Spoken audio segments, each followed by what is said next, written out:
curse isn't finished. Hello everyone, welcome to What If Issei Was Abandoned by Family and Became the Cursed Destroyer Movie 2.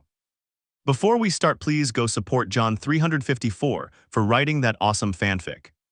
This is the translated version I made. There will be some mistake in character's gender, but of course Issei is a male.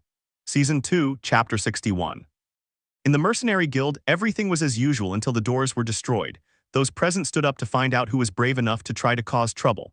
But when the curtains of dust disappeared, some began to tremble with fear upon seeing those red and green eyes along with an expression of great anger. Issei, whoever ordered that mission, speak now, raising his foot to let it fall, making a small crater in the ground. What are you talking about? Issei, I have no desire to play at the moment, invoking his chain, causing some to swallow saliva. Carolina, director, who happens because he acts that way. Issei, you're the one who knows the most, so tell me who ordered the killing of the former kitten leader's daughter. Issei noticed in a short moment that she knew, and before the woman could say anything, Issei grabbed her by the neck to put her against the wall, making her spit blood. Issei, speak. Carolina, director, you know the code, I can't reveal that information. Issei, I don't give a shit about the code, tell me who gave that mission and what rank they are. Carolina, world-class ranking is all I can say. Issei, who the hell wanted a dead girl? Carolina, that's all I can tell you. Feeling more pain in his neck from Issei's pressure. Carolina, I'm sorry. Issei let go of her, causing Carolina to start gasping for air. Issei, I understand. Heading towards the exit, he stopped before leaving. Issei, one thing, Carolina, put my name back, I'll find that person and make mincemeat of them. They left the place, leaving a great silence because they had heard that the best mercenary had returned. A few days later, Issei was lying in a tree wearing a black suit while in the distance he heard the cries of a blonde woman who was standing in front of her daughter's grave. Yasaka, Issei, I know you're there, come out. But he received no response or movement from the dark-haired man. Yasaka, you suffer too, so please don't leave me alone. Falling to his knees to cry harder, seconds later he felt a hand on his shoulder. Seeing his owner, he just hugged him since it was Issei who had an expression without much emotion. Minutes passed until a great silence fell, which was broken by the kitsune. Yasaka, who was it? Issei, I don't have that information yet, but I'll get it. Yasaka, I'll leave. Issei, I understand. Yasaka, I have to be strong to avenge my daughter, and for that I must train. Issei, it will take you time. Yasaka, I didn't want to return to that place, but to avenge my daughter I would do the impossible. Issei only turned around to look at Kanu's grave. Issei, you and only you are the reason why I try to improve every day. You changed my life, you made me happy, and you deserve the whole world. And believe me, I will strive to give you the best. Yasaka, my daughter did many things to make us, a happy family, but everything went wrong. But you should know that we will overcome this and fulfill my daughter's wish, yes. Forcing a smile, Issei only gave a half smile before looking at the grave again. Issei, something was wrong. Who the hell starts a life this easy? Nothing is free. That's what I would normally have asked myself before leaving. But in front of me was the option of a peaceful life, perhaps the beginning of something new. I wanted to experience that love that many possess, the warmth of a family. To achieve all that, I ended up destroying the Hyoudou family who mistreated me. That's why I broke my own rules, but my past has condemned me. I thought I could have a quiet life. I was supposed to have chosen a life where I wouldn't compare myself to others. He said it with his head down while he squeezed the earth. Yasaka, I'm going to investigate too. If you find anything, let me know. Issei, of course. Later, Issei watched Yasaka leave, knowing that they would see each other again in a few years at most. He summoned a sword, then cut himself with it and let a few drops fall on the tomb. As he did so, he lay down on it with his eyes closed while a memory came to him. Flashback. Issei and Kanu were in the kitchen in front of the oven until they saw smoke coming out, so they opened it to take out a can of burnt bread. Kanu, you have a knack for burning bread, hahaha, but at least you try. After bumping hands with Issei, they went for a walk to digest their food. Before Issei could say anything, Kanu stopped and stood in front of the black-haired boy, making him stand at his level, and at that moment she put a collar on him. Kanu, you are who you are. One of my dreams has always been to go to an amusement park with my whole family. They say the fireworks are beautiful. Issei, seriously then, brat, Kanu will go someday. Giving her a big smile as she continued on her way. In another memory, they were both running until Kanu fell to the ground from lack of air. Kanu, I'm tired, I'll rest.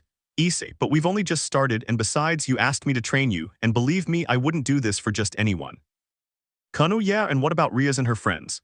Issei, giving advice is one thing, but pointing out weaknesses is another, isn't it? Kanu, well, you're right about that, giving him a smile. Issei, you have to work, you have to learn, you have to eat, you have to rest, and you also have to play. Those are the foundations of Master Issei's training to maintain good physical condition, okay. Extending his hand with a smile, Kanu took it and started running again. Issei Kanu 121,212,121,212. Kanu 12,121,212. Issei, ha ha ha ha, see, it's more fun this way. Running while laughing, end of flashback. Issei could be seen with his head down, and for the first time in a while, he let out a tear. A few minutes passed until his cell phone rang. He left it, but it kept ringing until he took it out to answer and heard a female voice. Sensei, I found out. Issei, spare me your condolences. I will help you with whatever you ask, just tell me what to do. Issei, you had the opportunity to have a good life and you decided to follow me. I don't know if you're brave or stupid. I just want a better world for people who can't defend themselves. Issei, I understand, then come to Japan. This needs to be discussed in person. I'll take the first flight. I'll call you when I get there. Ending the call, Issei looked at his contact list, which consisted of only 4 people: Kunu, Yasaka, Rias, and the girl from before. Suspense, hahaha. I dialed Rias' name, where only a few seconds passed before her call was taken. Rias, yes, she does need it. Issei, Rias, I'll get ahead of things. Listen carefully because I won't repeat myself. I'll call you and your group soon so we can meet. I'll give you a very important mission. I hope you're ready. Rias, we are Issei, I understand. He hung up, then stood up and looked at the grave one last time. Issei, brat, this won't end like this, don't worry. As the saying goes, an eye for an eye, but he won't die so easily. I'll make him suffer the worst kind of hell. Leaving the place with a serious expression to train again. Chapter 62. It was a day like any other in which Rias was sitting in a cafe waiting for her companions until they began to arrive, her faithful friend Aquino being the first to take a seat in front of her without saying anything. Seeing her friend's serious expression, she knew what she was about to say was important. Minutes passed until everyone arrived. Rias, before I say what I want to know how your progress is going. Aquino, I am being trained by my father. These have not been easy days, but I have managed to get through them. Kiba, I got 2 swords. I lost multiple times to achieve it. Asia, I help as best I can and I feel that I will soon have my second pair of wings, plus Azazel-sensei is creating armor for me. Gasper, I'm trying to unite both factions, but so far I haven't had much success. Kaneko, my sister helps me a lot and I've progressed more than I thought I would in addition to other things. Rias, I'm glad everyone is doing well and achieving their goals. The thing is, Issei wants to talk to us in a few days. Aquino, and that's it, he said he didn't want to see us for many years. Kaneko, what is the reason? Rias, that's all he told me. I'll be waiting for his call and well, I hope you'll be available by then. Kiba, what could he mean? Rias, I don't know, standing up. Rias, train more often, that's all I can tell you, leaving the cafeteria to continue his training. For a few days, Issei took on some jobs, during which he killed everyone with greater brutality, earning even more fear from some. One day, like any other, Rias was entering until she saw Issei's message that they had to meet, so she instantly called her companions who left everything aside to go to the place. Upon arriving at their destination, they only saw a temple which was empty except for one person who was exercising. Rias, excuse me, but could you leave? We'll have a meeting shortly. Are you the owner of this place? Standing up because he was doing squats. Rias, no, but as you can see there's nobody here except us. I'm fine, besides it's a nice day because I should be leaving. Kaneko, we're saying it nicely. Taking a step forward, the woman simply smiled. Aquino, what's with that smile? It's nothing, I was just a little curious, having a smile that Rias found somewhat familiar but couldn't quite place. Aquino, you're going too far. Kaneko only narrowed her eyes to take a step but opened them in surprise when she saw the woman in front of her with a smile and punch her in the stomach, making her spit out saliva. Rias, who do you think you are? He tried to hit her but the girl easily dodged him and then kicked him in the face. That's all they have, how pathetic they are, hahaha. Kiba, you, summoning a sword, he expected the girl to be afraid but to his surprise she was calm. Instead of showing surprise, she took a few steps back to take a cane out of a sheath. From a distance I smelled demons and other races, you are nothing. Everyone was upset by those words and without thinking launched an attack, something that made the girl happy. Similarly, he launched an attack, dodging each attack and returning it with greater force. Rias tried to hit her but only received a kick from her. When Rias recovered, she saw her clearly. Laughter, thought, that posture, those blows, opening her eyes in surprise. Rias, who are you, you bore? I can't continue because I hear some applause. He turned around to see the dark-haired man walking in his direction. Issei, wow, it's clear they're still just as useless. Gasper, who is she? Issei, come on, brat, don't tell me you haven't introduced yourself yet. What's with your lack of manners? Hi, sensei. The young people, upon hearing what she said, didn't know what to think, especially since Rias was right about what she had previously thought. Hello guys, my name is Maki Zenin. Rias, Zenin. I've never heard of you even though I know some of its members. Kiba, you're right, the Zenin are like the Hyoudou, they're very well-known people. Issei, what things know Rias, how do you know her? Issei, that's none of your business. Maki, well sensei, I provoked these boys and what can I say, they are easy to anger. Issei, I understand. Maki, you use your skills without thinking one is an idiot for falling so easily. Issei, aha, Maki, I can hit them. Issei, ha later, now I want you to take a seat. A few minutes later, all the young people were seated in the large ones while Issei was at the front. Issei, I imagine you know that I retired a while ago, but since news travels fast, you already know about my return. Asia, it's chaos. Issei, I have a mission for you now. Rias, go to the Hyoudou and I want you to investigate if they did anything strange these days like making Kunu's death a mission. Rias, the daughter of the Yakai leader, how is that possible? Issei, investigate, I expect good results, you understand. Rias, I understand. Issei, Asia investigates everyone in the sky, nobody's perfect, okay. Asia, hi. Issei, Aquino, the same goes for your leaders. I want everyone to investigate everything, even the moment they go to the bathroom, okay. Guys, hi. Issei, Kiba, Kaneko, and Gasper go to the guilds and investigate. If you have any leads, don't be brave and tell me. Maki, what do you want, sensei? Issei, Maki, you're my pride. I had the same expectations for Kunu, but now I don't know how far she'd go, so I want you to train that idiot Rias. She's talented, you know what to do, right? Maki, I understand, but that's all. Issei, obviously not, if possible earn the respect of all the useless demons and you know how. Maki, with pleasure. Issei, well, I've said what I had to say, I'm leaving everything in your hands, I'm going to disappear for 2 or 3 months, I have to train, Rias will give you good news. Maki, leave everything in my hands, sensei. Issei, I trust you, don't disappoint me because if you do you'll pay for it, okay. Giving them a smile that sent a shiver down their spines, and with those final words she left, leaving a great silence until Maki stood up. Maki, your stupid stares tell me you have a lot of questions, but obviously I won't tell you anything. You'll only know that Issei trained me since I was a child and I'll repay him for everything he did for me. Rias, I understand. Maki, well, without further ado, everyone leave here except for Rias, we're going to train a bit. I'm a little curious to know why Sensei has some affection for you. The others left without saying anything while Rias smiled upon hearing the word affection. Chapter 63. Later, Rias and Maki were at the Gremory mansion, more specifically in the gym. Maki, you train hard, I can see. Rias, I have a mission and I do the best I can. Maki, I see, can I ask you a question? Rias, of course. Maki, you let go of your fiancé's love so quickly. Rias, what I felt for him wasn't love, it was obsession. Maki, obsession. Rias, he comes from a great family like me and he also has the celestial dragon Drake on his side. Maki, mostly her reputation. Rias, that's right, but being locked up with Issei a while ago made me realize how useless I am when I'm alone. Maki, having the talent to go far on your own and deciding to rely on someone else, that's honestly the most pathetic thing. Rias, that's what he told me. Then he started training me. Maki, I see. Rias, he's a great teacher, isn't he? Maki, he doesn't consider you a student. Rias, of course. Maki, maybe he said he would be your teacher, but not 100%. Rias, what are you saying? Maki, if he were your teacher, he would help you train, and if you made a mistake, he would correct you by hitting you so you would learn. He only gives you the occasional piece of advice. Rias, even so. Maki, then let's fight, I want to see what you've learned, tell me what kind of fight you know. Rias, none, I am a magician. Maki, stupid. Rias, don't call me that. Maki, you rely too much on magic, that's the stupidest thing. It won't always be your salvation, I suppose that's why the sensei asked me to help you a little. Rias, I do the best I can. Maki, I see that, for now find a pair of boxing gloves, I'll teach you a few moves at least. Minutes later, Rias had her arms raised and launched herself at Maki, who for her part evaded each attack and then hit her in the stomach. Maki, you're very impulsive. Rias, I'll beat you and I'll prove to him that I'm better than you. Maki, ha ha ha ha ha. Giving her a blow to the face that made her stumble back, Rias, as she recovered, only saw Maki's fist hitting her face again, making her fall to the ground. Maki, you give up. Rias, never, standing up with a serious expression. Maki, I see. He let out a sigh and started running, attacking Rias, who could only defend herself, but in the end it was all in vain. Maki, I have to admit you have willpower. I never really thought the sensei would have students of another race. Rias, you feel proud just because you're special to him. Maki, that's true, I'm the best of the 3. Rias, wait, you said 3. Maki, that's right. Rias, I thought you were the only one. He didn't say anything. Maki, Rias, it's obvious you don't know anything about the sensei. Since when does he sit with you to talk about unimportant things? Rias, okay, Maki, stop talking nonsense and stand up because we're just getting started. Rias just obeyed while the silhouette of 3 powerful women came to mind, something that sent a chill down her spine. Rias, you talk to them, what are their names? Maki, no idea. Rias, they're not your friends. Maki, we are, but I'm not going to go around spreading his name. If you want to know, investigate or earn that right. Rias, I'm going to defeat you, taking an attack position, then launching himself only to receive a kick from Maki. Rias, that's cheating. Maki, since when do you play fair in war? It's obvious you're stupid.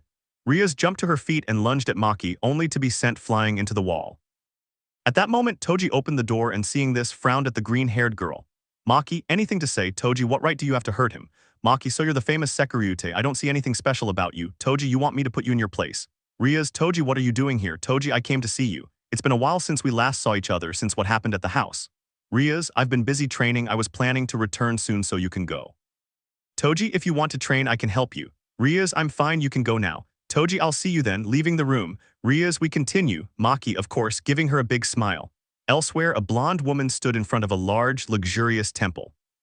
She stood for a few minutes before deciding to enter. She walked through the grand halls where there should have been at least servants, but it was completely silent. He stood in front of two large doors until he decided to open them. What a surprise. Yasaka only looked in the direction of the voice where there was a woman sitting. Yasaka, I didn't intend to come, but you're the only one. I see. Yasaka, I have to be stronger. It's because of my granddaughter's death, right? Yasaka, I have to find the person responsible for doing such a thing. I want to continue the training I stopped years ago. Will you help me, Yolin? Yolin, it doesn't cost you anything to call me mom. Standing up and facing Yasaka with a cigar near his mouth, wearing a white kimono. Yasaka, since you decided to hand me over to that man, you stopped being my mother. Yolin, you should know that I didn't have many options. Yasaka, the only good thing I had was my daughter, and now she's gone. I have to become stronger so I can go and kill that person. Yolin, at least to know who he is. Yasaka, no, but Issei will find out soon. Yolin, Issei. Yasaka, she's the person I love. Yolin, wow, I never expected to hear that word come out of you. Yasaka, he may be foul-mouthed or ruthless, but he is sincere and always takes care of Kanu. Yolin, the little girl loved him very much. Yasaka, that's right, she would ask him to go play anything even though he refused, but in the end he would go. Yolin, I understand.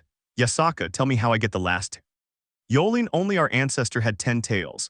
Many tried many things in the past, but it was in vain. I tried, but it didn't work. I suppose I was lacking something, but you had a great talent from childhood. You even managed to grow 9 tails at such a young age, so I thought you would go even further. Yasaka, I will follow your instructions. Yolin, I understand, then let's begin.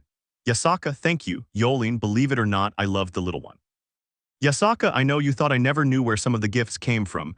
Yolin, I see, with a slight smile. Chapter 64. Days, weeks, and months passed as Rias and her companions spent their time training, and the patriarchs could hear their daughter's cries of pain. They wanted to help her, but she had previously asked them not to go there no matter what. Currently, Rias was sitting on the floor watching Maki train without his shirt where she could see his scars. Rias, that must have hurt. Maki, what a thing. Rias, all those scars. Maki, it's nothing. Who said the road is easy? You're lucky to have a good family that loves you. I won't lie, I feel a little envious that makes me want to hit you harder. Rias, please no. Waving her hands in denial with a nervous smile. Maki, just kidding, but you've made a lot of progress. I suppose the sensei would be a little proud of you. Rias, that's really good. Maki, don't get so excited. Rias, we've spent a lot of time together, so could you tell me how you met Issei? I'm a little curious. Maki, good. Taking a towel to dry his sweat, he sat down near Rias and let out a sigh. Maki, it was one of those cold December nights, a time that for many means love and affection, but for people with great surnames means nothing. Flashback, a little girl could be seen being bathed in snow, shedding tears. Issei, what's wrong with you, brat? What are you doing here in this freezing cold? Seeing the little girl with her head down and tears falling from her eyes. Issei, there's no need to cry. He knelt down to the girl's level while giving her a smile. Issei, where is your house? Let's go. Extending his hand, which the girl took, they both began to walk until they reached their destination, where Issei looked from left to right since the place was enormous. Issei, why are you crying if you have such a big house? Looking at little Maki who just had her head down. Issei, you know I haven't had a home for a while now. You might think I'm sad about that, but the truth is I'm fine, so don't cry, okay? Maki, they don't like me. Issei, so you know how to talk. Maki, they hate me. Issei, I'll give you an idea of what you're saying. Getting down on one knee while placing his hands on her shoulders. Issei, my name is Issei and yours. Maki, Maki Zenin. Issei, Zenin, I see, now I understand your situation more or less. Maki, meet my family. Issei, not at all, but I can read. Little Maki, if you ever need help, just shout and believe me, I'll be there to support you. Giving him a few pats on the head. End of flashback. Maki, and that's how I met him. Rias, wow, because he treated you well while the others treated me badly. Maki, I did some research and you think I don't know how they used to talk to him. Rias, okay, I understand now, it's our fault in the end. Maki, aha, Rias, but there you only met him as your teacher. Flashback. Maki was running with some wounds on her back, being followed by some guards from the Zenin house until she saw a wall in front of her with no way to escape. This is where your path ends, brat. You'd better go back home or you'll face the consequences. Maki, I don't want to, please don't hurt me anymore. It's your fault for not being born with mana, you're totally useless. Maki, please no more, closing her eyes until she remembered Issei's words. Maki, Issei-sama, please help me. What nonsense is that brat talking? She reached out to take it but was cut off before she could touch the green-haired girl. Issei, hello brat. Maki, Issei-sama did come. Issei, besides I never break my promises. Seeing Maki's wounds. Issei, you were treated terribly and then you entrusted your safety to me. What kind of man would I be if I left you here? Giving him a few pats. You damn fool, who do you think you are? Don't you know which family you're provoking? Issei, the Zenin family puff. Insolent brat. Issei, I don't give a damn about the Zenin family. Upon hearing those words, both of them without thinking lunged at Issei to kill him, but he was faster, cutting off their legs where they both fell screaming in pain. Issei, how noisy. Stabbing his sword into the head of each one. Issei, aren't you scared, brat? Maki, no, but you're strong. Issei, I guess. Maki, I am nothing, I am weak and useless as they say. Issei, in my eyes, no one is useless and you are strong. Tell me, do you want me to train you? It won't be easy, but you'll go so far that even your family will bow their heads before you. Maki, I will give my best like my sensei, kneeling with head bowed. End of flashback. Maki, and so it happened. Rias, wow, that's incredible. Maki, well, it's time to get out of here. I'm bored of being locked up. I have to complete part of the mission that the sensei gave me. Rias, I see. Have you heard anything about Issei? Maki, there's one thing you should know, Rias, and that is that you shouldn't bother him. If he wants to communicate, he will, and if he doesn't want to, then he won't. Rias, and what will we do? An hour later, they were both walking down the streets until they stopped. Rias, Razor, it's been a while since I've seen you. Razor, I say the same, Rias, no one's seen you in ages. Are you ashamed after what happened to the Hyoudou family? How pathetic, humiliated by a mere human. Ha ha ha ha. Maki, I feel like eating fried chicken. Razor, and who the hell is that? Looking Maki up and down and noticing her good figure. Razor, even though she's just a human, she's not so bad.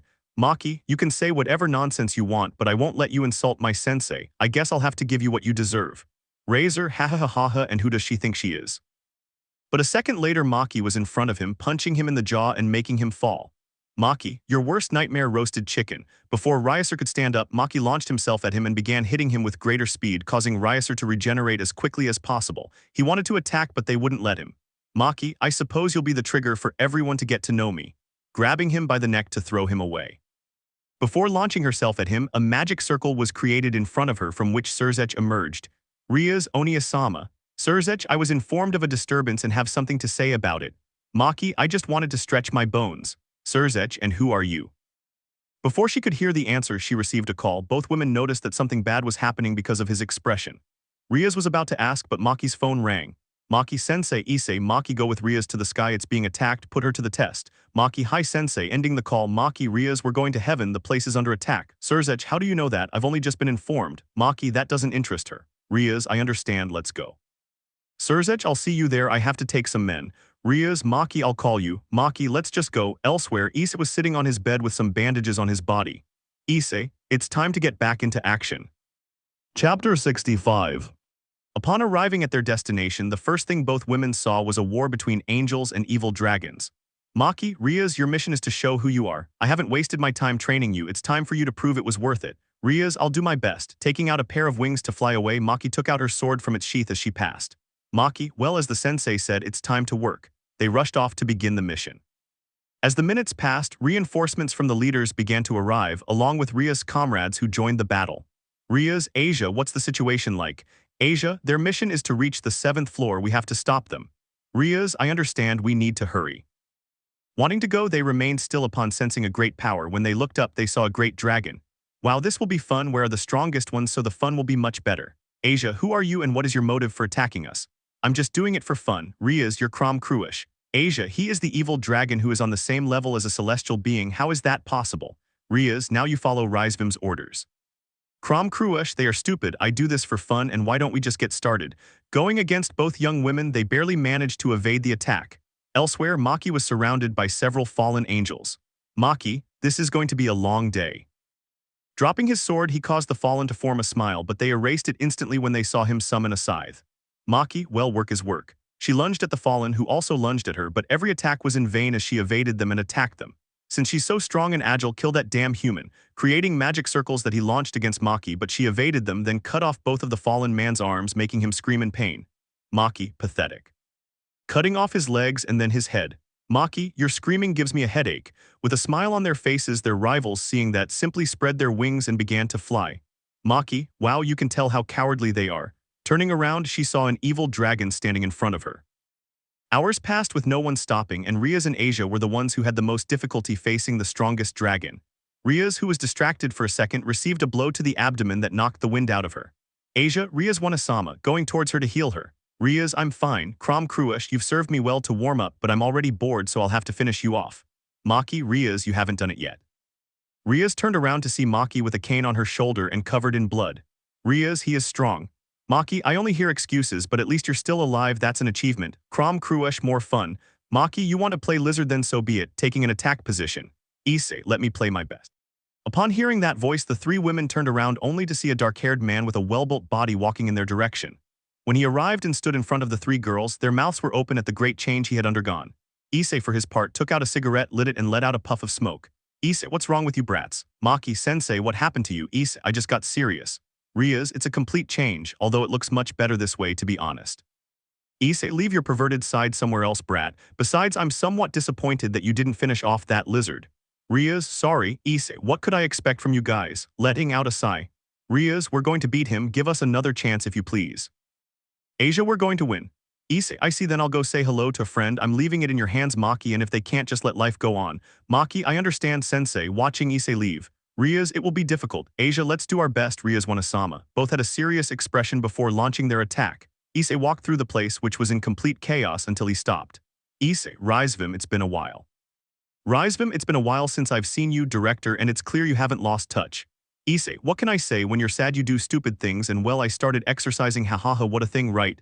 Risvim, tell me, director, or would you prefer I call you Issei? Issei, as you wish. Risvim, you're not upset. Issei, many say I'm good at hiding my emotions, what do you think? Risvim, you're a complete fool. Issei, I figured as much, but oh well, finishing his cigarette, then dropping it and letting the smoke out. Issei, you ordered her killed, didn't you? Risvim, it was faster than I thought, how did you know? Issei, I just asked a few questions, anything you have to say in your defense? Risvim, life's more fun when a monster's on the loose, but ever since you were put on a leash, the fun's over. So I thought, what if I just kill the brat who changed him? Maybe the person I once admired so much will come back, or rather, the only human. Issei, you know the fate that awaits you. If you're smart, you should know the consequences.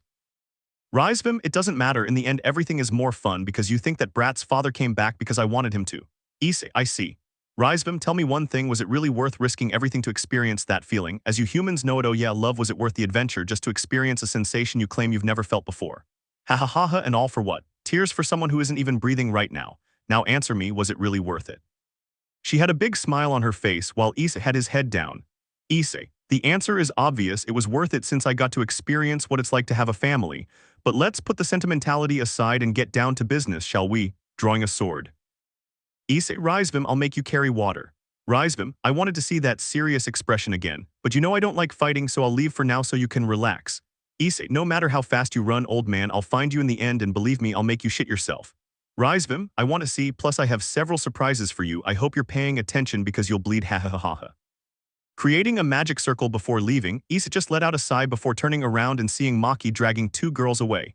Issei, well, Maki, they barely managed it. What surprised me is that Rias made a lot of progress today. Issei looked at her for a moment and noticed something strange about her. Issei, because her hair is blonde.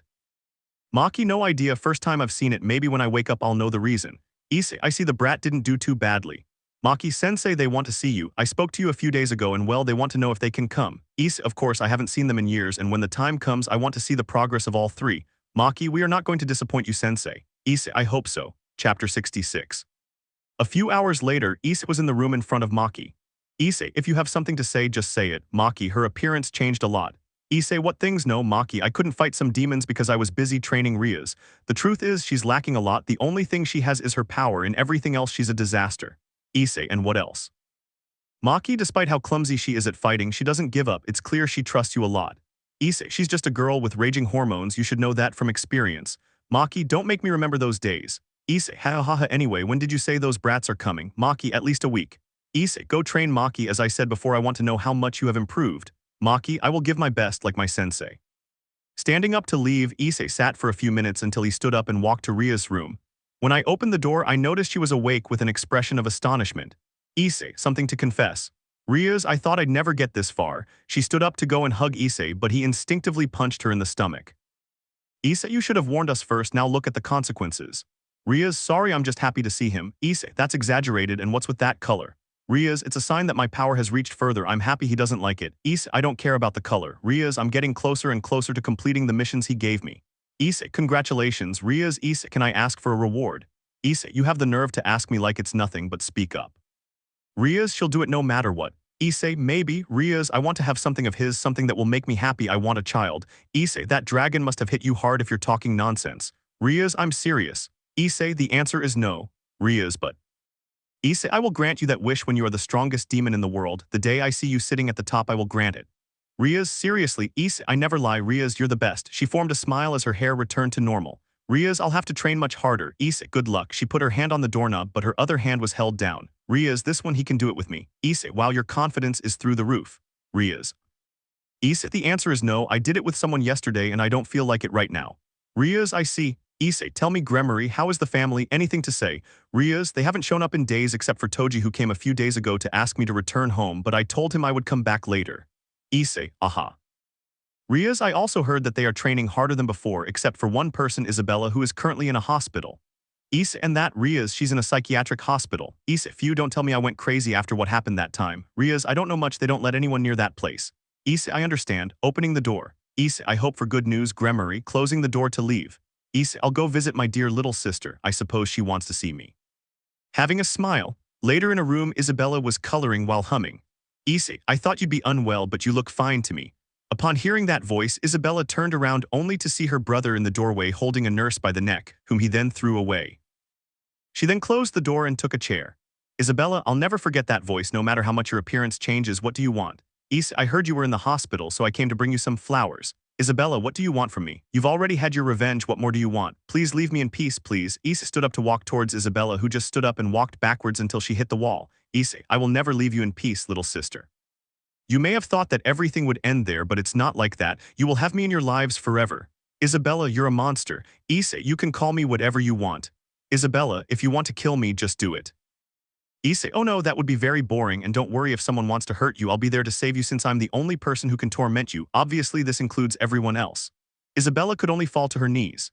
Issei, one more thing, little sister, I hope you don't tell anyone I was here or if I'm coming back and punishing you. I hope you haven't forgotten that feeling. Isabella, no, I won't tell anyone. Issei, good girl, that's the spirit. Giving him a few pats on the head. Issei, you'd better go back home, I hate hospitals. Isabella, I don't want to go back to that world anymore. Issei, I heard a while ago that you were training with your lioness master and then I find out you're here. You'd better go back and train because I want some fun, you understand. Taking her cheeks in his hands, Isabella through tears could only nod. Issei, okay, so that was it, walking towards the exit while whistling. A few days later, Issei was sitting in a meadow enjoying the breeze, a sign that winter was near. Issei, what a beautiful day it is today, isn't it? Watching as a girl ran towards him with a big smile until she took his hand. Sensei, you look so cute, you're as unique as ever, I missed you all this time. Issei, Mitsuri, you have grown up. Watching as the smile of the now-named Mitsuri grew larger. Mitsuri, thank you sensei, I wanted to come earlier but I had something to do, please forgive me. Issei, I'm still surprised that you have so much energy, it even gives me a headache. Mitsuri, hehehehe. But I'm also happy to see my sisters. Maki, to be honest, not really, I do. But sensei, you've really changed, you look cooler now. I'm not saying you weren't cool before, just that you're cooler now. Issei, have you improved, Hakufu, or have you been lazy lately? Hakufu, of course not, sensei, I've learned so much in these years. You'd be amazed at how great I am now. Issei, I understand, standing up where the three of them stood in front of him. Issei, to be honest, I didn't intend to see them but some things have happened and well, I want to see if they can at least defend themselves. Mitsuri, he wants us to fight with you, sensei, like before. Issei, that's right. Mitsuri, I don't want to. Hakufu, it will be difficult to be honest. Issei, it's not an option. Taking up attack positions, the three instinctively drew their weapons or took up attack positions, and before anyone could launch an attack, a magic circle appeared belonging to the Gremory house. Rias, I'm sorry for the delay. Issei, alright, now that everyone else is here, you guys stand next to these three. I want to see the fruits of your labor from these years as well. The group of young people didn't know what to say as they hadn't expected such a thing. But unable to refuse, they walked until they were standing next to the three girls. Maki, if you value your lives, give everything you have because the sensei won't play around. Mitsuri, he's cute when he gets serious. Hakufu, I'll show you my new techniques. Rias, guys, give it your all. Aquino, this time we're going to win. Asia, train hard. Kiba, me too. Gasper, we will win this time. Kaneko, I will win. They all had a determined look while Issei only formed a slight smile. Issei, I love those expressions of confidence, but what I love most is when they disappear, starting to run just like everyone else. Chapter 67. The first to get close to Issei was Kaneko, who extended her fist to try to collide with Issei's, but he dodged it, grabbed her wrist, and threw her against the rest. Issei, I'm impressed by their confidence, but that could lead to their deaths later on, evading a thrust from Kiba and Maki. Issei, trying to attack from behind, not bad, but they're far from being able to hurt me. Maki, nobody said it would be easy. Joining up with his companions, Issei, seeing those serious expressions, let out a sigh, drew a sword, and assumed a slightly more serious attack stance. Issei, let the dance begin, taking a step, then running at full speed so fast no one saw her appear behind Asia and hit her on the back, sending her flying. Rias quickly turned around to try to hit him, but Issei hit her in the face, making her spit blood. Issei, am I playing a game? Maki, Rias, what did I tell you before? This isn't a game. You use your abilities, do you think you can kill the sensei? Because if so, you're very stupid. Rias, sorry, I won't do it again, standing up to unleash his power. Rias, this time I'm serious. Issei, much better. Evading a beam from Aquino, then jumping and grabbing her face, pinning her to the ground. Issei, just because you're up high you think you're safe, how stupid. Looking around, he saw how he was enveloped in a black dome where there was no one except for a blonde man. Issei, gee, you look more masculine, not bad at all, so what are you planning to do? Looking down, she saw her legs being held by hands. Issei, brat, do you think I'm scared? Because if so, you're very wrong. Taking a step to remove the restraints that surprised Gasper, he tried to stop Issei, but he always managed to break free from his control until he had him in front of him. All he could do was swallow saliva. The group outside thought Gasper had succeeded, -3 people. Seconds later, they saw a blonde march fly through the air until it became embedded in a tree with multiple blows to the face. Issei, how boring, that means they've just wasted their time these past few months. To be honest, I feel somewhat disappointed. Mitsuri, here we go, sensei, drawing his sword with a smile and then starting to run. Kiba was surprised when he saw his sword as it looked like a whip. Issei evaded every attack from his student. Issei, not bad, Maki, surprise. Appearing behind Issei, ready to cut off his head, but he raised his arm, causing Maki's sword to shatter to pieces. Maki was in shock because she hadn't expected that. Issei, surprised, punching Maki in the stomach, knocking the wind out of her. Hakufu went against her master to fight Bearknuckle, but he evaded every attack from the orange-haired girl. Issei, that's all. Hakufu, not yet, giving Issei a kick that left him embedded in a tree. Maki, this is our chance, everyone attack. Without hesitation, they all launched into the attack, but Issei looked up with a smile. Issei, ha ha ha, not bad. Pulling out a gun to launch multiple bullets that hit Rias, Kaneko, Aquino, Asia, and Kiba directly while the rest evaded them with their fists and sword. Maki, who had the bullet nearby, took it with her own hand and then destroyed it. Issei, wow, Maki, I learned from the best. Mitsuri, don't forget about us. Running towards his master, he leaps, swings his sword, and launches multiple attacks. Hakufu went towards him to kick him, which made him crawl away, where he then took the opportunity to hit him in the abdomen. Then every attack from Mitsuri hit him directly, causing Issei to clench his teeth to endure the pain, but he still remained standing. Maki pulled out his staff to deliver the final blow, but Issei grabbed it with his hand to take it away and hit him with it, then went after Hakufu and hit him with the same staff. Issei, anything to say, little one? Mitsuri, I give up, sensei, you will always be the best, hehehe. Dropping his weapon and giving Issei a smile. Issei, well, the fun's over. Looking around, he saw some people complaining of pain. Issei, no magic or weird medicine, just first aid. Rias, it's a joke, right? That's how we're going to die. Issei, pain is part of the training, so you have two options. One, endure it, and the other, remove the bullet. Maki, I can help you. Going behind a tree to get a backpack with first aid supplies. Hakufu, scars are a sign that you have taken a very big step. The group accepted the help amid cries of pain until everyone was sitting down, still in pain.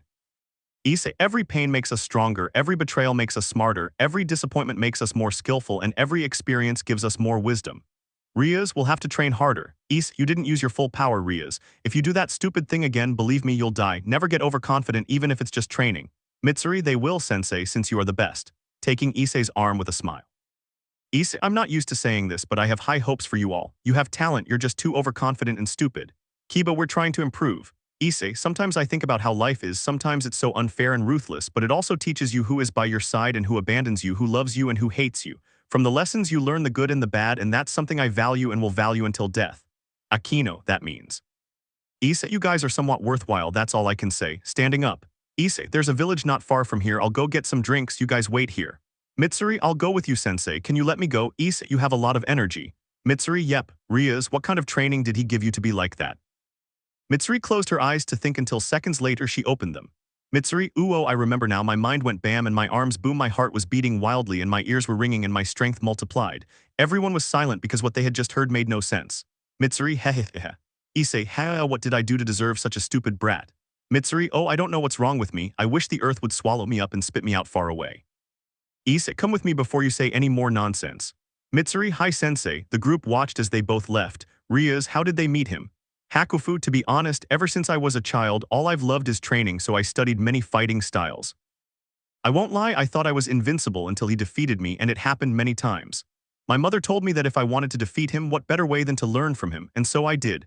Aquino, and with Mitsuri it's clear that she's very attached to Issei. Maki, she's always been like this, she was born very strong and her body is very flexible. Kiba, what's wrong with that sword? Maki, the sensei had her made. She acts like that because that's just how she is as a child, well, that's what her parents told me once when I visited them. Rias, I honestly thought that. Maki, just because we were his students we would have a sad or painful past, you think nonsense. Hakufu, that's partly why Maki is the favorite since the sensei sees himself reflected in her. Maki, don't talk nonsense. Rias, if it weren't for him my life would be different. Maki, because, Rias, I relied too much on Toji and the others, I guess he's just helped me realize that I have to get ahead on my own and not depend on anyone. Maki, I see, Rias. Although his own words were stop expecting life to be easy, stop waiting for someone to come and save you, you don't need someone else to lie to you, not everything makes sense, you are strong, face the facts and you'll be able to have an amazing life. That's what he told me when he was about to die a while ago. Hakufu, he's always like that. And the good thing is that you thought about it when you heard that. The group talked about trivial things, and after an hour Issei returned with his things to take a seat. Issei, alright, you guys will continue with your thing while I have a question for the three of you. Maki, what's up? Issei, I found out they were dating 3 idiots. Upon hearing that, the 3 of them didn't know what to say. Maki just lowered her gaze, Mitsuri looked away as did Hakufu. Issei, those expressions speak for themselves. Standing up. Mitsuri, sensei, where are you going? Issei, I have to visit some idiots and you'll have to tell me your names. I can only hear the sound of the breeze in the area. Issei, I understand, well I'll look for it on my own. Starting to walk. Chapter 68. Issei took a few steps until he felt the grip of 3 people. Maki, sensei, please don't go. Hakufu, Maki is right, it's not worth it. Mitsuri, let's all have some fun together. Issei, if you tell me the truth, I'll think about it. Maki, we know he'll obviously go in the end. Issei, maybe, but try to convince me and tell the truth. Taking a seat on the floor just like the 3 of them. Maki, well his name is Yuta Akatsu, he's a great swordsman. Issei, let me guess you taught him. Maki, that's right, but let's also say that he is followed by a spirit that helps him become stronger. Issei, aha, and the point is, Maki, she learned what she needed from me and well, she didn't need me anymore. Forming a somewhat forced smile that Issei noticed but said nothing and only shifted his gaze to his other student. Hakufu, he said I'm weak and that he wanted someone stronger and with a better figure. Maki, it's a joke, right? You have a great figure. Mitsuri, you're right. Hakufu, who knows what he has in mind, anyway they're all the same, they're only interested in appearances except for the sensei, he's great. Issei, don't change the subject, and you, Mitsuri, at first we got along well, we went out together but over time he felt inferior to me because I was stronger and more skilled and well he just left me. Issei, I understand. Mitsuri, but it's okay, I'm over it now, I'm 100%. Issei, you guys are idiots. Maki, I guess so, hehehe. Issei, no more hehehe. Now the 3 of you will have a special mission. Standing up with a smile, the 3 of them had some idea of what it was. Issei, find those idiots and give them what they deserve and don't come back until you have proof, okay? Maki, it could be something else. Issei, no. Mitsuri, sensei, I don't want to do it. Issei, if they don't close that wound, they won't be able to move forward. Hakufu, yes we can. Issei, no they can't, but oh well, I hope for good news, so goodbye. And one more thing, take care of those idiots who fainted from the pain. The 3 of them turned around only to see the group had fainted. When they turned their gaze forward again, Issei was gone. Hours later the group began to wake up only to see the 3 of them gathered around a campfire. Rias, where is Issei? Maki, who knows, she's not one of those people who tells you what to do. Aquino, and why didn't you leave? Mitsuri, you were injured and it's not good to leave a comrade in bad shape. Rias, thank you. Maki, besides the sensei is a good person so don't hate him. Rias, can you tell us something great about him since he hardly ever talks about himself? Mitsuri, I have a story. Once we had a mission as mercenaries in which we had to go to a banquet. Kaneko, and what happened? Mitsuri, it was December 16th. The sensei was invited to a party. It was an elegant place and there were many people. To be honest, it seemed strange to me that he would go since he doesn't usually attend those events, but it was all a trap. They tried to poison him with the food and wine, but that had no effect on the sensei. On the contrary, he ate and drank more. One of them, so annoyed, stood up and pulled out his gun to shoot him, but it didn't do anything. Everyone thought that man was immortal. Without hesitation, they rushed at him to seize him. He offered no resistance, was tied up and thrown into a river, but he emerged with a smile. At that moment, everyone shared the same thought. This man was immortal. The sensei simply smiled and said, it's my turn. And well, I'll leave the rest to your imagination. Maki, I won't lie, I don't get bored of that story. Hakufu, I agree. Kiba, so how did he survive? As I see it, he's not special at all except for his abilities. Maki, since childhood, he's tasted all kinds of poison since many people hate it and he's learned to withstand the pain. He's also stronger than an ordinary human. Rias, he's great. Mitsuri, you like the sensei.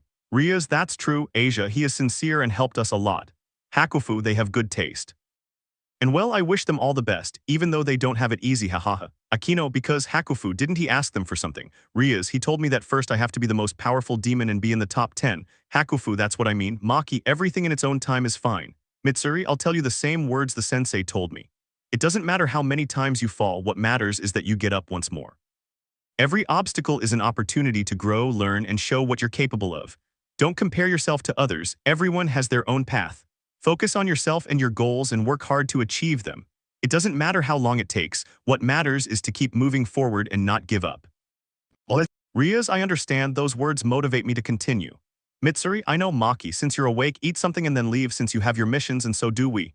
Gasper, he said he would go where his partners wouldn't. Maki, not anymore. The group decided not to ask anything, they decided to sit down to eat. Later Rias returned home where upon entering she headed towards her room but was stopped. Toji, what happened to you? Rias, I've been training. Toji, that wasn't training, tell me the truth, that bastard did something to you just to make me angrier.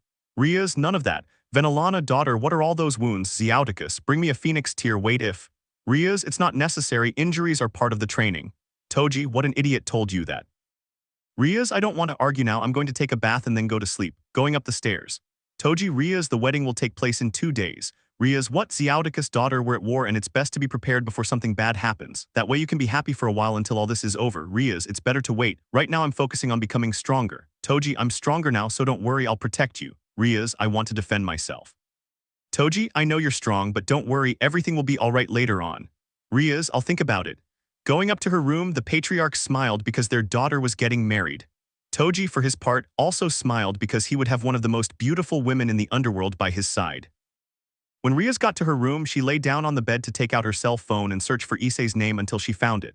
She was about to call him but stopped herself, remembering that it wasn't important. Rias, and now what will I do? Especially now that I'm determined to become stronger so I can be by Issei's side. Letting out a sigh. Rias, well, I'll see later. Elsewhere, Issei was at a restaurant enjoying some noodles until he saw the news of Rias' wedding to Toji. Issei couldn't help but form a big smile at the post. Issei, interesting, chapter 69. The days passed until the moment arrived when the underworld was waiting for the wedding. Many people began preparing for the wedding. Sadu, I wish you the best. Toji, thank you, after this we'll look for him. Sadu, you have to keep training, it's better not to get overconfident like in the past. Toji, I know I've made a lot of progress, what do you say Drake? This time we'll be able to kill him. Drake, since you gave up your humanity to become a dragon, there's a 60% chance you can do it, but it's best if you keep training. Toji, you too. Drake, Great Red didn't want to train you because he respects him. Don't you know that earning a dragon's respect means that person is to be feared? Sadu, in short, we still can't kill him, damn it. Toji, one day he'll fall, we just have to find his weak spot. And why is your little sister so quiet? Isabella, I'm just lost in my thoughts. Sadu, you suffered the most, Isabella, but that won't happen again. Things have changed, our parents have taken their training more seriously and are now stronger just like us. Isabella, Marioliani-sensei won't let me rest. Toji, let's drop the seriousness and go now, the wedding will start soon. Leaving the room just like Sadu while Isabella just kept her gaze lowered. Isabella, I just hope nothing bad happens. I made sure the news of Rias and Toji Oniasama's wedding didn't get out and reach that monster's ears. Standing up to leave too. At the Gremory mansion, Venelana was entering the room where her daughter was being changed. He raised his hand to signal everyone to leave. Venelana, daughter, the day you've been waiting for has arrived. Tell me, are you happy? Rias, yes I am mom, it's a great day, forming a forced smile. Venelana, a little bit of joy after everything we've been through. Rias, I know. Venelana, well, we're leaving now, everyone's waiting for us. Receiving a nod from Rias, she then left. Outside the building, everyone was wishing her well on her special day. After a long journey, they arrived at their destination where there were many people. Hyoudou, I am happy for you, daughter, you will be on par with the person you love most. Rias, it will be a great day, something that will never be forgotten. Hyoudou extended his hand, which his daughter took, and then entered the building. Toji was standing in the distance with a big smile. Toji, are you happy, Rias? The day we've been waiting for since we were children has finally arrived. Rias, we went through a lot. Toji, I know you're nervous, but don't worry, we'll have more company later on. Now that I'm a dragon, I should have more partners. Rias, I see Toji, but you will always be the first. Taking Rias' hand, Michael took a few steps forward to begin the ceremony. Michael, we are gathered here with family and friends to witness the union of this couple, Rias Gremory and Toji Hyoudou. Many were happy about their union, while for others it was just like any other day. Michael, I know it's pointless to say this, but oh well, it's common cough cough. Before we continue with this ceremony, does anyone object to this couple being together? Nobody said anything about where Michael was going to be. Issei, I feel bad finding out that my older brother didn't invite me to the happiest day of his life. Everyone quickly turned around to see Issei dressed in a tuxedo with a cigar in his mouth. Toji, you damn fool, what are you doing here? When Isabella saw Issei, she could only lower her gaze while looking at her trembling hands as she knew that something bad was going to happen. Issei inhaled a little from the cigarette, then let the smoke out and then dropped the cigarette to crush it. Issei, I only came to see what a demon wedding was like, and it's weird since when does a demon get married in a church? That's really weird. Sadu, Issei, you're an idiot for coming to a place where there are very important people. Garo, you seek death so soon, do you think I'll forget what happened that time? Issei, that was my intention that you wouldn't forget. But believe it or not, I didn't come to fight, I only came to say two things. Toji, perhaps these will be your last words before you die. Issei, Rias, the first option is that you can continue with the wedding and think that the past was just a dream, and the second is that you come and kneel before me. A great silence fell over them after what they had just heard. Surzech, who do you think you are saying that to my sister? I know you're someone important, but you're going too far with your nonsense. Issei, I'm not kidding, lighting another cigarette and putting it in his mouth. Toji, you really are. I couldn't finish because I saw Rias walk towards Issei, where most people thought she was going to slap him, while Rias' friends knew that something big was about to happen. Rias stood before Issei with a serious expression. Azazel, that'll hurt, I can already imagine the slap, with camera in hand, but he opened his mouth as wide as could be just like the rest when he saw Rias kneel with a smile. Rias, I had a plan. Issei, with how idiotic you are, I imagine your plan was to marry him and then fight with him. Rias, hehehe, something like that. Issei, what an idiot woman. Toji, it's I am impossible, tell me Rias, this is a damn joke. Rias, everything you see is real Toji, I'll obviously follow him. Xiaoticus, Rias, what does all this mean? Surzech, what's going on here? Rias stood up to look at everyone present. Before she could say anything, Toji lunged at Issei to kill him, but when he was close, Rias unleashed her great power with which she sent Toji flying. Rias, you won't touch it. Issei, for his part, let out a puff of smoke. The Gremory family and Bale were in shock upon seeing the great power that Rias possessed, and Surzech was shocked to see how much she had grown in such a short time. Surzech, you are already capable of controlling so much power. Little by little, the destructive power began to shrink until it took the form of a dress somewhere between white and red. Rias, this is the fruit I obtained by training as if my life depended on it, and it's all thanks to Issei. He was the only person who treated me badly but for a purpose, to make me stronger. Oniasama, you were feared in the past for your power because you were at war and had to train so hard, but you never gave me any advice. You wanted me to depend only on you and our parents and later on Toji. That's stupid.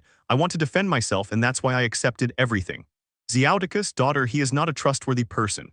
Rias, he may have that attitude, but in the end he does all that only for my well-being. Obviously I will continue to do so even if it doesn't last. Toji, that monster brainwashed you. He stood up to go against Issei again, but multiple chains with the power of destruction stopped him, piercing part of his body and causing Toji to scream in pain. Rias, I see everyone's giving me dirty looks now, and frankly I don't care. Let me tell you something, from now on I'm leaving the Gremory family and going away, but I'll tell you one thing, I'll come back and reclaim the throne because it's a mission I have. Surzech, Rias, don't do anything stupid. Venelana, Rias, stop, don't take a step back. Issei took a few steps forward to take Rias in his arms, where Toji just clenched his teeth upon seeing the redhead's happy expression. Issei, I love that look, Toji Oniasama. If you only knew she lost everything. Toji, you bastard. Issei let out a laugh and then walked towards the exit. Venelana, Rias, are you seriously going to do this? You'll give up everything just for a man who doesn't care about other people's lives. Rias, I mean Venelana, I want to be strong so I can help you. Thanks to him, I can reach the top. Taking out his wings, he showed 4 pairs of wings. Rias, my mission is to reach the top where everyone bows down to me. I will be the first to obtain the title of Demon God, following behind Issei, who for his part continued on his way until he saw someone on the bench. Issei, we'll see you soon, Sekiryuutei, and without waiting for a reply, she continued on her way. Once outside the building, Rias teleported away with Issei. Issei, what a great day, those were good expressions. Rias, and now what will I do with the heat of the moment? Issei, you did well, Rias, not bad at all, giving her a few pats on the head, something that made her happy.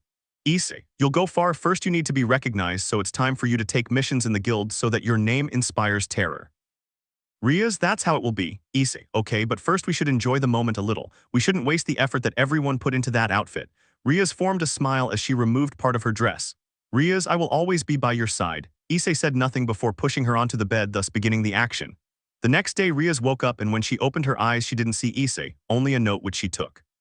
Rias, Issei, we'll meet again soon, and when that day comes I hope you'll be up to my standards, Rias. If you reach the top, I'll honor you by giving you my surname, so good luck. Rias formed a smile, then stood up and changed. Rias, I will go far, Issei, so that I can walk beside you with my head held high. Chapter 70. After Rias' revelation, the underworld was in complete chaos as they felt betrayed. Toji, for his part, was so upset that he was destroying everything in his path because he couldn't forget Issei's smile.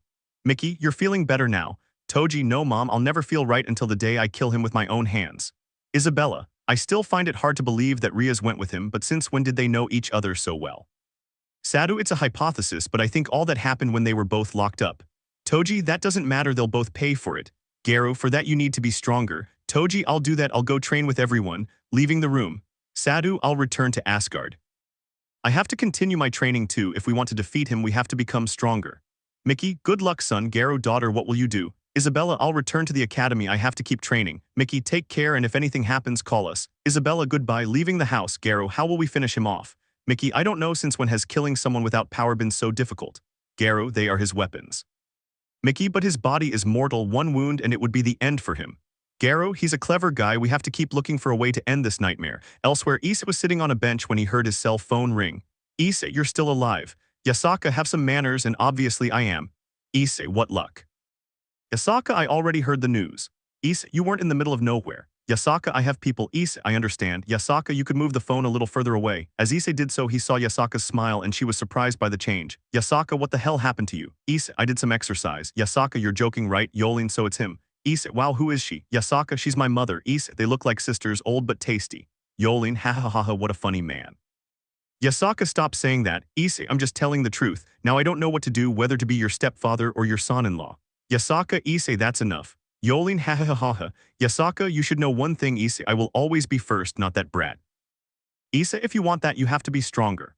Yasaka, you'll see. Issei, I hope so. Yolin, you know who killed my granddaughter. Issei, yes, Yasaka, it was the truth. Issei, Rizebim didn't want me far away and well, he did that so that I would return. Yasaka, you feel guilty. Issei, no. Yasaka, that's good, you're forbidden from killing him since I'll do it. Issei, then don't delay because patience is the last thing I have. Yasaka, see you later. Yolin kisses. Issei, see you later, mother-in-law, since I might give Yasaka a little brother. The aforementioned woman simply ended the call. Issei, well, what will I do now? Standing up to leave. The days passed in which Issei undertook some missions to kill time while Rias began to gain a great reputation. Aquino, at least you should have a more serious expression, not one of happiness when killing someone. Rias, Aquino, I am a demon. Aquino, it doesn't matter, besides they call you the Crimson Empress. Rias, that doesn't matter. Aquino, not just anyone gets a nickname and it suits you. Rias, I have to go further to walk beside him. Aquino, I won't let myself be defeated either. Rias, fighting together as always. Aquino, obviously, where both continued with their destiny. Issei was sitting enjoying a sandwich until someone sat down next to him. Issei, Hades, I thought you'd be dead for so long after everything you've done. Hades, you too, and look, here we are. Issei, that's right. And you certainly want something from me. I don't think you came here just to reminisce about our beautiful life. Hades, to be honest, I'm bored, I have nothing to do. Issei, you shouldn't be on your throne next to Persechin. Hades, how boring. Issei, I see. Hey, do you want to go for some drinks? Hades, okay. Hours later, Issei could be seen standing on the balcony of one of the tallest buildings. Hades, get down from there or you'll get hurt. Issei, nothing hurts. Issei, I'm invisible. Hades, you call yourself invincible, you idiot, but you're not. You're just a sick piece of shit. Get down from there or you'll die. Issei, what are you saying? How do you kill someone who's already dead? Jumping from the building where Hades also came out to grab him, he only saw that Issei had a parachute. Issei, ha ha ha ha ha, Hades, bucking bastard. Issei, you're an idiot. Watching as Hades became embedded in the ground.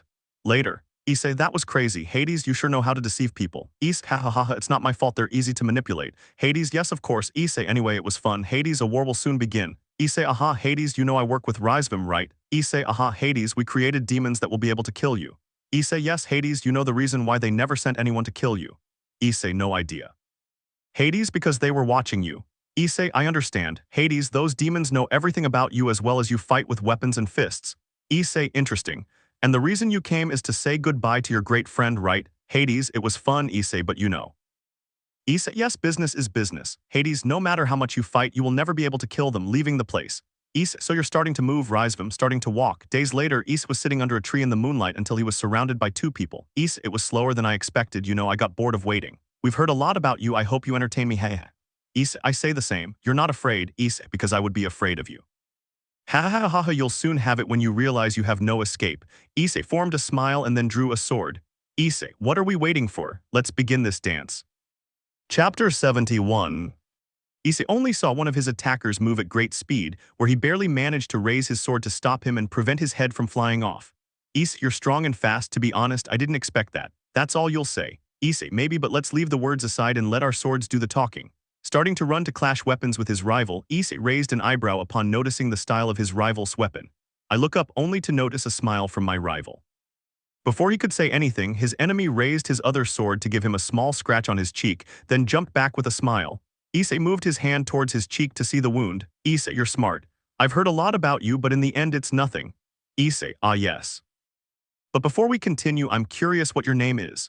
You seem calm, but that will change. My name is Jutaro. Issei, besides wanting to kill me, I noticed that you hate me because as far as I remember I haven't seen you before, or did I sleep with one of your relatives? Jutaro, you think that just because you're handsome everyone should like you. Issei, maybe, Jutaro, I hate guys like you, that's why I'm going to kill you. Issei, aha. Not paying much attention to it, which made Jutaro even more annoyed while his partner remained on the sidelines. Jutaro, you're special, aren't you? You're not like the other mercenaries I've killed. Others train to be strong, but you've been special since birth. I feel like I'm sending you more and more each time. It must feel great to be talented. Issei, talented? What an idiot. Jutaro, Issei, so you're saying I'm talented. If I give you that impression, it's possible you're not up to date. Maybe you haven't lived long, but you've only killed weak mercenaries or other people. It makes sense that you don't know the real world.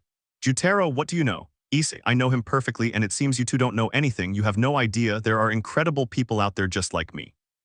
He plunged the sword into the ground, leaving Jutaro confused until he opened his eyes in surprise at seeing Issei in front of him, where he connected his fist to Jutaro's face, sending him flying. His partner was surprised because he didn't know when he moved. Jutaro got up from the ground, and as he did so, he spat out some blood with one of his teeth. He instantly had a memory of when he was with his creator Riasvim. Flashback. A group of people with serious expressions could be seen until they saw the doors being opened. Riasvim, I'll get straight to the point. You were created with only one mission. Creating a hologram where Issei's appearance could be seen. One of those present gripped his weapon upon seeing that face, as he would never forget it. Riasvim, I did the best I could for you. Obviously I won't send you against him yet, since it would be a sure death for you. What makes it special? What race does it belong to? Riasvim, he is human. That alone is nothing.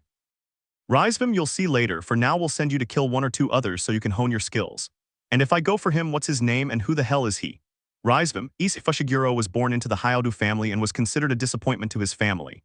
He possesses not a trace of magic, but in return he was granted the perfect body and superhuman physical abilities which he honed through training. Despite not having magic, he gave battle to Great Red. Some know him as the conductor of the orchestra, but I consider him the human god. And with that said, he left the room. End of flashback. Jutaro snapped out of his thoughts only to see Issei swinging his sword to cut off one of his arms. Issei lost in your... I couldn't finish my sentence because I noticed my rival's arm had grown back. Issei, while I wasn't expecting this, interesting. Jutaro, I have killed many and you will be no exception, human. Issei, I understand. He plunged his sword into the ground again and then placed his hand on his chin. Issei, well, it's time to give it my all. Jutaro only formed a smile which he erased instantly as he felt a pain in his hand. When he looked, he only noticed a chain that pierced his hand. Jutaro, at what point? Issei, don't let your guard down. Luring him towards him, Jutaro just ran in his direction to deliver the final blow, but Issei pulled out a sword that was unusual for him. He only saw Issei's smile and how he plunged the sword into the ground, causing roots to appear and hold him and his companion together. Issei, well, what am I going to do with you now? Jutaro, Enmu, do something or I'll kill you myself. Enmu, how frightening, but as your superior wishes. He snapped his fingers, causing Issei to lower his head instantly. Enmu formed a smile, as did Jutaro. Issei, how pathetic. Enmu, how is that possible? Issei, I'll give you a tip for the future. I've never had a good life, so you can't have a good dream, so I killed everyone and here I am. Enmu, how did you know it was a dream? Issei, I already told you, you should have paid attention. They started walking where Enmu snapped his fingers, but it was useless in the end since it didn't affect Issei. Jutaro, you should be dead. How come my poison hasn't affected you yet? Issei, no wonder I felt a tingling sensation, so it was poison. And well, I'll give you a fact. I've been consuming poison since I was a child. Let's just say that now it only brings me happiness and adrenaline. Both men, seeing Issei's smile, knew that name was not normal. Issei, well, who will die first? Jutaro, this won't stay like this. Issei Fushiguro, we will return and I will avenge this humiliation. Pressing a pane of glass where they both disappeared. Issei, what kind of person did that old lesbian make? Seeing that dawn was breaking. Issei, it was a long night. Putting away his weapons to return to his home, he received a call at that moment. Minutes later, he was on a balcony where he took out his cell phone. I searched through their contacts until I found the number, then dialed it and they answered instantly. Rias, yes, it happens. Issei, I have a very important mission for you. Rias, tell me I'm ready. Issei, if you succeed, you will be my second wife. Rias, Chapter 72. Minutes earlier, Issei was about to go home until he received a call. Issei, I'm a little tired, talk to me another time. Excuse me, but this is very important. Could you give me a few minutes of your time, please? Issei, I don't know. I beg you. Issei, a woman begging me is a weakness. While I'll be at a cafe, I'll send you the address in a few minutes. Thank you so much. Issei hung up the call to head towards his destination. Upon arriving, he ordered some food and a pot of coffee as he was feeling a bit sleepy. An hour later, a blonde woman was entering. She looked around until she saw Issei. You are the mercenary Issei Fushiguro. Issei, I only have one question. How the heck did he get my number? In the guild, Issei, I must have looked like an idiot for asking that question. I need your help creating a barrier. Issei, whom he wishes dead. Nobody. Issei, I don't understand. My children were kidnapped 2 months ago. I've done what I could. The leaders can't find them either. Issei, ma'am, I'm a mercenary, not a police officer, so I shouldn't be looking for missing people. I beg you, please, I will do whatever you wish. I will give you whatever you want. Issei, you're tempting me. But if I accept, who the hell are you and who are those sons of mommy? My name is Elizabeth Phoenix. My youngest children were kidnapped. One is Razor Phoenix and the little one is Ravel Phoenix. Issei, so you guys are the Phoenix. Elizabeth, I know you can bring them back alive. Issei, because he has that impression of me. Elizabeth, you stole the Gremory family's daughter in addition to being the #1 enemy of the Hyoudou family and being hated by one of the most powerful beings in the world, Sekiryuutei Lucifer. Issei, that day was crazy, wasn't it? But you know, the night was the best. I went at it with Rias like crazy. Elizabeth, that information was unnecessary. Issei, yes, well, looking at the blonde. Issei, now I understand. Elizabeth, what's wrong? Issei, nothing interesting. I was talking to 2 friends not long ago and they were skilled. I guess your 2 sons are being drained. Elizabeth, what do you mean? Issei, my own stuff, but oh well. Elizabeth, she will. Issei, what a drag, but I'll let someone else do it. Elizabeth, that person will succeed. Issei, if he dies, it's because he's an idiot. Elizabeth, what do you want as a reward? Issei, how many nobles follow you? Elizabeth, what's that about? Issei, answer or no deal. Elizabeth, most of them, since as the providers of Phoenix's tears, many follow us, in addition to other families from other factions. Issei, fine. I'll just ask for one thing, it's nothing out of the ordinary. Elizabeth, tell me. Issei, I don't know how long until that day, but when it comes, you will be the first to step forward and lower your head in respect. Elizabeth, towards you. Issei, not at all. It won't be long before Rias becomes the leader of the demons and she'll need support and that person will be you. Elizabeth, it won't be easy. Issei, then start preparing the funeral. I don't think your children can withstand so many experiments. Elizabeth, experiments, what do you know? Issei, well, whether he accepts or not, time flies. Tick-tock, tick-tock. Elizabeth, okay, I'll do it. Issei, okay, then you'll hear from me in a few days. Standing up to leave the restaurant, I walk for a few minutes until I reach the park where I take a seat on a bench. At the moment, Issei, you would be my second wife. Rias, seriously, she had a big smile on her face and her eyes were shining with excitement. Issei, I won't lie, it's a suicide mission, but it would be the only way for you to prove to me that you can walk beside me. Rias, I'll do it no matter the danger. Issei, that's what I wanted to hear. Rias, you said second, so who's first? Issei, Yasaka, she's a difficult woman. To this day, she hasn't warmed my bed yet. Rias, I'll be stronger than her. Issei, if that's what you think. Rias, what do I have to do on the mission? Issei, they kidnapped the Phoenix brothers, Razor and Ravel. Rias, who? Issei, Rizvim is the only sicko I know who has the balls to do that. Rias, but what was the reason? Issei, he did something amazing, I won't deny it. You might die on this mission, but if you succeed. Rias will get married. Issei, someday, but yes. Rias, it doesn't matter, I will fulfill the given mission. Issei, that's what I wanted to hear, so you have a week, do what you want. I hope for good news. Ending the call. Elsewhere, Rias jumped for joy. Minutes later, she became more serious to begin her mission. About 4 days passed during which he was investigating and destroying everything in his path in search of information, without realizing that his reputation was growing even bigger. Rias, my time is running out, so tell me where the hell those 2 Phoenix brothers are. Don't know. Rias, already somewhat annoyed, created a sphere of destruction which she placed on the demon's leg, causing him to scream in pain. Rias, tell me where they are. In China, that's all I know. Rias, don't lie to me, tell me or I'll make you suffer even more. Creating another sphere, making the demon sweat with fear, and with no other option, he gave him the coordinates. Rias, having gotten what she wanted, headed for the exit where the demon let out a sigh, thinking that she was going to live. Rias, what kind of wife would I be if I left my victims alive, destroying everything in his path with a smile? Aquino, you're a heartless killer. Rias, thank you. Aquino, ever since Issei told you that, you've become more cruel. Rias, you're forgetting who my future husband will be. He's someone feared for never leaving his enemies alive and for torturing them from time to time. What kind of wife would I be if I didn't do the same? I'd just be managing his legacy. Aquino, I hope someday I'll have the same opportunity as you. Rias, everything in its own time, don't worry. Besides, I'll tell him you supported me, maybe you'll score some points. Aquino, maybe Kaneko. Rias, we're ready. Rias, okay then let's go, and one more thing, thanks for the support. Kiba, we are a team and we learned a lot. Asia, Issei knows that we are helping her. Rias, of course.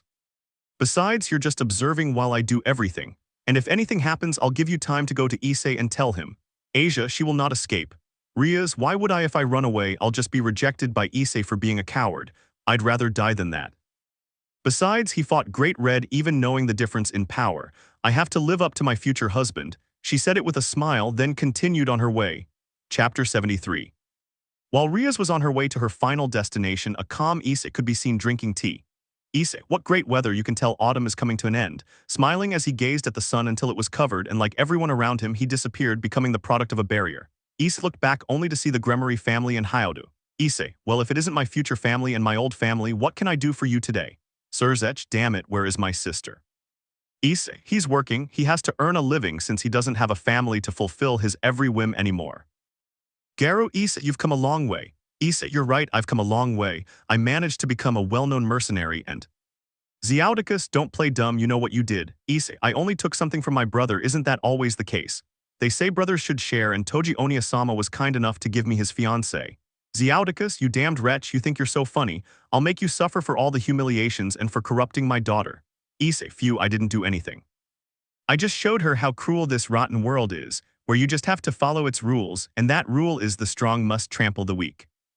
That's what my parents told me in the past, and like a good son, I followed their advice. Mickey East, you have caused us so much harm, you humiliated our family. I don't know how you managed to survive, but you have to die, only then will I be able to have peace. Venelana, my daughter was a kind person and you turned her into something horrible. Surzech, you don't love her, you're just playing with her for revenge. Issei, ha ha ha ha.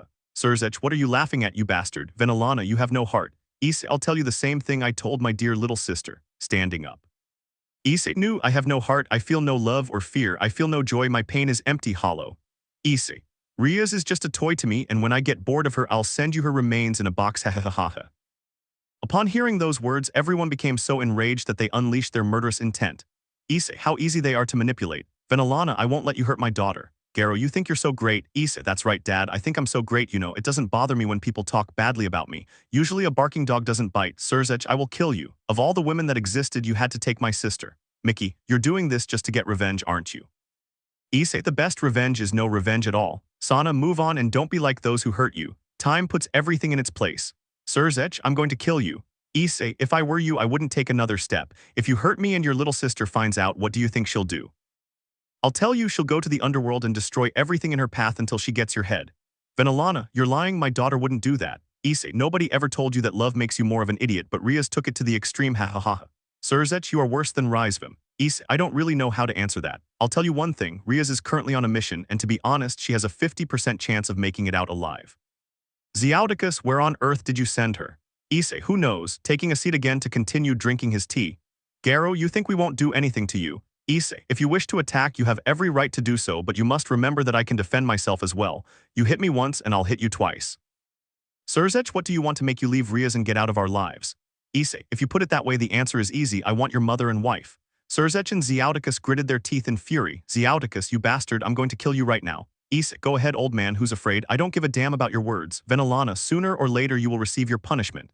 Issei, even more, I thought I'd suffered enough. My life is hard, but what can you do?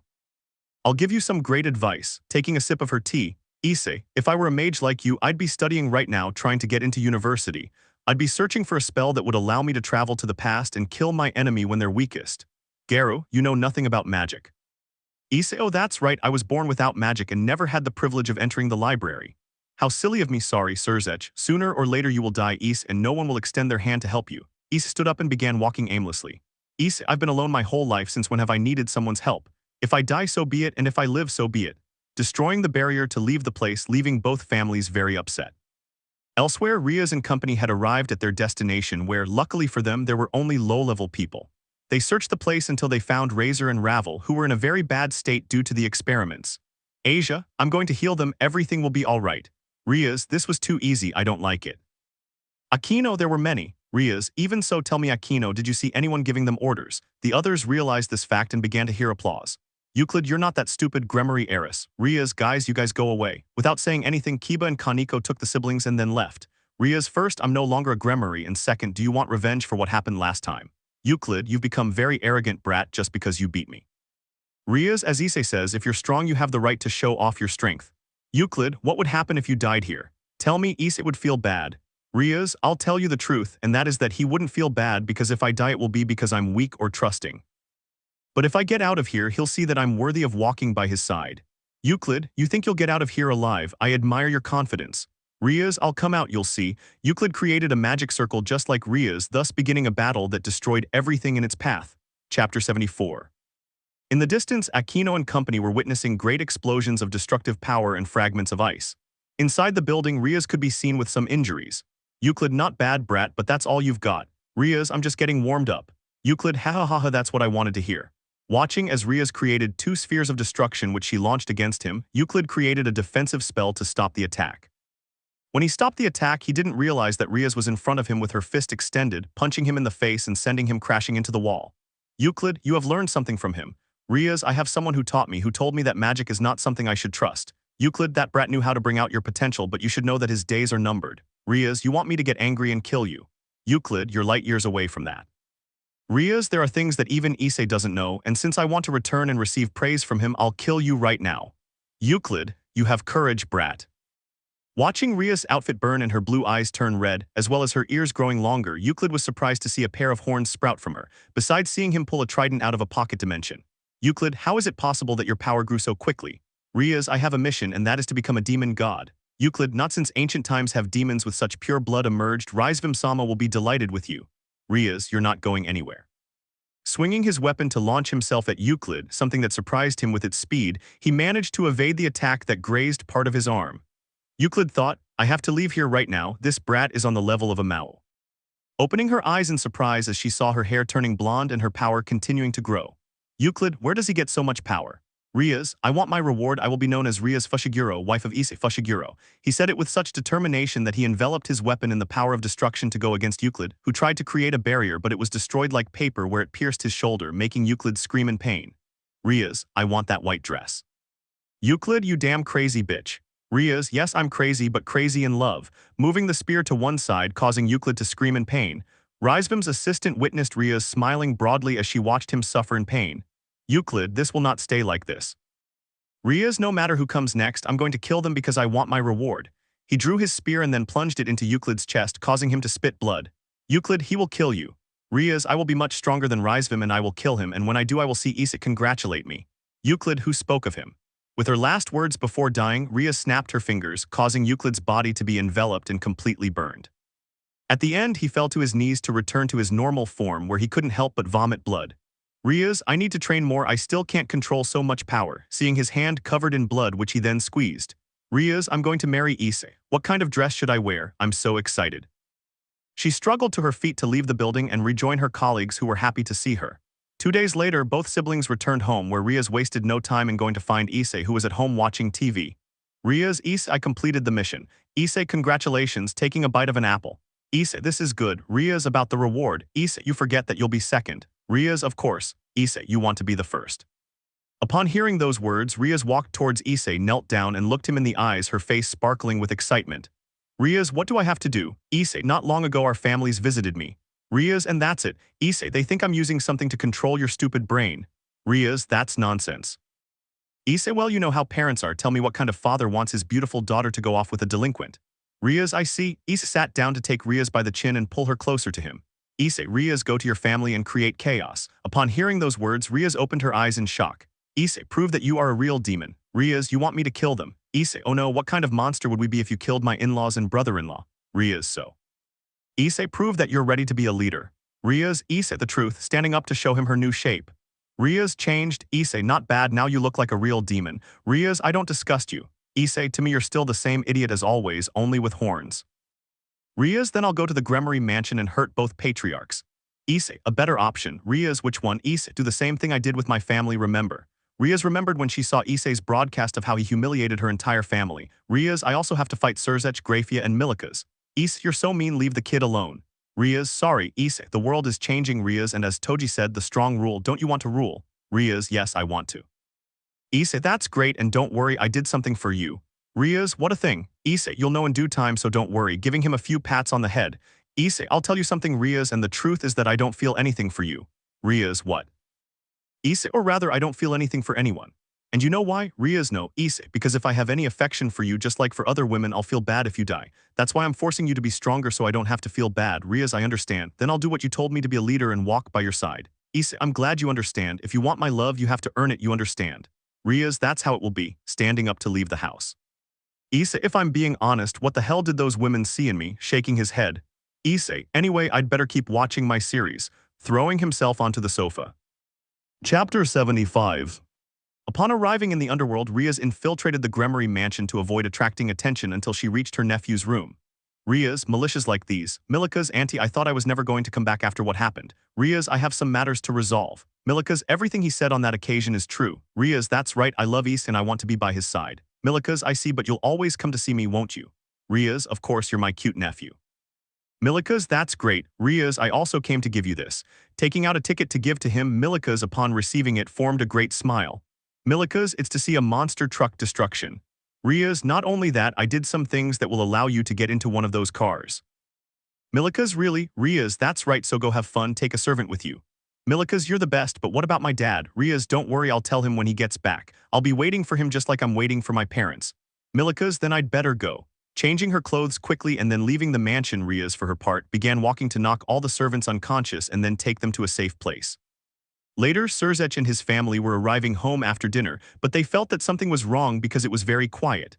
Serzech quickly stepped forward to open the door and saw Rias standing there. The Mao and his family were surprised not by seeing her but by not feeling her aura. Hyoudou, Rias, you decided to come back. Rias, I only came to do one thing. Venalana, Rias, stop this nonsense and go back home. You know how worried I've been all this time. I've heard so many things about you. Tell me it's all a lie. Rias, believe what you want, I don't care. Serzech, don't imitate him. Rias, Serzech, I came for one thing. Serzech, what do you want? Rias, your position is over. It's time you took a permanent vacation.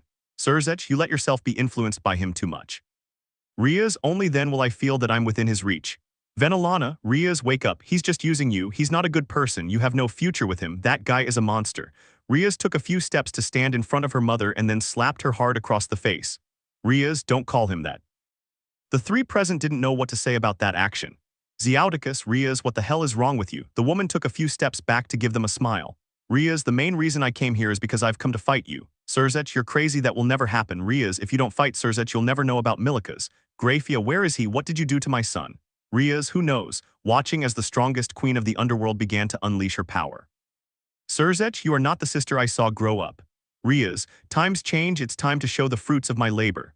Releasing their aura, the others, having no other option, did the same since they knew that Rias was not playing around. Seconds later, Serzech and Venalana created a sphere of destruction, as did Rias, where both collided. Rias, they think I'm going to give up that easily, releasing more of their power and gaining some territory. Venalana, you've grown up, daughter, but you have a long way to go. Serzech, you lack years of experience. Increasing her power by making her sphere larger, Rias unleashed everything within herself, causing her horns and 5 pairs of wings to appear, shocking those present. Rias took advantage of this to detonate her sphere of destruction, drawing the attention of many as they noticed it was Gremory territory. Rias, then we begin the real battle. Hyoudou, how did you reach that level? Rias, if I want to be strong like my future husband, I have to train hard, and this is the result. Tell me, are you proud of me? Serzech, being by his side will only lead to your death. Rias, stop talking and fight instead, also so I can feel somewhat inspired and not listen to your nonsense. Taking out a pair of headphones to put them on and play Lady Gaga's song Judas. Rias, the end of the song will be the end of the battle. Launching into the attack, Serzech realized that his power was no joke. With no other option, he unleashed his power, covering his entire body with the power of destruction. Venalana, you will receive a punishment for attempting to attack the Gremory family. Releasing his power, Hyoudou began creating magic circles to support Grafia. Seconds later, everyone witnessed huge explosions as if it were a war. The 3 Maoists instantly set off with their armies to see who was attacking one of their own. When they were about to arrive, they stopped because there was only one person in front of them. Serafal, Elizabeth Sama, what are you doing here? Elizabeth, I made a promise and I have to keep it. Ajika, what does this mean? Elizabeth, it's a battle in which no one should interfere right now. Rias is fighting against her family. Ajika, what the hell is going on? Serafal, what did Issei do to make you side with him? Elizabeth, I wouldn't understand, hearing loud explosions behind her. On the battlefield, Rias was embedded against a wall with several wounds all over her body. Serzech, Rias, give up, you don't stand a chance. Taking off his helmet, revealing a few wounds. Rias, I'll never do it. Venalana, stop acting like an idiot. Rias, the song isn't over yet. Standing up to turn against his family, he created a sphere of destruction. Everyone was ready to defend themselves, but they watched as the sphere took the form of a sword. Rias, they think I can only fight from a distance. Scratching Serzech's abdomen, causing him to fall to his knees. Rias, if I don't win, I'll be the laughingstock of my teacher. Remembering Maki and how she always humiliated her in every fight. Rias, don't forget that she used to be a Gremory. Raising his arm, he made hundreds of magic circles appear. Hyoudou, impossible. Rias, I'm not the same little brat I used to be. Dropping all attacks, leaving the Gremory only able to defend themselves. Something Rias took advantage of to hurt her former family. Serzech, seeing that, lunged at Rias, punching her in the face. Serzech, I will kill that bastard who changed my little sister. Rias, call a Chiam that you bastard. He lunged at Serzech to knock him to the ground, then raised his leg and struck him in the abdomen, causing a crater in the ground. Serzech could only spit blood from the great pain. Venalana, son. I went to stop her daughter, but only received a punch to the face. Grafia, this can't stay like this. Rias, the song has come to an end. Extending his hand to open a dimensional rift while drawing a holy sword that was burning his hand, he still had a serious expression. Rias, he's the only thing on my mind. Walking towards Grafia to embed the sword in his sister-in-law's leg, causing her to scream in pain. Falbium, Elizabeth-sama, you'd better step aside. Elizabeth, the underworld is going to change, this day had to come. Seraphal, what are you saying? Elizabeth said nothing, but seconds later a great silence fell, and everyone had a look of horror on their faces as they watched Rias grab Serzech by the hair and drag him along. Seraphal couldn't believe that her friend had been defeated, and seeing Rias with hundreds of wounds, she still maintained a serious expression. Rias stopped near Elizabeth where she gave her a tear of phoenix which healed all her wounds. Rias, Issei might be a little annoyed that I'm healing my wounds, but I have to talk. Making a throne appear, taking a seat and forming a serious expression. Rias, beneath my feet lies one of your leaders, Serzech Lucifer. As you can see, he was defeated by me, so from now on I will take his place. Ajika, what nonsense are you talking about? Rias, this place needs to change and I will. Elizabeth, the Phoenix family, like other houses, are willing to follow her. Bowing, Rias, so this is what he meant, having a small smile that quickly changed to a serious one. Rias, from now on I will be the leader, but I will not take that trashy name of Lucifer from now on. Everyone will call me Rias Fushiguro. I will be your demon goddess. Grabbing Serzech by the neck, who was waking up. Rias, you can take an indefinite vacation, Onia-sama. Throwing him against his companions who held him down and then began to heal him. Rias, to those who don't follow me, I'll just say that they will suffer the consequences. And with that finished, he teleported to Issei's house where upon arriving he saw him lying on the sofa eating some chips. Issei, hahaha, that son of a bitch is so funny. Rias, Issei, I did it, I completed my mission. Issei, you're still alive, wow, what a surprise. Rias, I'll be number one, so when we get married, if you give me some time I can think about my dress and… Issei, stop talking so much nonsense, I'm not getting married. Rias, but you told me I would be your wife. Issei, I said it, but did I tell you when? Rias, not really. Issei, so that nonsense can be carried out today, tomorrow, it could be days, weeks, months, or years, who knows? Rias, it's not fair, I already told the underworld that my name is Rias Fushiguro. Issei, wow, you're so stupid, standing up and facing her. Issei, I'll tell you something, Rias, you have my respect, and I don't say that to just anyone. Rias, seriously. Issei, you earned the surname, use it however you want. Rias, thank you. Issei, but as I said before, I don't love you, Rias, nor you, nor anyone else. Rias, there must be a reason. Issei, you think a lot of nonsense. Do you think that in the past I had a girlfriend whom I saw die in my arms? How cliché. Rias, so Issei, love is stupid. Rias, I tried so hard. Issei, you should be proud. If your past self could see you, he'd be shocked to see how strong you are now.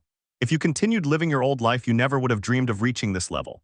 Rias, you're right. Issei, you're free. Rias, go. If you decide to love me, it's your decision. If you decide to kill me, do it, but obviously I'm going to defend myself. Rias, that will never happen. Issei, do the mission that Yasaka has, something that Kano invented. Rias, which one would it be? Issei, make her love you. Yasaka has made some progress. Make her love you like an idiot. Rias, I will. Issei, it's a stupid mission in my opinion. Rias, I'm going to achieve it no matter how many years it takes. I'll make you love me like I love you. Issei, like a madman. Issei, you have courage. Rias, I have it more now that I'm the leader of the underworld. Issei, I understand. Then go now because I have to leave too. I'm going on a trip and you won't hear from me.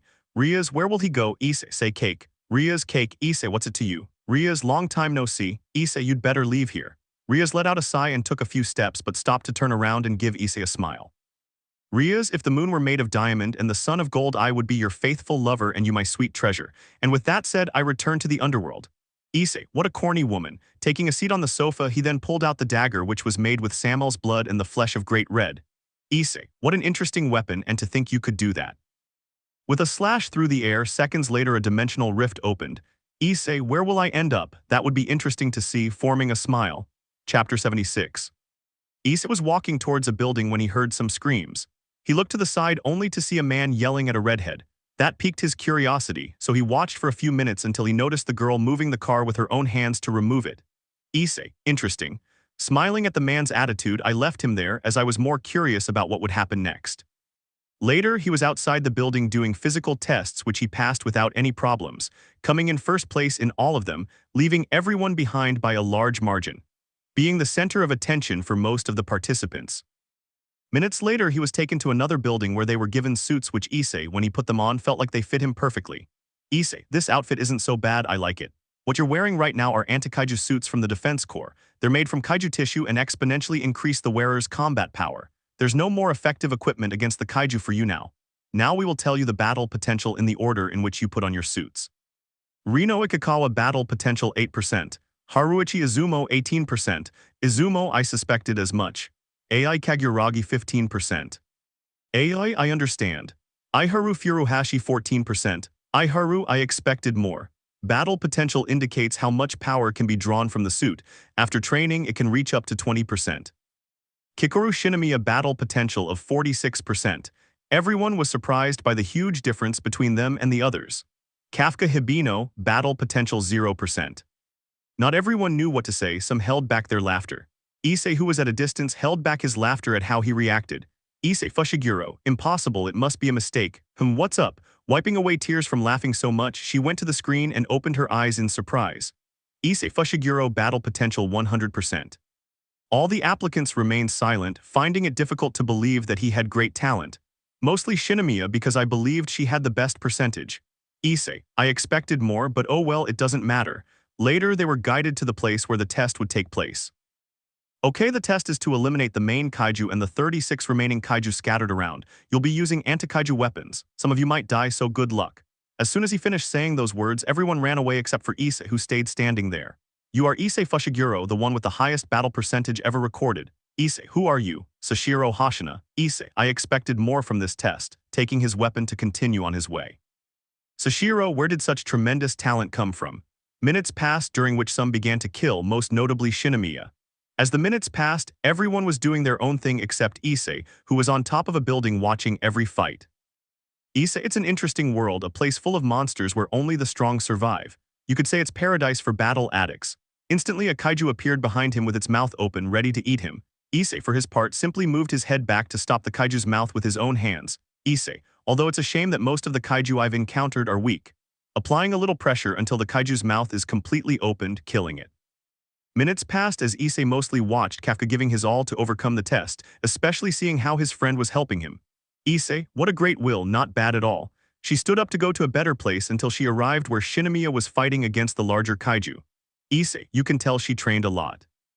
Seeing how each shot he fired was lethal to his rival until he killed him completely. Issei, I guess the test has come to an end. He was ready to leave, but then he saw a kaiju appear and attack Shinomiya from a distance. You're still standing. Shinomiya, he can speak. Issei, first time I've seen a kaiju that can talk, it's interesting, maybe it must be a leader. Shinomiya, you can't leave here. He stood up to fire, but the kaiju launched several shots from its fingers, causing Shinomiya to scream in pain and fall to his knees. Issei, wow, not bad. Taking a seat to continue watching, they also noticed how the corpse was getting up again and how Shinomiya launched an attack. Issei, if it weren't for the suit, that brat would have been dead a long time ago. The idiot has talent, but she'll die, seeing how she had given up and was ready to die.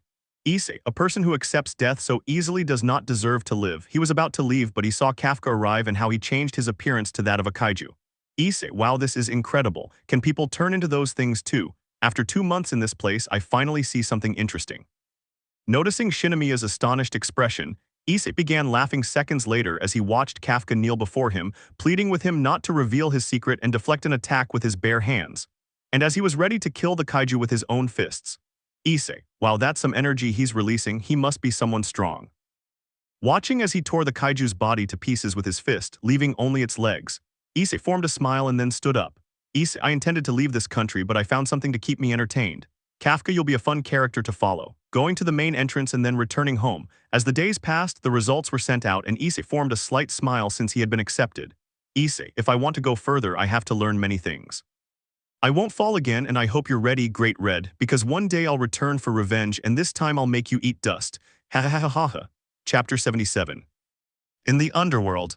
After Rias proclaimed herself the new leader, many were against it and others in favor, mostly because they followed Elizabeth, who had previously promised it to Issei. The family, without the help of the Phoenix family to heal their wounds, had to be admitted to a hospital to treat their injuries, remaining out for quite some time. Before taking complete control of the underworld, Rias knew that there were still 3 people who were not going to follow her, but she left it for the time being. Since he had to go to another place first, being the building where all the counselors were. Upon arriving at her destination, she was greeted with open arms and smiles by all the elderly people. Rias thought, they think I'm stupid. Counselor 1, you've caused quite a scandal, Heiress G.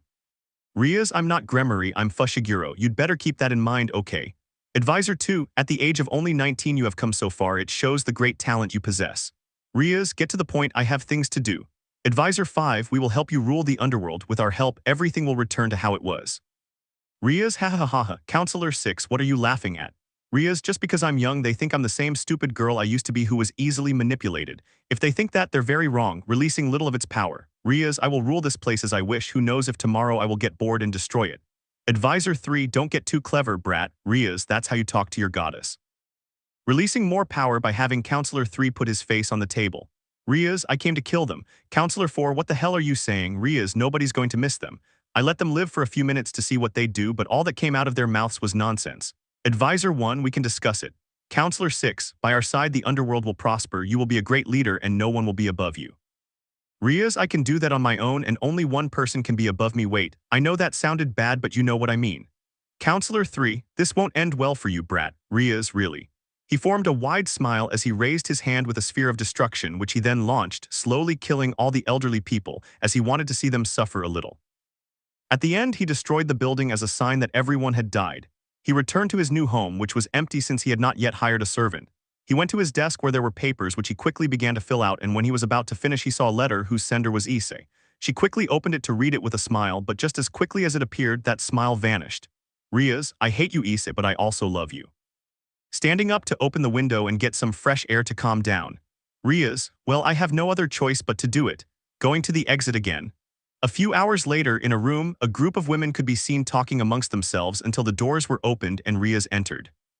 I walk a little way to take a seat, cross one leg and give a smile to the group. Rias, thanks for coming, girls, I'm glad. It's been a while since I've seen you all since the so-called wedding, hahaha. Now that I look closely, Sona, you've changed. You look prettier with long hair and your chest has grown a bit too, congratulations. That's something you always wanted, right? Sona, Rias, what's wrong? Why did you call us like that out of nowhere? Rias, there's no rush, my friend, and as for the others, tell me, Sekiryuutei, is everything all right? Sekiryuutei, I was busy, get to the point. I know the photo is a bit blurry, but I'm just starting out with artificial intelligence, and when it comes to Sekiryuutei, it's difficult. Many might not know this, but she's my waifu along with others, and there are very few photos of Sekiryuutei, so I'll do my best. Rias, you're so mean, and you, Ravel, how are you? Are you feeling better now? Ravel, thanks to your help everything is fine, thank you very much. Rias, that's great, and your aunt, it's been a while since I've seen you, you don't talk anymore. Leisha, with everything you've done, do you think that's possible? Rias, yes, things are strange, and you, Roygun, are you still in a bad mood because you no longer participate in the raiding games? Roygun, what do you want? Rias, to be honest, I don't want this, but that's how things are. Well, someone was missing, but that can wait, standing up to take a page out of his pocket. Rias, Issei, gather Sona, Sekiryuutei, Ravel, Leisha, and Roygun, and I imagine you and the brats are wondering what the heck is going on. The answer is simple. I saw so many things in the other factions that made me want one too, and that is to have a harem that gives me massages. Those present upon hearing the last part did not know what to say. Rias, Issei, they might refuse, but I don't care. The more they resist, the better it'll be, and they can't ask the idiot reading this. Well, that's all. I'll see you when my vacation is over, this being the end of the letter. Sekiryuutei, Rias, this is a damn joke. Rias, believe me, I wish it were so, but I guess he has plans, and who am I to refuse? Sona, you're afraid of him. Rias, no, I love him, hehehehe. Roygun, great, our leader is crazy. Ravel, because he wants that. Rias, who knows, and well, there are words that apply over time, and believe me, I say this from experience. Leisha, what are you talking about? Rias, love comes from hate. When they locked me up with him, I preferred to die rather than ask for his help, but I realized I was literally going to die, so I decided to follow him, and well, he made me do it by force. Sona, Rias, I don't want details. Rias, I won't deny it was painful, but a part of me enjoyed that moment when I was used as. Sekiryuutei, that's enough, Rias. Roygun, don't stop her, keep going. Rias, the point is that Issei chose them as his toys. Roygun, and you say it like it's nothing when you're the same, aren't you? Rias, you're wrong about that. I'm his future wife, he's even given me his last name. There's a huge gap between us. Sona, you're sick. Rias, I'm just doing what I was asked to do, besides you don't have a choice. Tell me, Roygun, do you want your evil peace game? Leisha, there is no. Roygun, I have to be used to get back to having fun. Rias, maybe. Roygun, I'll think about it. Sekiryuutei, I can't listen to any more nonsense. Leaving the room like the others, although Roygun was thinking about it. Rias, they remind me of myself. No matter how much I hated it, in the end I fell, and you will too. But maybe you'll want to be by their side and you'll become stronger. I have to train so I don't fall into the place I long to reach. Changing to a serious expression to go train. Chapter 78. Issei, for his part, was on his way to the building where the meeting of the accepted people would take place. As he was approaching, he saw a food stall in the distance and decided to stop and have something to eat. Time passed and it got late, but since he didn't care, he kept eating until he resumed his journey.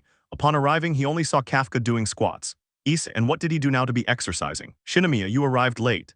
Issei, what can I say, I was a little hungry and time flew by. Kafka, it will be a pleasure to fight by your side. Issei, I agree, well now that everything is over I'll take my leave, I have some things to do. Ikikawa, we're going to the base, you have to attend too. Issei, I'm sorry, but that won't be possible. Nemea, it's the superiors who give the orders. Now you're a soldier, it doesn't matter if your battle potential is 100%. Issei, I don't think you understood me. I don't take orders from anyone. I give the orders and do what I want when I want. Leaving the room to go get married, some kaiju. The others left it since it wasn't really their problem. As the days went by, everyone trained hard to get ahead and become stronger. Sashiro, you shouldn't be with them too. What are you doing here? Seeing Issei lying down in a beach chair drinking a beer. Issei, it's boring because I have to play with children. I've already taken care of 3 before and doing it again would be a nightmare. Sashiro, if you plan to relax, you shouldn't have become a soldier. Issei, what a thing, I did it mostly because the suit isn't bad. I want to see what a future wife I'll have thinks of it later on. Sashiro, you're weird. Issei, that's new. You always tell me I'm a monster and stuff like that. Sashiro, you don't know what a real monster is. Issei, vice captain, if I defeat him I would have his position. Sashiro, ha ha ha, what nonsense you're talking. Issei, if I defeat the captain I could have her position too. Sashiro, it could be. Issei stood up to stretch his bones. Issei, fight against my fake smile. Sashiro, ha ha ha ha, what are you saying? Issei, I need to stretch my arms a bit at least. I'm tired of killing so many weak kaiju. I want to know how strong a captain is, or in your case, a vice captain. Sashiro, stop with the nonsense. Issei let out a sigh as he began to draw his katana from its sheath. Issei, I never joke. Launching an attack, Sashiro barely managed to get his hands out to defend himself, but the force Issei put out sent him flying, drawing the attention of the others. Issei, that's all you've got. Sashiro, you are strong, emerging from the rubble with a serious expression. Sashiro, I'll have to bring you down to earth. He launched an attack to strike Issei at full speed, but his rival deflected all his attacks with his sword. Sashiro was surprised by his abilities but became more annoyed when he saw Issei let out a yawn. Issei, that's all. Dropping his sword, he punched him in the face, sending him sprawling with the other soldiers who were speechless at the sight of their vice-captain bleeding. Issei started walking while scratching the back of his head with a half-smile. Issei, I expected more. Sashiro, don't blame me, using the full potential of his suit to move at a higher speed. Issei, not bad, but you're still too predictable. Raising his arm, he hit Sashiro in the face, who had tried to hit him from behind. Sashiro was on his knees watching as a lot of blood came out of his nose from the blow. Issei grabbed him by the neck to put him in front of him. Issei, you're too weak. Sashiro, how are you so strong? Issei, train, what can I tell you? Just let it go. Issei shifted his gaze to the right to see the captain with a serious expression. Issei, oh, if it isn't Captain Mina. Mina, you're disrespecting your captain, don't you know the consequences? Issei, where I come from, the strong rule and I won't make an exception here. Mina, release your vice-captain. Issei, he's referring to this weakling, okay, dropping to Sashiro, who was in shock from what had happened. Issei, I won't lie, these past few days have been fun. I've killed so many of those creatures I've lost count. The reason I came here was mostly for the suit. It gives me some strength, though I'm not one of those people who likes to rely on a suit, but who knows when it might come in handy, right? Mina, you will be punished. Issei, or maybe I should just go, I really have some things to take care of. Starting to walk towards the exit, he took a few steps until a bullet passed close to his cheek. He turned around only to see the captain pointing the gun at him. Issei, then let's play. Mina, remember who's in charge here. Issei, aha, Mina, someone needs to put you in your place. He pulled the trigger to shoot him in the legs, but Issei evaded the attack. He shot at him again, but he evaded every attack.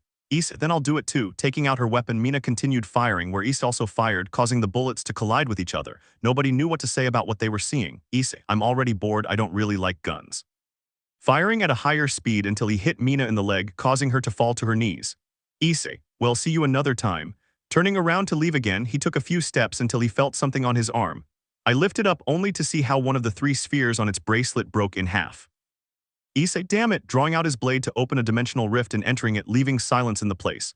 As he left, he took out his cell phone to make a call, but no one answered. He called another number again, but nothing. He tried the last one until they answered. Issei, damn it, Maki, why aren't the others answering? Maki, sensei, Hakufu is critically injured and Mitsuri is dead. Upon hearing that, Issei clenched his teeth in fury. Issei, send me the address, I'm on my way. Maki, sorry, sensei. Issei, do as I say, cutting off the call and then punching a wall through it. Issei, damn it, I take a few days off and this happens. I'll find the person responsible where not even death itself can save them. Chapter 79. Some time later, Issei set off for his destination without wasting a single second of his time. Upon arriving at the house where he was being waited for, he opened it abruptly only to see Maki sitting there in silence. Issei, well, Maki, sensei, what happened? We haven't been able to communicate with you for days. We thought something bad had happened to you. Issei, I was on vacation and from what I can see I can't even take that. Taking a seat opposite Maki. Issei, anything to say? Maki, how long have we known each other? Issei, that's not important. Maki, it's been about 7 years, how time flies, right? Issei, what are you trying to say? I don't really understand. Maki, the truth. Standing up to take a few steps before Issei could say anything, some people appeared out of nowhere. Happy birthday, Maki, happy birthday, sensei, we surprised you, didn't we? Rias, she's so surprised she can't even speak. Mitsuri, happy birthday, sensei. Issei turned around only to see the pink-haired girl with her usual smile and a cake in her hand. He put it on the table, then went over to Issei and gave him a hug. Mitsuri, how are you feeling, sensei? Looking up, he saw Issei smiling, something he didn't like. Before he could say anything, Issei placed both fists on Mitsuri's head and began to move them. Mitsuri, sensei, it hurts, let me go. He managed to break free and then started running. Upon seeing Issei's expression, Maki and Hakufu immediately began running for their lives. Later, the three of them were lying on the ground and Issei was on top of them. Issei, first of all, what happened to the Mitsuri pearl and don't talk nonsense. Mitsuri, about that I gave it to my ex and well, I forgot to take it back when I killed her, I guess that's why I called no. Issei, what an idiot woman. Mitsuri, I'll have another sensei made, don't worry. Hakufu, but it was the only option since I never attended. Maki, that's right, and that also shows that he would come quickly. Mitsuri, Kayaya the sensei is the best, how cute. Issei said nothing more as he stood up to take a seat in a chair where Rias instantly sat on his lap with a smile. Issei, I admire your courage. Rias, I missed him all this time, plus I did a lot of things, I killed the council members, several nobles are following me among other things that makes him happy. He had a smile on his face and was expecting a compliment, but Issei just looked the other way. Issei, and what do you expect, that I congratulate you or isn't that your job? Rias, can I give you a kiss if you want? Issei, do whatever you want, I don't care anymore. Rias, without hesitation, gave him a kiss on the cheek where a smile then formed. Issei only felt as if a dog was licking his cheek. Issei, that's enough, standing up to look at the group. Issei, and what are you doing here, don't you have work to do? Akino, I'm rising in rank, now I'm Azazel's secretary. Kiba, I just need one more sword. Gasper, I control half of the vampire faction. Asia, I have a couple more wings. Kaneko, I am stronger. Issei, was that my question, but it's better if you don't answer me, taking a seat again. Issei, everyone go outside, I need to talk to Rias about something and then I'll talk to the three of you, okay? Without saying anything, everyone left the room where Mitsuri had taken the cake before leaving. Rias, tell me what you want. Issei, now that you've spoken, tell me, aren't you afraid they'll stage a coup and try to kill you? Rias, maybe, but I don't care, I train day and night and besides, I have to get stronger now. But first of all, why does he want more women? Issei, you're saying that because of the letter. Rias, that's right, I know them all and well, you're not very well liked, but don't worry, I'll convince them. Issei, don't do anything, I like it when the food resists because it's more delicious just like you. Rias, hehehe, but tell me why. Issei, just out of curiosity. Rias, the underworld is in your hands now, you just give me an order and I'll do whatever you want. Issei, you haven't finished your mission yet. Rias, I know, but I'll do it soon and when I do, that dragon will be mine. Issei, I hope so, I don't want a weak woman by my side. Rias just formed a big smile, blushing furiously. Rias, I'll do my best, Issei. Issei, I understand, I hope. She stood up to leave, but Rias grabbed her leg. Rias, we can have a moment, the truth is it's been many days. Issei, I'm not in the mood. He broke free from her grip and continued on his way, but Rias grabbed his leg again, causing Issei to kick her. Seconds later, he saw her emerge from the rubble with a smile. Issei, this bitch is crazy. Rias, I didn't hear what you said. Issei, just go and take your friends with you and when you have weight, better yet, I don't have a task for you. Rias, tell me. Issei, you don't know much magic, do you? Rias, not so much, but I know how to defend myself because. Issei, go study with my dear little sister and when you meet someone named Estat, tell him I'll see him later. Rias, I understand, then I'll get started, giving him a smile, then leaving. Later, the girls entered only to kneel before Issei. Hakufu, we already apologized, sorry. Issei, I know you didn't do it because you wanted to, but don't do this stupid thing again. Mitsuri, but it's your birthday. Issei, I don't mean that, I mean faking their deaths. I know I never showed them affection or anything cheesy, but I do have some affection for them. Maki, sorry. Mitsuri, don't be angry, sensei, we love you very much, we won't do it again, okay? Issei, I hope so, well I have to go, there's something I have to do and I can't keep putting it off. Maki, any orders? Issei, that old man is up to his old tricks, just investigate that. Walking towards the exit, she stopped before opening the door. Issei, I'll give them their punishments later for this cute joke. Opening the door and then leaving, he managed to create a great silence and fear. Later, Issei stood in front of a tomb. Issei, it's been a while, you're finally showing your face. Yasaka, it took longer than I thought. Issei, and the mother-in-law and future wife. Yasaka, I had things to do and don't talk nonsense in front of my daughter. Issei, yes of course. Yasaka, I'll go after him. Issei, being stronger made you more of an idiot from what I can see. Yasaka, no but. Issei, tell me Yasaka, do you want to say goodbye to her? He threw his dagger which Yasaka took with hesitation. Yasaka, what do you mean and what the heck is this? Issei, just answer. Yasaka, I would like to say goodbye to her because of how things ended. Issei, I understand, then we have to do it, taking the dagger to open a dimensional breach. Yasaka, what is that? Issei, a door to another world, a friend gave me this beautiful gift. Rias, I'm going too, coming out from behind a tree. Issei, you leave me speechless. Yasaka, what are you doing here? Rias, I have to keep my position as #1 wife and I'm not going to lose it. You know how hard I work to get it, and if they both leave on their own, I'll be the only one who loses, so I'm going. Yasaka, while you didn't waste any time, Issei, it doesn't matter and you're right to say a few last words. Yasaka, that would ease my heart a little, taking a step forward to enter.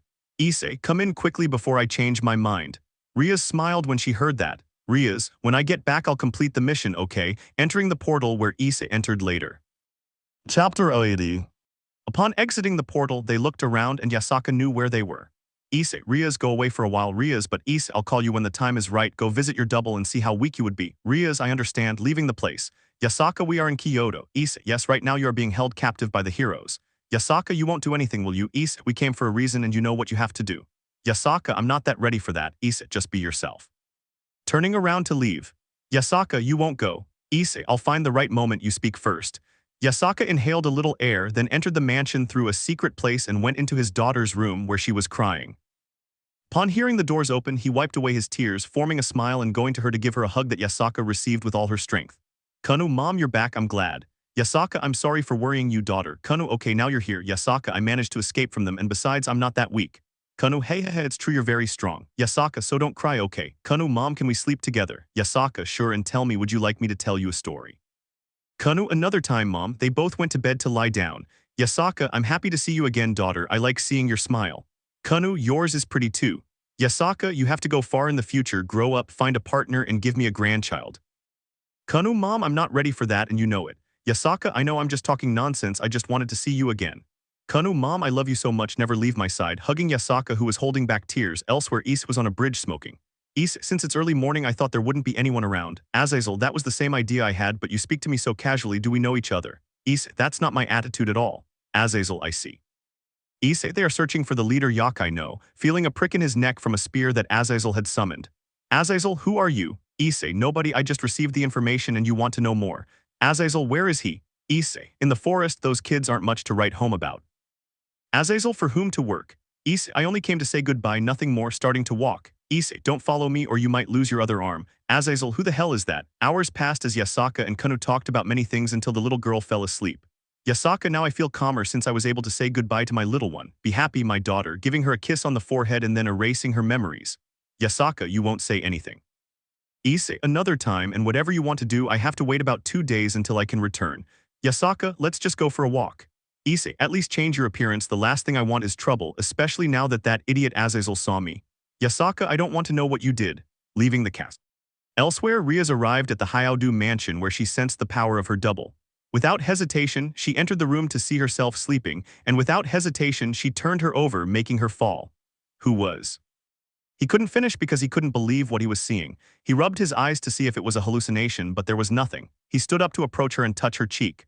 Rias, you're done? How is this possible? Is this a joke? Rias, to make things simpler, I come from another dimension. You can call me Fushiguro. Rias, alternative, Fushiguro, and aren't you a Gremory? Fushiguro, I was, but now I'm engaged to someone else. Rias, it's not with Issei. Fushiguro, yes, but getting back to the important point, now I understand. Looking her up and down. Rias, what's up? Fushiguro, you're too weak to be honest, it's kind of embarrassing that we're the same person. Rias, what? Fushiguro, if it weren't for my future husband, I would be just as weak as you. Rias, what do you want? Fushiguro, nothing really, I just wanted to see you and get to know your Issei. Rias, you must already know that. Fushiguro, just show a picture or something. Rias went to get her cell phone to show him a picture where she and Issei are hugging. Fushiguro noticed how different he was. Fushiguro, he looks so weak. Rias, he is strong, he is the Sekiryuutei. Fushiguro, oh, and that makes you proud or what? Rias, what the hell is wrong with you? Fushiguro, you're truly embarrassing. Where I come from, I'm the leader of the underworld. I defeated Surzech and the Gremory family. Rias, because you did that. Fushiguro, because you say the answer is easy and it's because my husband asked me to. Rias, who the hell is that person who brainwashed you into doing such a stupid thing? Fushiguro, his name is Issei. Rias, it's impossible, he wouldn't do such a thing. Fushiguro, things are different, but we have something in common, you and I, and that is that we like someone named Issei. Rias, but you've hurt our family. Fushiguro, I don't care about that, I came to give you some advice and not depend on anyone and maybe that way you'll achieve something. Rias, I understand. The next day, Issei and Yasaka were walking through the streets where many didn't know what to say when they saw a beautiful pink-haired woman pass by them. Issei, you don't look bad. Yasaka, thanks I guess. Issei, let's have some breakfast. Going to a cafe where to his surprise the young people from the academy were there. Issei, look there they are. Yasaka, that young man possesses a very strong sacred gear, pointing to a chestnut tree. Issei, I see. He went to take a seat nearby to listen to the conversation and one of the girls called him Issei, something Yasaka didn't know how to react to. Yasaka, phew, they don't look alike at all, ha ha ha ha. Issei, this idiot here has no brothers and he's the Sekiryuutei, but he's too weak and a pervert, noticing how he looked at several of the girls in the place. Yasaka, you're no different from him and I mean in terms of being perverted. Issei, I haven't done anything to you yet.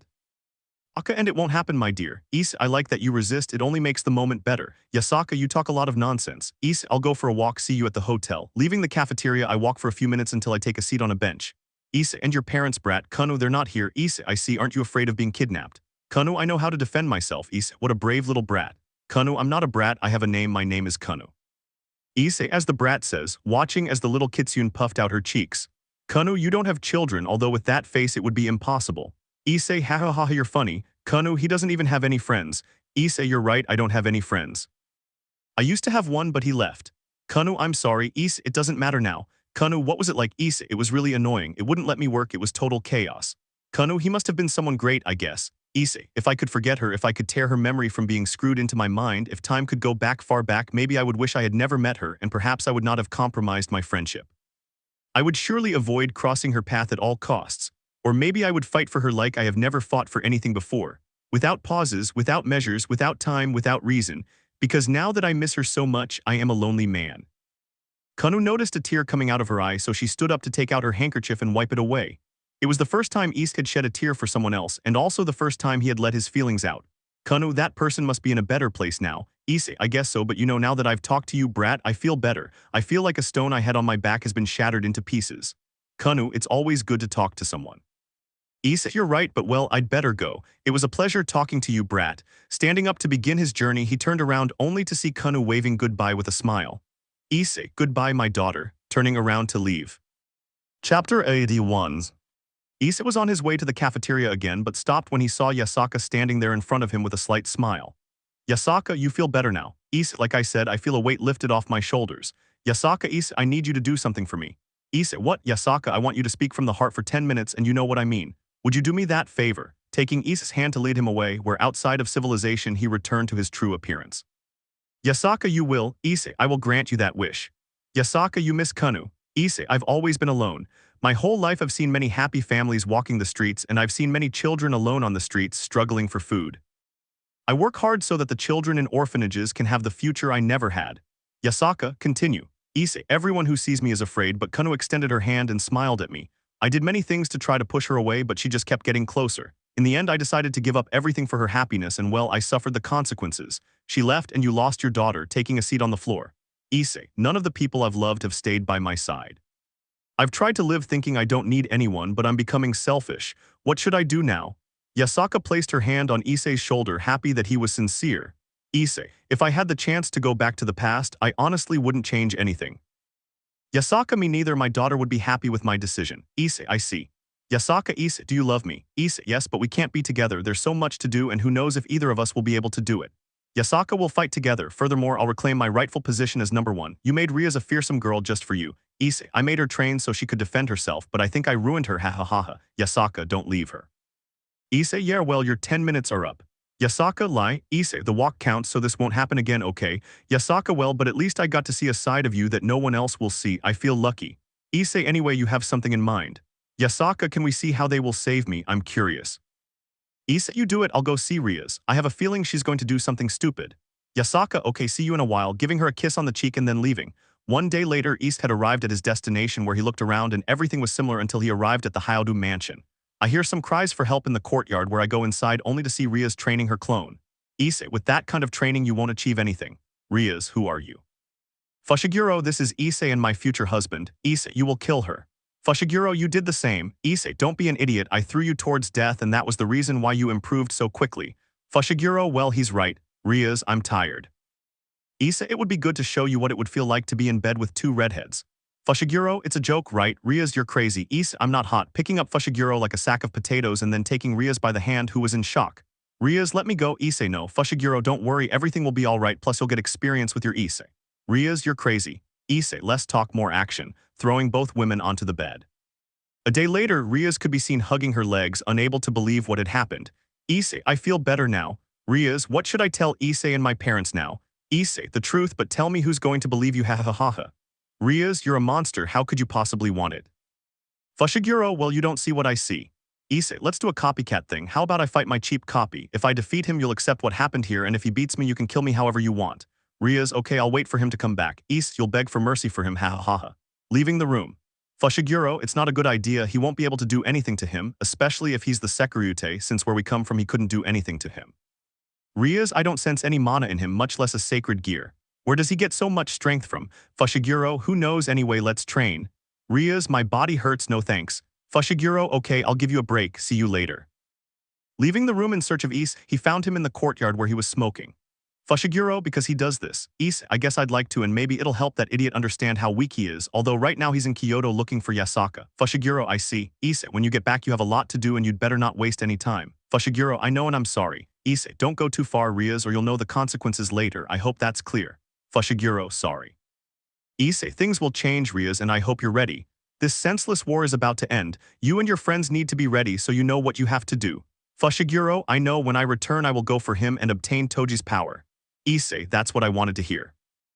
Fushiguro, I'll enjoy this place a little while before I head back, so see you later, dear. Issei, you have the nerve to call me that brat, you better leave, I have a lot to think about right now. Rias, without saying anything more, left the place, leaving Issei with a thought. Issei, your time is coming, Risevim. Everything you took from me I will return to you double, squeezing the railing, destroying it in the process. Chapter 8. A few days later, the group of young people returned from Hyoudou with much to tell their superiors. Upon arriving at the mansion, the first thing they saw was Rias and Aquino doing push-ups, with Aquino having something like a rock on her back and a red-haired girl on top of Rias.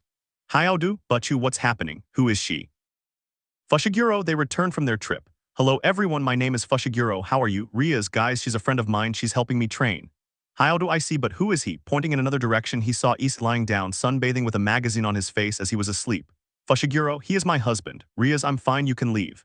Issei, where to? Removing the magazine from his face, he stretched his bones, stood up, and walked towards Hyoudou until they were face to face. Issei, hello brat. Hyoudou, who are you calling that? Issei, besides being an idiot brat. Hyoudou, Butchu, who is he? Issei, a friend who knows Rias very well, I know everything about her. Hyoudou, what do you want? Issei, he asked me to teach you some things since your battle against Sekiryuutei will be coming up soon.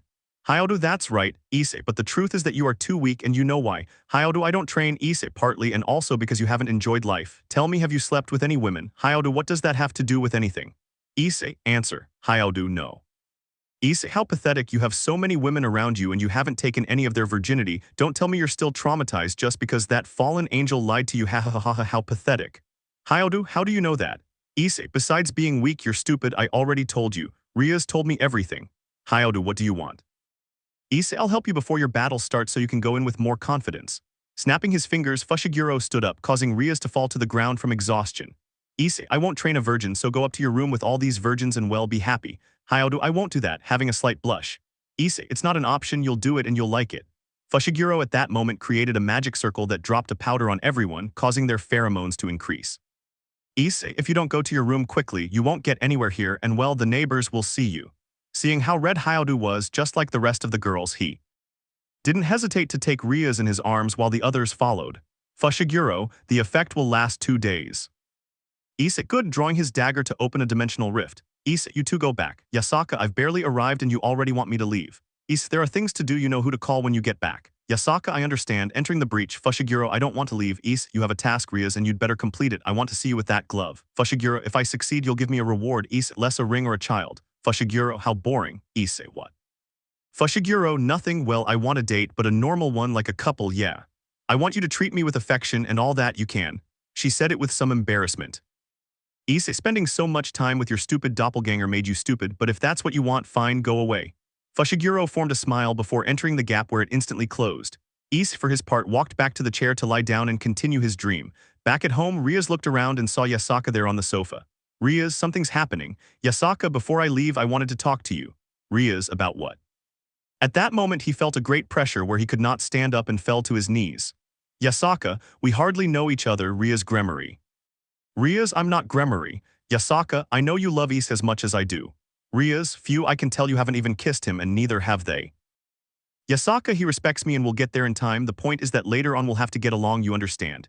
Rias, I know, but you should also know that I'm the first. Yasaka, will see about that brat, but I also have something else to say. Rias, what? Feeling the pressure decrease until she felt better, she walked towards Yasaka standing in front of her. Yasaka, from what I know there are other women right now, no.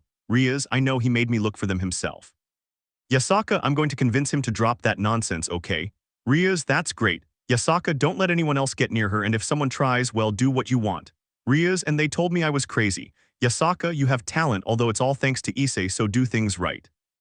Rias, okay, so relax, I won't let just anyone near me, creating a sphere of destruction in his hand with a smile. Yasaka, I'm leaving, we'll talk later. Rias, thank you for accepting me. Yasaka, don't forget I'll be the first since I was the first person who managed to soften him up. With a satisfied smile he left, leaving Rias somewhat annoyed by the last part.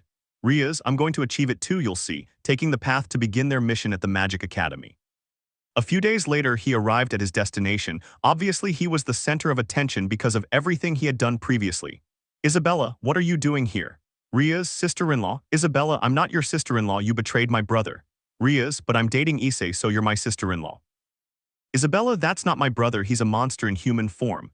Rias, he would be sad if he heard you say that. Isabella, what are you here for? Rias, obviously I have to learn to be a better magician, creating a spell to change her outfit into that of a sorceress. Rias, I look good, right, sister-in-law? Isabella, shut up, you damn thing. Rias, your words hurt me. Isabella only saw Rias smile, something that reminded her of Issei. She turned around to leave because she didn't want to see that expression anymore. Rias, well, I need to get to work quickly. Although Issei said he was going somewhere else before returning, I'm curious where he's going. Oh well, that doesn't matter right now. I need to train and then go hunting, walking to the address to get their schedules.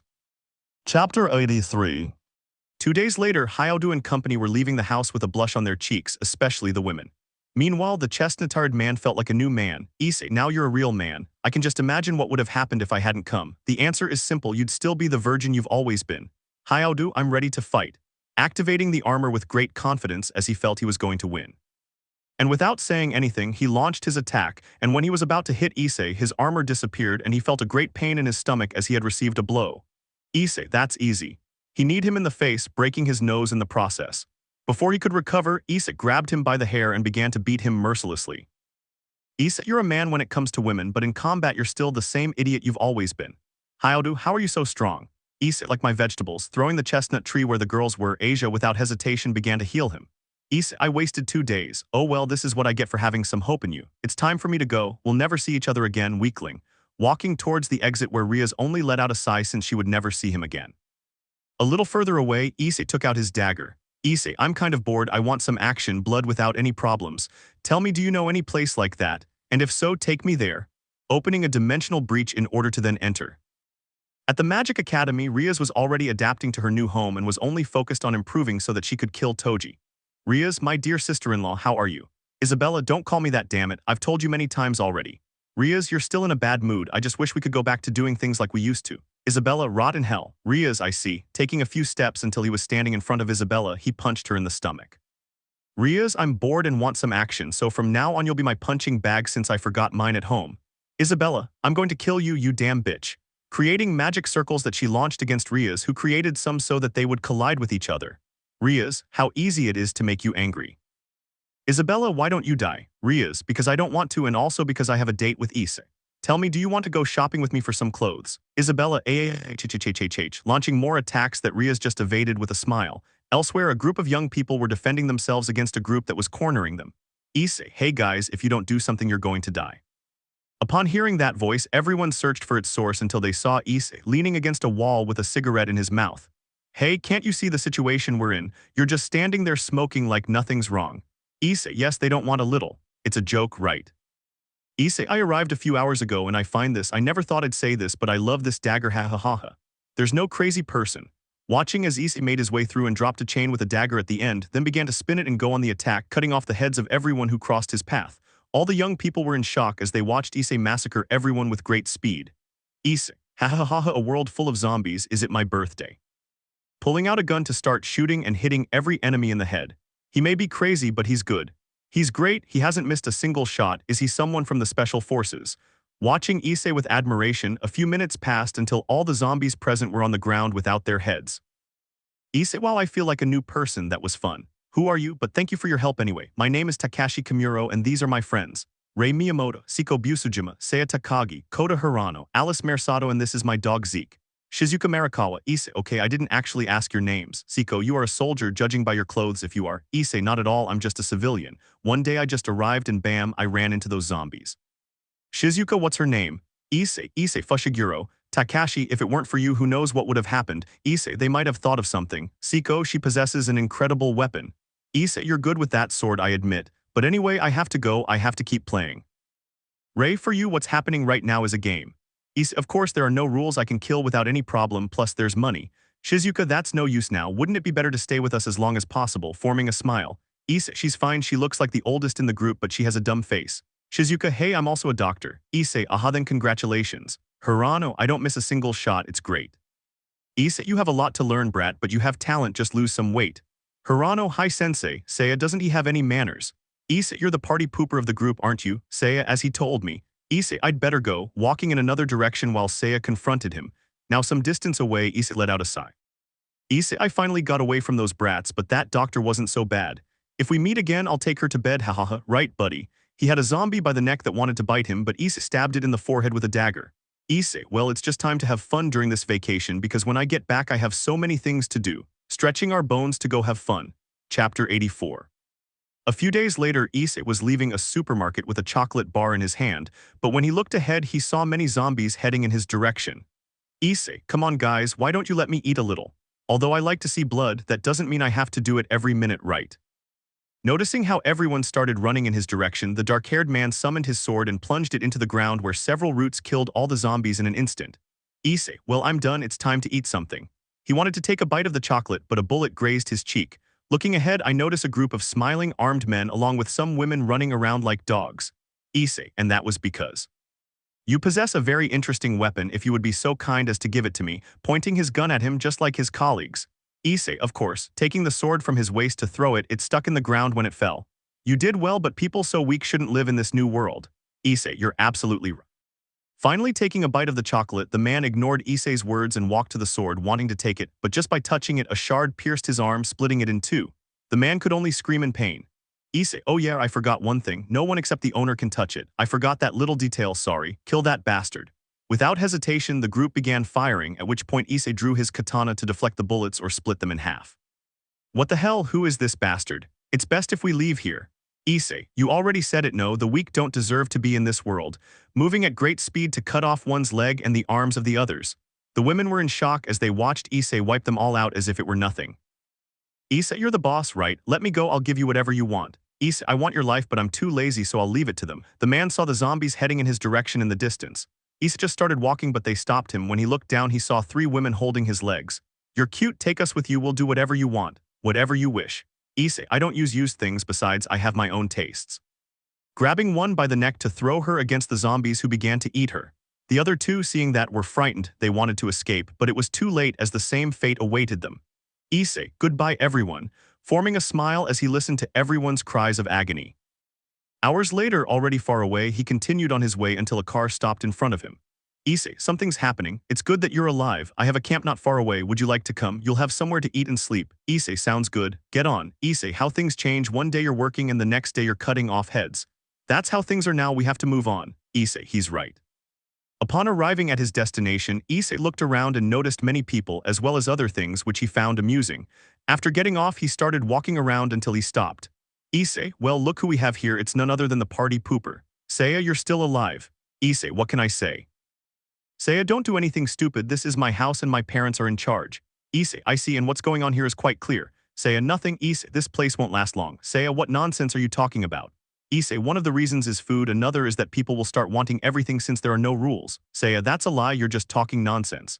She instantly received a slap from the dark-haired man, which left her with her eyes wide open in surprise. Seiya, why did you do that? Issei, maybe that's how your brain starts to work, aren't you looking? Holding her by the head so that she could see her surroundings. Issei, now you see them happy, but in a few days they will start wanting more and they will want more freedom and power. Seiya, why do you say that? Issei, all humans are greedy. Give them an inch and they'll take a mile. There are no rules anymore, so they'll do anything to get what they want, like their leader's daughter, taking her by the chin. Seiya, that's your goal. Issei, for one night maybe. Right now you and your friends are happy because you work together and can find food, but things can change in time. Seiya, why don't you leave? Issei, well, I'm one of those humans who, when I want something, I get it. Grabbing her by the arms to put her against the wall. Issei, I haven't had any action in a while. The last time I did it was with some idiot twins. Seiya, I'm going to scream. Issei, do it, I don't care. Letting go of her to take a few steps back. Issei, everything in its own time, otherwise it wouldn't be fun. And it's best not to tell your friends or the consequences could be catastrophic.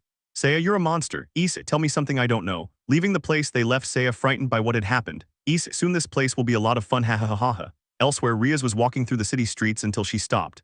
Rias, hi Toji, it's been a while, how have you been? Toji, you're bucking bitch.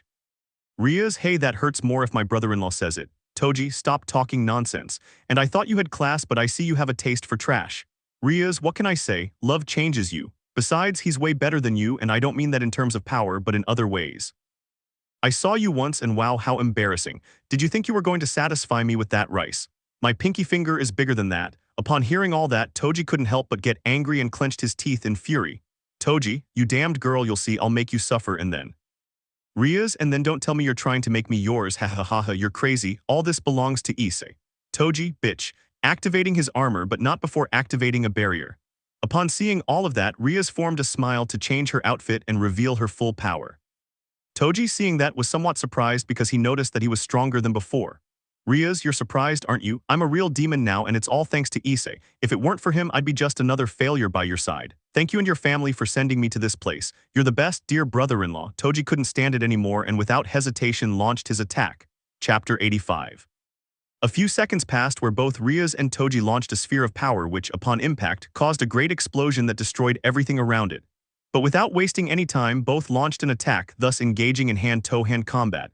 Toji, since when do you fight at close range? Rias, I suffered a lot, but it was worth it. He leaped to kick her, but Toji crossed his arms to stop him. Rias then took out her wings to reverse course and create a sphere of destruction that Toji managed to see in time, but it still grazed his shoulder, making him scream in pain. Toji, damn it, do you think I won't finish you off? Rias, Toji, I think you've got a misunderstanding here. I didn't come here just to see your face. I came here to kill you, as that's the final condition Issei set for me to become his wife. Toji, Issei this, Issei that, I'm tired of hearing that damn name, shut up already. Rias, I'll say it as many times as I want. So get ready, Toji, because today you're going to die. Giving him a warm smile that only annoyed the Sekiryuutei, who without further hesitation launched an attack, making many power-ups. Rias, without thinking much, also launched an attack, giving it her all. Rias thinking, what could Issei be doing right now?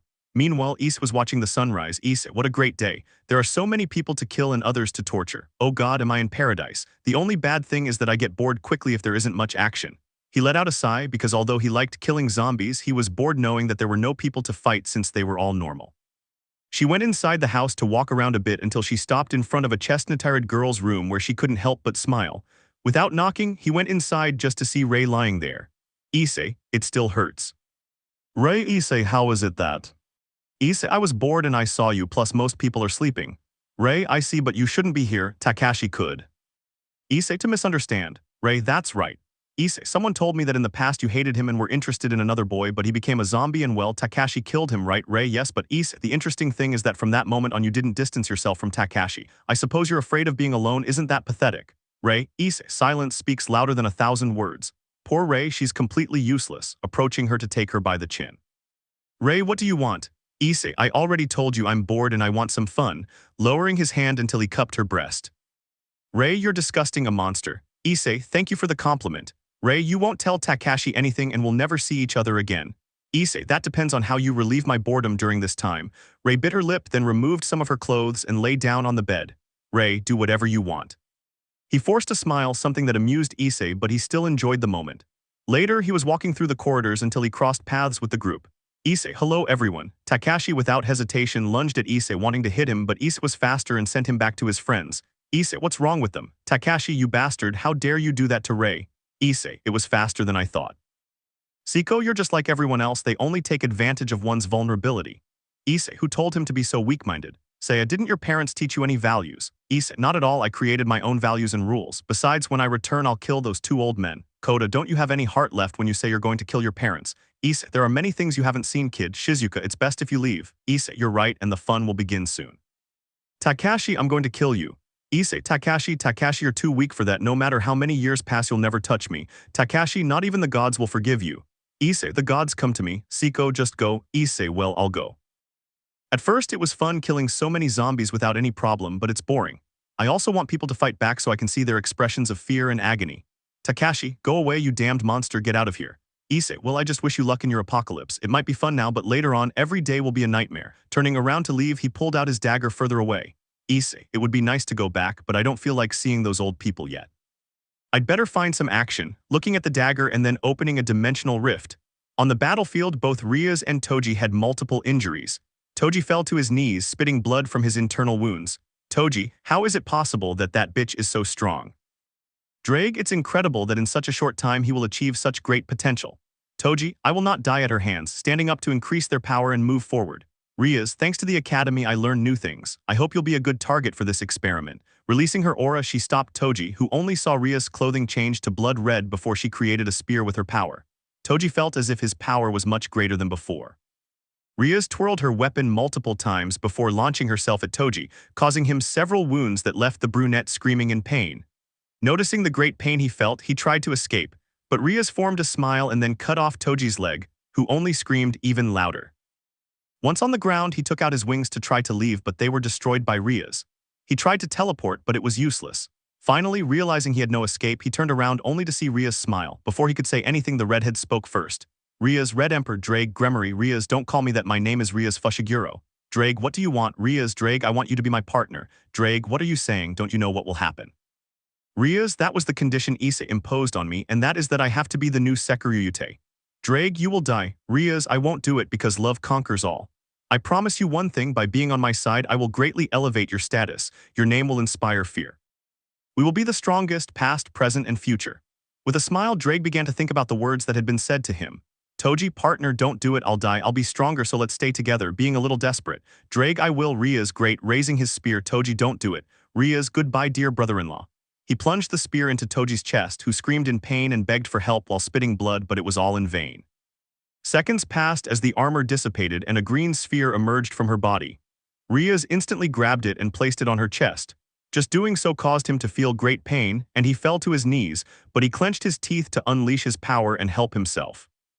The minutes passed, which for Rias were torture, as she had to adapt no matter what. Finally, he stood up to look at his arm where a gauntlet had formed. Rias, I'll tell Issei when the wedding date will be, forming a big smile as she thought about how many children to have. Rias, Kaya, how exciting. Drake, for his part, saw part of Rias' memories where he noticed that she was seriously crazy about Issei and that she would do anything for him. Drake thought this woman is crazy about Issei, she would kill without hesitation. But I'll leave that aside since I also noticed that she was already feared, and with her name there, it would be even more frightening. Chapter 86. When Issei emerged from the dimensional rift, he looked around only to see trees, and it was night. He started walking aimlessly looking for something interesting until he saw a group of people attacking some people in a carriage and how they took a woman and her daughter to a more distant place. The older one, who was the father, just screamed for them to leave her alone while he was being beaten. Issei, a somewhat interesting place, especially seeing those carts, perhaps it's a place like the Middle Ages, starting to walk towards the group that was having fun. Issei, hey guys, can I ask you a few questions? Who are you? You want to save them, you want to be a hero. Issei, I just want directions, I don't care about the rest. You have strange clothes, you're not from around here, you must have a lot of money. Issei, a little. The group formed a smile as they left the dying man, then went after Issei, who was still standing with his hands in his pockets. He effortlessly evaded the group's attempts to hit him. Issei, if that's the case, don't blame me. Grabbing one by the neck to draw his sword and cut him in half, bathing everyone in blood. Everyone was shocked by what they had just seen. Without hesitation, they rushed to avenge their companions, but only met the same fate. Later, two men were coming out of the trees with a smile and buttoning their pants. Who follows? Seeing the pile of corpses and how one of them was like a chair on which Issei was sitting. Issei, they had fun. Who are you? Issei, I just want to learn some history, can you help me? Damn. He lunged at Issei only to lose his hand. Falling to his knees, he could only scream in pain as Issei grabbed his tongue to lift him up. Issei, you make a lot of noise. Forgive me, I want to live. Issei, I'm sorry, I don't understand the language of the dead. He ripped out his tongue and then kicked him, sending him flying into a tree that broke his spine in two. The other man fell to his knees, his legs trembling with fear, and he also urinated. Issei, how weak you are, friend. I'll do anything, just let me live, please. Bowing, I will never touch anyone again or lift anyone up. Issei, I don't care if you do it or not. Tell me the story, tell me interesting things, okay? With a smile on his face as the man began to speak, the minutes passed, and Issei's smile grew ever wider as he realized he was going to have fun in that place. Half an hour later, the man stopped talking. I can leave. Issei, run. Without hesitation, the man began to run. Issei looked down to pick up a rock, which he threw, hitting the man squarely in the spine and destroying it, leaving him like a vegetable. He grabbed the one who was sitting like a chair by the head and then slammed him against the ground until he was dead. With this information in mind, he started to walk, but after taking a few steps, a hand grabbed his leg as the father was dying. Help us. Issei got down to his level to see him better. Issei, you'll die, it's better that you accept your fate. Besides, your wife and daughter are dead, those two were just raping two corpses. No, Issei, life is cruel, but it's your fault for being a weakling. Don't you have a heart, don't you have a family? Issei, my daughter died right in front of me, the only person who deserved my help. Now I have nothing. Well, I have some people, but it's not the same. But that doesn't mean I won't help them since they also have hands to defend themselves. If they die, they should only blame their weakness. You're a monster, Issei. I know, rest if you can, starting to walk towards a city. The days passed and he arrived at his destination. The first thing he did was eat something and then explore as well as see some interesting things. A few days later, I was in the middle of a small forest watching something interesting about how a woman killed some men without any guilt whatsoever. I climbed down from the tree to walk in the direction of the group. It's not my fault those filthy people are like that. They should blame their own existence, ha ha ha ha. That's it, it's time to finish her off. No, I'll do it. Drawing his sword from its sheath to finish off the girl who took a few steps back when she saw this. Someone help me. Issei, tell me, little one, what do I gain if I help you? Upon hearing that voice, everyone saw a man walking in their direction. Who are you, Issei? Someone was just passing by and you want help. Yes, help me, Issei. So how much are you offering? Issei, how much is your life worth? I'll give you a lot of money, just kill those three. Issei, I want something first, half first, and then the rest. I don't have anything here right now. Issei, then I'll go goodbye. Wait, help me if I'll pay you. Don't do it, can't you see how many corpses there are in that place? Issei, work is work, I don't care what that brat likes. Anyway, let's see what she can do. Pulling out a dagger, he threw it into the air, which everyone saw spinning. Upon taking it, Issei ran at full speed in the direction of his enemies. His first victim was a black-haired woman who barely managed to pull out a katana, but with Issei's strength she was sent flying towards the house. Upon seeing this, the blonde launched herself at Issei, but the black-haired man evaded her attacks, then turned his face towards her and then with his knee to her stomach knocked the wind out of her. Before she could recover, he grabbed her by the hair to throw her with his partner. The last fearless one launched himself towards Issei only to be sent flying in the same way. Issei, I expected more, to be honest. Walking towards the blonde who had a smile. Issei, and how much will you give? Work for me. Issei, pay me. I'll pay you a good salary, so work for me. Issei, what a brat, grabbing her by the neck. Issei, your gaze betrays you. You want to do to me what you did to those corpses, don't you, brat? No, Issei, I used the excuse of helping to test the abilities of two of the most wanted people in this empire, but they don't stand out as much as I thought. Raising his dagger. Please don't hurt me. Issei, I came here because there's a place that offers a good reward for your head, so goodbye, little one. Cutting it off, letting his body fall, then putting his head in a sack and starting to walk. Who are you? Issei. My name is Issei Fushiguro, a pleasure, Akame. I hope you can excite me in the next battle, having a smile before leaving. Chapter 87. Time passed, and during that time Issei made a name for himself, just as he had done in the past working as a mercenary. Killing anyone just for money, although he always followed his philosophy of doing a job for the person and nothing more.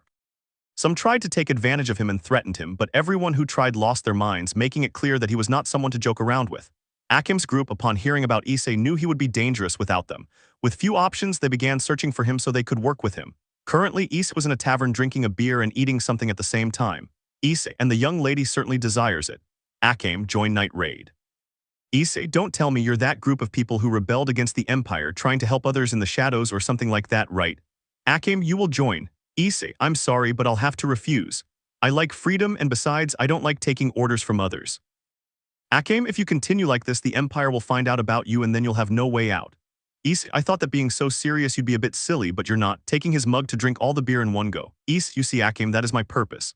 Akame, I don't understand. Issei, I want powerful people to come after me. I want to see who the strongest are and if they can give me a fight. I admit those Tegu are incredible, but also pathetic since without them they're nothing. Akame, don't underestimate weapons. There are some with great power. Issei, I know, but if you don't know how to use them, they're useless, just like you who doesn't know how to use Murasame. Akame, you know nothing. Issei, well, I have to go. I have things to do. Maybe we'll have another chance to fight later. I just hope you'll give me a good fight, okay? Having a smile, then standing up and leaving. The days continued as usual for Issei, where one night he was walking through the park until he heard some explosions. Feeling bored, he decided to go to the place only to see a large dog fighting against two people. I walked towards a bench to take a seat and get a better view of the battle, noticing how a purple-haired girl was using scissors to fight. Issei, if they keep going like this, one of the three is going to die, although, well, it's obvious who won't. The three girls present, upon hearing that voice, looked in the direction of Issei since they did not notice when he arrived. Who are you? You'd better leave. You are the mercenary, the neck cutter. Issei, what a stupid nickname. I prefer the previous one, it had some elegance. I'll tell you to leave, Issei, because I should listen to a brat who depends on her dog. This is not your problem, they are criminals. Issei, seriously, pulling out a pamphlet from himself. Issei, wow, look, I am too, that means you'll kill me too. You have a lot of confidence in yourself. Issei, what can I say, but anyway, it's best if I go my own way. Continue with your fun. You won't help us. Issei, you're mine, right? Well, the answer is obvious, of course I won't do it. Because Issei, she'll know I gain nothing by doing that. Both women didn't know what to think when they saw a man with no compassion in front of them. Issei, keep having fun. Mine, how much do you want? Watching as Issei stopped walking to turn around. Issei, now we speak the same language. Mine, say it. Issei, 1 million per person, and that's being generous. She'll, we don't have that amount, it's too much. Issei, he usually charges others billions. Mio, help us. Yes, I'll pay you. Issei, are you serious? You'll do it honestly. I don't care if they die here. She'll, we're going to get it. Issei, then how about the second option? Mine, which one? Issei, join me tonight, both of you. Upon hearing those words, the two girls didn't know what to think. The other girl thought Issei was crazy for saying all that. She'll, what did you just say? Issei, there aren't that many good women around here, and they accept that it's all about winning and winning. Mio, you're sick. Issei, haven't you ever heard that money talks? That your life is worth more than a single night? Mio clenched his fists in frustration. She'll, I can do it myself. She can leave. Issei, it's double or nothing. Mine, fine, I'll do it. Issei, it's good to do business. Turning around to look at the chestnut. Issei, and well, Sekiryuutei, let's begin this evening. Sekiryuutei, how do you know my name? Seeing how Issei's smile widened sent a shiver down his spine. Before he could say another word, he saw Issei running towards him at great speed, where his dog got in the way, taking the full force of the attack. Sekiryuutei, how is that possible? Issei, I must train this rabid dog. Taking out the nunchucks, he began to hit the dog all over, targeting its weak points, making the dog scream in pain. Sekiryuutei, stop, don't hurt him anymore. He went towards Issei to stop him, but the black-haired man punched him in the face. Issei, what a pathetic woman. Cracking his neck, he walked towards her to grab her by the neck. Issei, you can't do anything without that dog, right? Taking her hand and then bending one of her fingers, making Sekiryuutei scream in pain. Before she could say anything, Issei continued until he bent all 10 of her fingers, leaving her unconscious from the pain. He turned around only to see Mio pointing his gun at him. Issei, wow, and that's how you say thank you. Mio, you are a monster. Issei, seriously. Letting out a sigh, she summoned a weapon and shot him in the leg just like she did to Shield, where both fell to the ground. Issei, they really are idiots.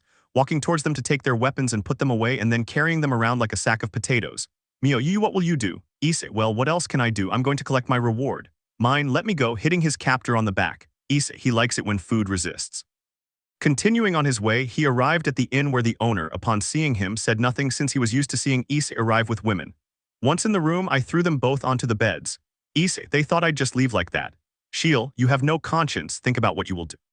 Issei, remember, every road to paradise has at least one detour through hell. Mine, you, Issei, nothing is free. Taking the stone from Mio, she clung to the bed rail because she was scared. Issei removed her dress and all she could do was scream, but it was no use. The next day, both were asleep while Issei buttoned his pants. Issei, it wasn't too bad, but I expected a bit more resistance, taking the weapons from both girls, placing them on the floor, and then leaving the room. Chapter 88. A few days had passed since the horrible experience that both women had. They wanted to tell their companions, but realized that if they did that, they could die at the hands of Issei. With little choice, they decided to take the secret of what happened that night to their graves. Issei was walking down the street until he saw several corpses around him and 3 people laughing. Issei, wow, you guys really aren't afraid of anything, are you? Who are you? Issei, someone who just earns a living, walking towards them until one of them pointed 2 of his weapons at his neck. Since you wish to die, I will help you with it. Issei, I remember now, you work for a woman who is very important to the Empire. Her name is I only remember that it starts with the letter E. Don't be funny. Issei, unimportant people are not worth remembering, much less the dead. Ha ha ha ha, what an interesting man. You think you're so great for saying those words to Esdit-sama. Issei, what a name, but oh well. Grabbing the man by the neck, he dropped his weapons to hold Issei's arms to break free from the grip. Issei, you're so weak it makes me want to throw up. What else could I expect from the servants of a weak woman? You, where a woman lunged at Issei, but the black-haired man threw himself at his companion, which she dodged, but as she did so, Issei grabbed her arm and before she could say anything, he broke it in half. She could only scream in pain as Issei grabbed her jaw to pull it off, killing her instantly. The other 2 were in shock when they saw that, even more so when they saw Issei's big smile and how it widened. Issei, did you think that what you did would never happen to you? Karma came back to you. Pulling a kick from his tattoo to start walking where both men trembled with fear, but with no other option they launched the attack.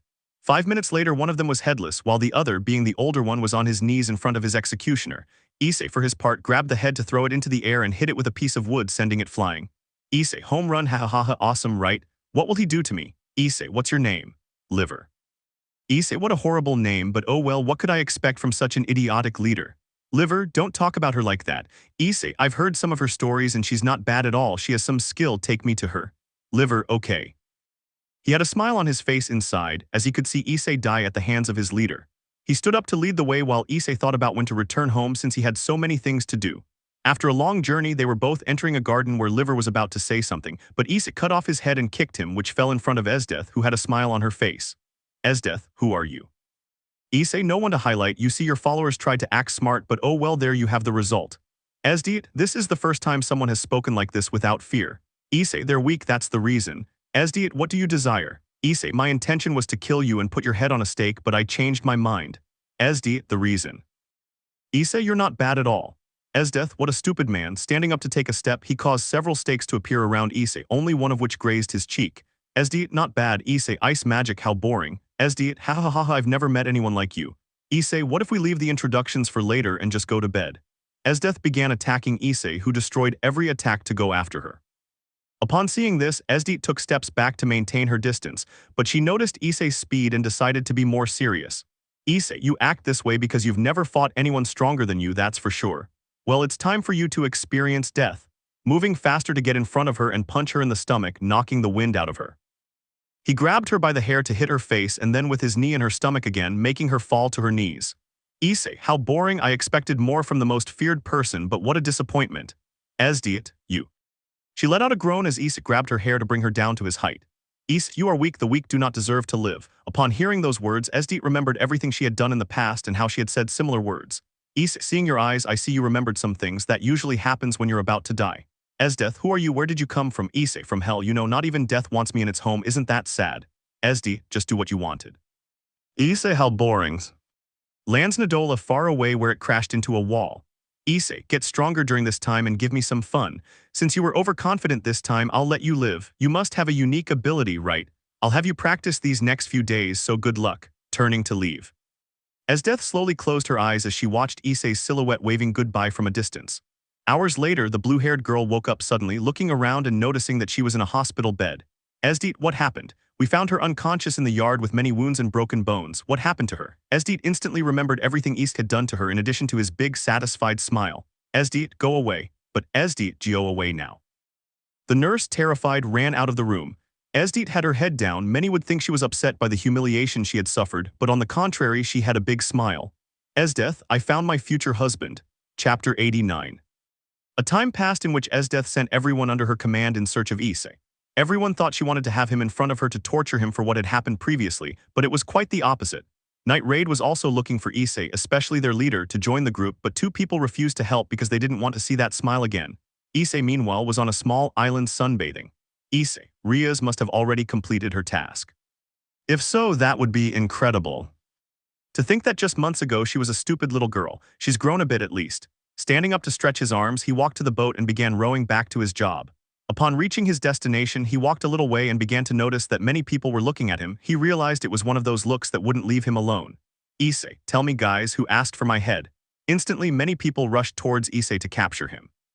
Issei formed a smile as he dropped the chain to the ground, then spun it around to cut anyone in his path to pieces. Some lost their legs, arms, or heads. Some civilians, upon seeing such a thing, did not know what to say, as they could only feel fear at the sight of so much blood. Half an hour later, Issei was walking past several bodies and people who were screaming in pain and asking for help. He bent down to grab one of them by the hair and pulled him up to his level. Issei, hey, who sent them? And I hope you're honest, okay? Our leader Esdeath. Issei, that woman didn't learn much, I guess she's ready to die. Releasing the man to continue his journey back to the Empire, he took a horse and rode off at full speed. It was only a few kilometers before they stopped in their tracks. Issei, you don't learn the truth and the good you want today. Akame, you're going to the Empire. Issei, why do you ask? Akame, what will you do there? Issei, we're not close enough for me to tell you what time I'm going to get laid. Phew, ha ha ha ha, that's funny. Issei, oh, if it isn't Leon, you know where I come from, there's a woman with a name similar to yours. Leon, and what happened to her? Issei, I just gave her the beating of her life, I'll visit her later, maybe she'll be better by then. Akame, you will be angry because of Esdeath. Issei, I have something to talk about. Akame, if you get rid of her, everything could calm down. Issei, and that. Akame, without her the whole empire will fall because she keeps everyone in fear. Issei, because they're afraid of that useless woman. Leon, you just heard yourself. Issei, she's slow, too stupid, the only thing that saves her is her body, although you're not far behind, kitty. Leon, thanks I guess. Akame, what will you do? Issei, if you warm my bed, I'll tell you later. Giving her a smile while Akame had a poker face. Issei, how boring, Sheila and Mio didn't think the same. Leon, you did something to them, didn't you? Every time your name is mentioned, they both tense up and refuse to ask for your help. Issei, I saved their butts and in return they gave me their butts. They fell very quickly, they have low resistance. What a shame, they left me wanting more. Leon, you're the one who's sick. Issei, whatever, it's best if I go goodbye, following their path. Issei, perhaps we won't see each other again since I have so many things to do at home. Without waiting for an answer, he continued on his way, leaving both of them with many questions. That night, Issei arrived at his destination and easily slipped away until he found Esdeath. Issei, I heard you were looking for me. Here I am. What do you want? The blue-haired girl, upon seeing Issei, gave him a smile with a slight blush. Esdeath, I have to admit you're strong. You're the first man who's ever surpassed me. Issei, don't tell me you like me just because I wiped the floor with you. Woman, you're seriously out of your mind. Maybe I hit you really hard. Esdeath, I'm of marriageable age and I'll only marry someone stronger than me. Issei, if you want, I can introduce you to someone strong. Esdeath, she is stronger than you. Issei, not at all. Esdeath, then there's your answer. Besides, you have a good figure, skill, and you don't let anything intimidate you, walking towards Issei until he hugged him. Issei, you're out of your mind. He moved her away from him to sit down on the bed. Issei, I suppose you expect me to agree to be with you or not. Esdeath, that's right. Issei, I'm sorry, but I refuse. Esdeath, because not to brag, but I have a good figure and power, I can give you whatever you want. Issei, if I want something, I just take it and I don't need anyone else to give it to me. I grew up with the idea that nothing is free in this rotten world. Esdeath, you're great. Issei, you didn't hear anything. Anyway, I just came to say goodbye. I have more important things to do than stand here talking to a little girl. Esdeath, girl, Issei, don't take what I said too seriously. Esdeath, where will you go? Issei, to a place very, very far away. Esdeath, I'll go with you. I won't give up. Okay. Issei, I refuse. Esdeath, I will go wherever you go, taking Issei's arm and placing it between her breasts. Issei thought, what a blessing. Issei, since standing up, she drew her dagger and opened a breach that surprised Esdeath. Issei started walking until he crossed where he was at his house. Issei, stay here, I'll be back later. Without waiting for an answer, he left, leaving Esdeath with many questions about what had happened. As he left the house, he took out his cell phone and called Rias, who answered instantly with a smile. Issei in the park already. He ended the call and headed to his destination. Upon arriving, he saw the redhead with a big smile. Issei, well, Rias created a barrier and then from a pocket dimension found a suitcase which, when opened, contained Toji's head. Issei, while I didn't think you were going to make it, I admire you. Rias, thank you. Issei, send it to the Hyoudou. It will be interesting to know how they will react. Rias, I understand, and I'm also training hard so that Drake and I can be strong. Issei, good girl, giving her a few pats on the head, something that made Rias extremely happy. Rias, Issei, you'll keep the promise you made to me, right? Issei, the date, sure, whenever you want. Rias, tomorrow. Issei, good. Rias, can I ask you a question, and well, you can be honest. Issei, tell me. Rias, Issei, you love me.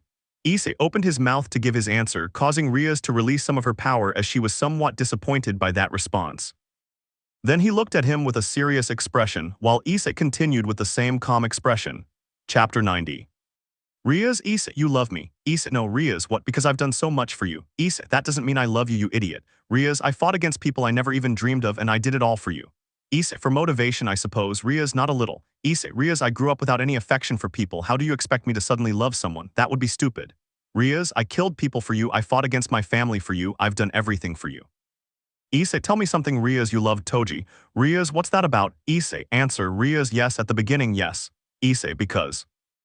Rias, because he came from a good family and treated me well. He was nice and.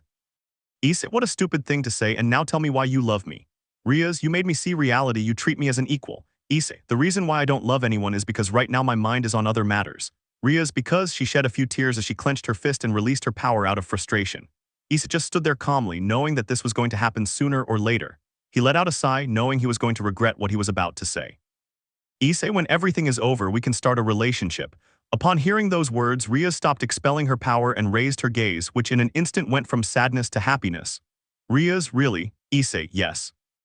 Rias, then I'll try really hard, plus we have a date tomorrow, see you here at 9. Going home with a smile. Issei, I never thought I would get this far, it's something to admire at least. Turning around to go back home, she also had many things to do and explain to Esdeath. The next day, Issei was at the fountain smoking until Rias arrived and everyone stared at her because of how beautiful she looked. Rias, I'm ready, tell me, do I look okay? Issei, not bad, and where do you want to go? Rias, anywhere, as long as I'm with you, that's more than enough.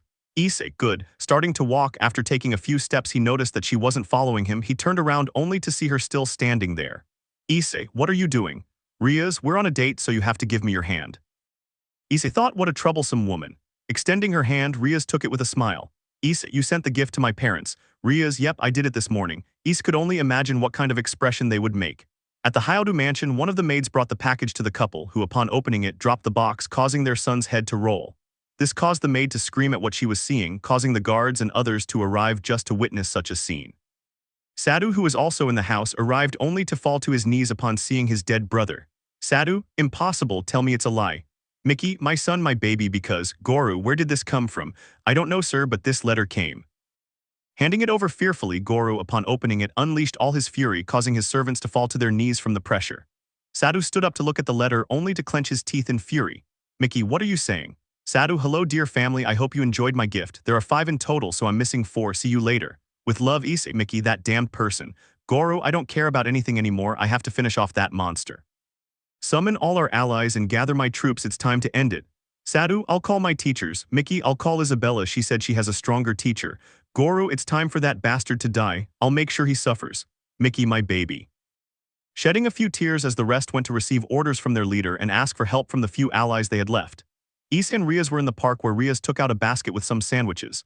Rias, I hope you like them. Issei took one and ate it in 2 bites. Issei, not bad. Rias, thank you. Issei, hey Lizard, how's your partner's progress? Drake, he has a monstrous talent, he is already able to use the armor for an hour. Issei, gee, I see, that's good. Rias, Kaya, thank you for your words. Drake, Issei, can we talk in private? Issei raised an eyebrow to take Rias' hand, removing the gauntlet. Seconds later they were in their mind space. Issei, what do you want? Drake, aren't you afraid she wants to kill you? Issei, no. Drake, she has great power, and even more so now that I'll be there. To be honest, she's a little crazy and it's all your fault. Issei, I suppose so, but everything will be alright. Drake, you know that by killing Toji you only succeeded in starting a war. Issei, that's what I want. Drake, I don't understand. Issei, I will wipe out the Hyoudou family and eliminate any obstacle in my path. After killing him, I will go after Rizvam. Drake, I understand. Issei opened his eyes again to find Drake had returned with his partner. Rias asked him several questions, but the dragon pretended to be asleep. Issei, Rias, how's your group doing with training?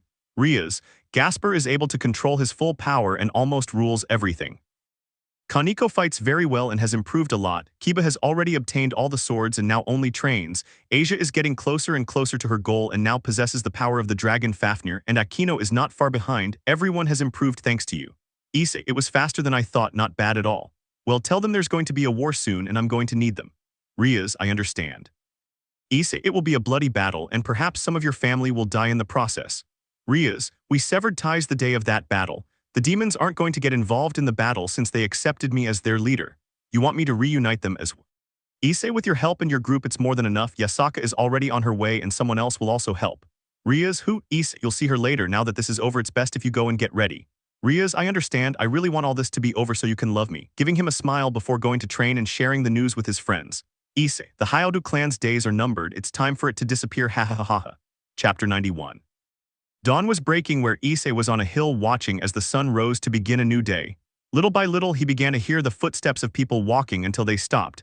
He turned around to see that the first people to arrive were his students. Issei, that was quick. Hakufu, we will go wherever sensei calls us. Mitsuri, what do you want us to do? Maki, we are ready for whatever you want. Issei, let's just wait. Minutes passed until the rest of the people arrived, including Rias and company, Yasaka and Esdeath, whom for many was seeing for the first time. Issei, okay, we're all here. Yasaka, Issei, what will you do? Issei, I'm going to kill the Hyoudou and company. Maki, the day has arrived. Issei, I postponed it for a long time, to be honest. I thought I could leave that hatred behind, but it's a lie. I won't be at peace until I see them without their heads. Yasaka, you can do it alone, but they'll ask for help, won't they? Issei, that's right, several mercenaries accepted the job and a god or two. The Gremory family will help you, so it will be a rather tough battle for some of you. Gasper, I am the leader of the vampire faction, I can make them come. Issei, they'd be deadlifts, it's not necessary. Besides, this will be their last mission. They've trained for a long time, it's time to see the results. Those who survive today will be worthy of walking beside me, and those who die, well, that just means they don't deserve to be in this world. Esdeath, what inspiring words, I like them. Rias, there are many no's. Issei, they come with their armies, you could say thousands, but in the end they are just obstacles. The ones who would cause trouble are their leaders. Akino, Azazel will send some of his people to help. Asia, Michael will also be there, and Asgard will send some reinforcements. Yasaka, when that idiot found out they wanted you dead, he also sent some yokai to war. Issei, interesting. Letting out a sigh, she turned around to see how the sun was rising higher and higher. Issei, you might misinterpret these words, but I'll say it anyway. There were nights when I had to hug myself tightly, days when I had to encourage myself, afternoons when I had to give myself advice in front of the mirror, tears that I wiped away myself. From this I learned that the whole world can abandon me, but as long as I don't abandon myself, everything will be all right. One of them was about to say something, but Issei spoke first. Issei, that's what I thought before, but now I can trust them with my back. Maki, we will give our all until our last breath. Issei, those are kind words. Rias, I'm ready. Issei, okay, we'll leave in an hour. Yasaka, where to? Issei, to their grave or ours, ha ha ha ha. A few hours later, Issei and his companions were arriving at their destination, where the black-haired boy saw his family in the distance, who clenched their teeth in fury upon seeing him. Issei, then this will be our last dance. Goro, you bastard, how dare you kill our son? Rias, it wasn't him, it was me. Creating a hologram of the battle and how he made Toji suffer until he cut off his head. Many found it hard to believe what they were seeing, especially the Gremory family, as they found it impossible to imagine that their daughter would change so much. Surzech, Issei Fushiguro, I will kill you, I swear. Issei, here I am, and I see everyone is ready for the final dance. Isabella, because you killed him. Rias, she was weak. Issei, well, it's time for action, reaching out to grab one by the neck where his invisibility spell disappeared. Issei, this is playing dirty, cracking his neck until he died. Once he was dead, he dropped him, and as soon as he touched the ground, Issei jumped to begin what would be a massacre. The others, without hesitation, went on the attack, giving their all from the start. Some yokai were shocked to see that Yasaka had 10 tails and that her power was much greater than before. She undoubtedly hurled jets of fire at everyone, burning them amid screams of pain. Kiba, it's time to show off my progress. Graham drew one of his swords and, by simply swinging it and letting it fall, created a crack causing many soldiers to fall. Some of the fallen were very angry when they saw Akino because they felt betrayed, and without hesitation they went against her to kill her. But she killed them with her rays, and she had a sadistic smile because she loved doing it. Gasper just stood still waiting for them to come towards him, and when they were within reach he trapped them in his black sphere to torture him amidst screams. Rias, for her part, stood before her family displaying her horns and a trident, implying that she would give everything if. Rias, don't worry if they die, I'll take care of Milica's. After all, she likes Issei. Surzech, Grafia has orders, if we don't return she'll accompany us. Rias, I understand, then I'll have to be faster, launching into attack just like the 3 Gremories. Everyone was fighting, giving their all except Issei, who just made his way through until he was standing in front of his family. Before they could say that, they saw Issei begin to stretch his arms and body. Issei, it will be a battle of attrition, they should do the same. Sadhu damned, creating several ice swords which he launched at Issei, but he instantly destroyed them all at great speed. Issei, you think you're strong, don't you? Then prove it to me. Mickey, this will be your grave. Creating multiple spells just like his family, Issei simply took an attack position hoping to destroy everything, but to his surprise they were thrown back at him, increasing his strength, speed, resistance, among other things. In an instant they turned on Issei because they wanted to beat him to death for all the suffering he had put them through. Issei, by fists then, I understand, putting away his weapon to take up an attack position. Garu tried to attack from the left and Sadhu from the left, while Mickey attacked from the front and Isabella from behind. When they were close, Issei crouched down to strike each of them in their weak points. Sadhu, how is that possible? Issei, I went to train 2 idiots, besides you should know that I can see your weak points. Giving them a smile only to be sent packing. Marioliona, ha ha ha, see you again, director. Issei, well, so they called my favorite lioness, emerging from the rubble with his face covered in blood but with a smile. I summoned his chain because that's the kind of fight I expected to find. Issei, ha ha ha, it doesn't matter who comes, I'll make mincemeat out of him. The group slowly gathered and several women appeared, including Sadhu's teachers, the Valkyries. Gurndal, because Aishin, I suppose it was inevitable. Issei, don't worry grandma, they won't die yet. I haven't done anything to you and Rossweisse, so don't worry. Besides, your sisters aren't doing badly either. Ha ha ha ha, you're so funny. Just as Gurndal said, so you hurt my sister and student. Issei, you called your brother a lioness, that's pretty low too. Marioliona, I am aware that I cannot handle you alone. Issei, I understand, that's fine. I would do the same if I faced someone like me. Goro, a monster like you must die. Issei, as long as I'm the hero of my story, I don't care how many times I'm the villain, launching into the attack just like everyone else. Chapter 92. The entire battlefield was in total chaos as no one wanted to give in, least of all Issei, who was surrounded by his family and friends. Issei, ha ha ha ha, come on Hyoudou family, come and get me. Marioliona, Fugolian, follow me. Fugolian, yes. Both launched into an attack with their fists outstretched, where Issei collided with them and was dragged backward by the impact. Issei, that's all they have. He pulled his fists away to kick Fugolian and punch Marioliona in the face. He didn't get a second's rest as Gurndal and one of his sisters created a gravity spell that forced him to his knees from the pressure, creating a crater beneath him. Sadhu, thank you sensei. She followed Issei with a smile, but one of the sisters noticed that. Sadhu is a trap. Upon hearing that, the aforementioned was unable to stop, receiving a blow to the face that destroyed some of his teeth and covered Issei in blood. Goro, damned, watching as Issei stood up and showed him his blood-covered fist. Issei, that's all they have because if it's like that it's boring. Fugolian, you will lose, brat, this will be your grave. Issei, you talk a lot. He drew his nunchucks and then moved at great speed, striking Fugolian in the face, which pierced several rocks. The Valkyrie sisters were in shock upon seeing such tremendous speed without the need for magic, in addition to strength. Marioliona, Issei. Going after Issei with great fury and using all his power, Issei looked up to see his weak points. Issei, idiot. Going after her and hitting her multiple times, which made her spit blood and some of her bones were destroyed, causing her to scream in pain. Issei, you think I wanted to start a war just on a whim? Ha ha ha, of course not. I came ready to kill as well as to die. Mickey, if you wish to die, fine. Everyone kill that monster. He ordered his soldiers to launch an attack without hesitation, even though some Valkyries told him not to. Issei put away his nunchucks to take out a chain that had a spiked sphere at the end. Without hesitation, he started to spin it, killing everyone in pieces in an instant. Elsewhere, Rias was embedded in a mountain where, upon falling, she stood up spitting blood. Surzech, you won because I trusted you in the past, but that won't happen this time. I will take you to the underworld and you will be judged. Rias, ha ha ha ha, then things will be fine, this will be fun. Invoking the gauntlet, something that surprised many more than the Hyoudou who felt that power nearby. Venelana, how is this possible? You're a demon. Rias, it was painful but love can heal all wounds. Ha ha ha ha, it's time for the real speculation. Drake, balance breaker. Many would think that a suit would form on him, but to the surprise of many it was just a suit in addition to having dragon wings. Rias, let's continue. Moving with greater speed and punching Surzech in the stomach, Rias, without giving him a break, grabbed his hair to hit him with her knee and throw him upwards. Rias, dragon shot. Launching a large sphere into the sky, it completely impacted the redhead. Xiaoticus, your damned monster, going after Rias with the idea that she was no longer his daughter. Mickey, you're the one who's sick. Issei, seriously. They all heard another loud noise, and when they looked in that direction, they noticed a golden dragon as Asia decided to get more serious.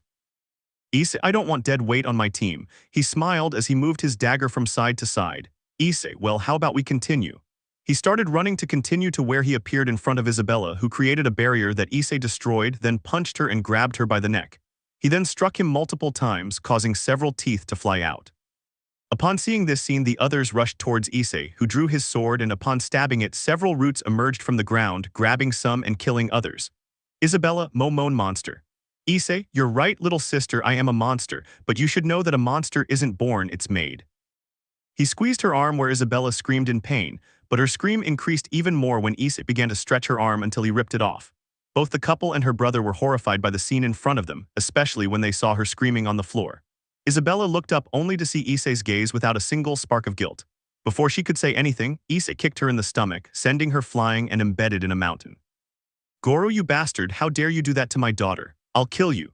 Issei, ha ha ha ha, I do whatever I want since I didn't have parents to teach me right from wrong. For me, doing all this is normal. Fugolian, don't you have a heart? He went against Issei, but he grabbed him by the neck to look at Marioliona with a smile. Marioliona, no, please don't do it. Issei, who told you to crash a family gathering? You deserve this.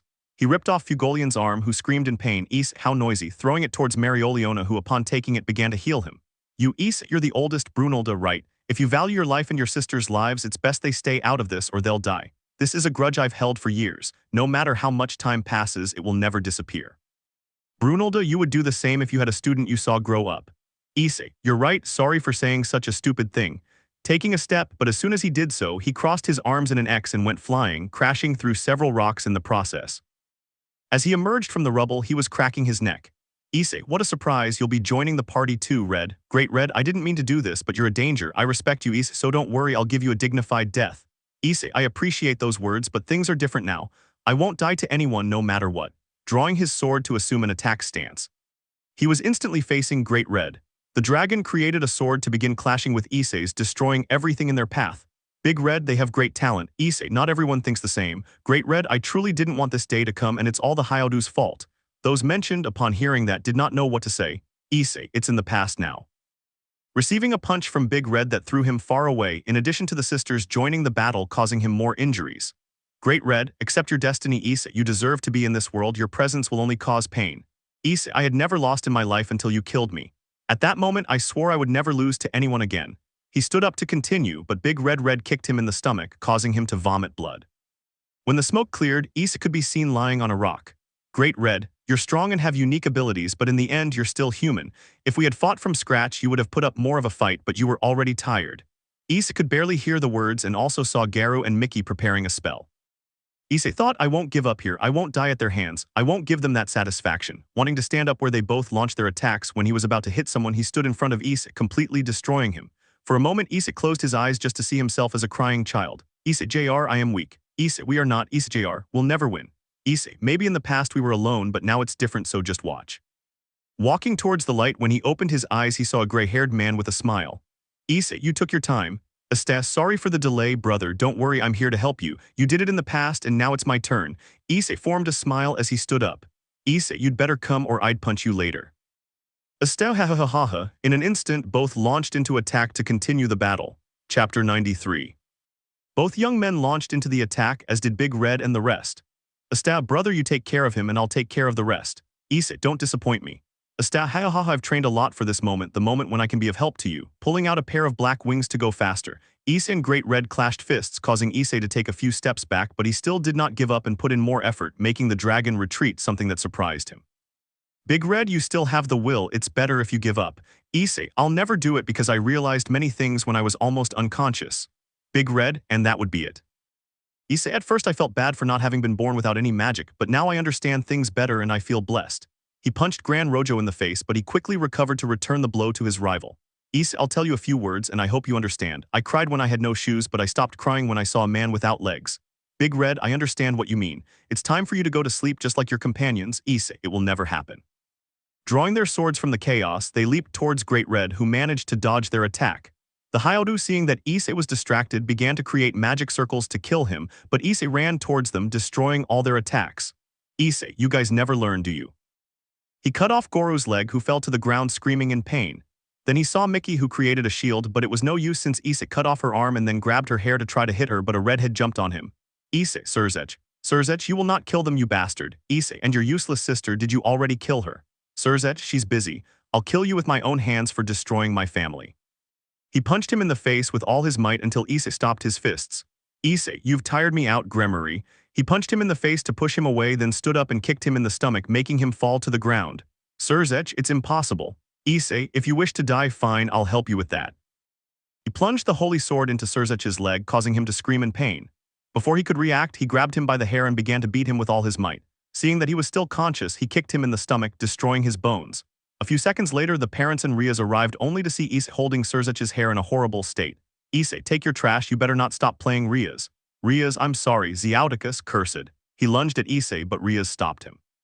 Great Red stood before Issei with a serious expression. Issei, sorry for the delay, I had something to do, throwing Surzech away like he was trash. Big Red, it's better that nothing remains of you, extending his arm to create a small purple sphere on his fingers.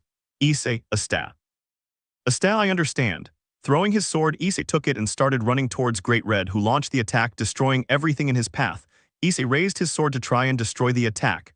Big Red, this ends here. Putting more power into the attack, Issei, noticing that he was losing ground, gripped the sword more tightly and lowered it amid shouts. Issei, I won't lose to you, you bastard. Lowering it completely, making the attack disappear, she formed a smile at the end that instantly disappeared as she spat blood. He looked down only to see a sword pierce his stomach. He turned around only to see Sadu with a big smile. He was about to say something, but Issei grabbed him by the neck. Issei, you hid your presence and told me I was playing dirty when you're worse. I won't lie, that hurts, but my desire for revenge is stronger. Putting pressure on Sadu, making her feel like she was losing strength. Upon seeing this, Mickey stood up, still enduring the pain of having lost an arm, to help her son. When he got close, he only saw Issei's big smile and how he took out a purple sword and stabbed it into his stomach. When he dropped it, Sadu burst into purple flames as he screamed in pain and begged for help from his parents and teachers.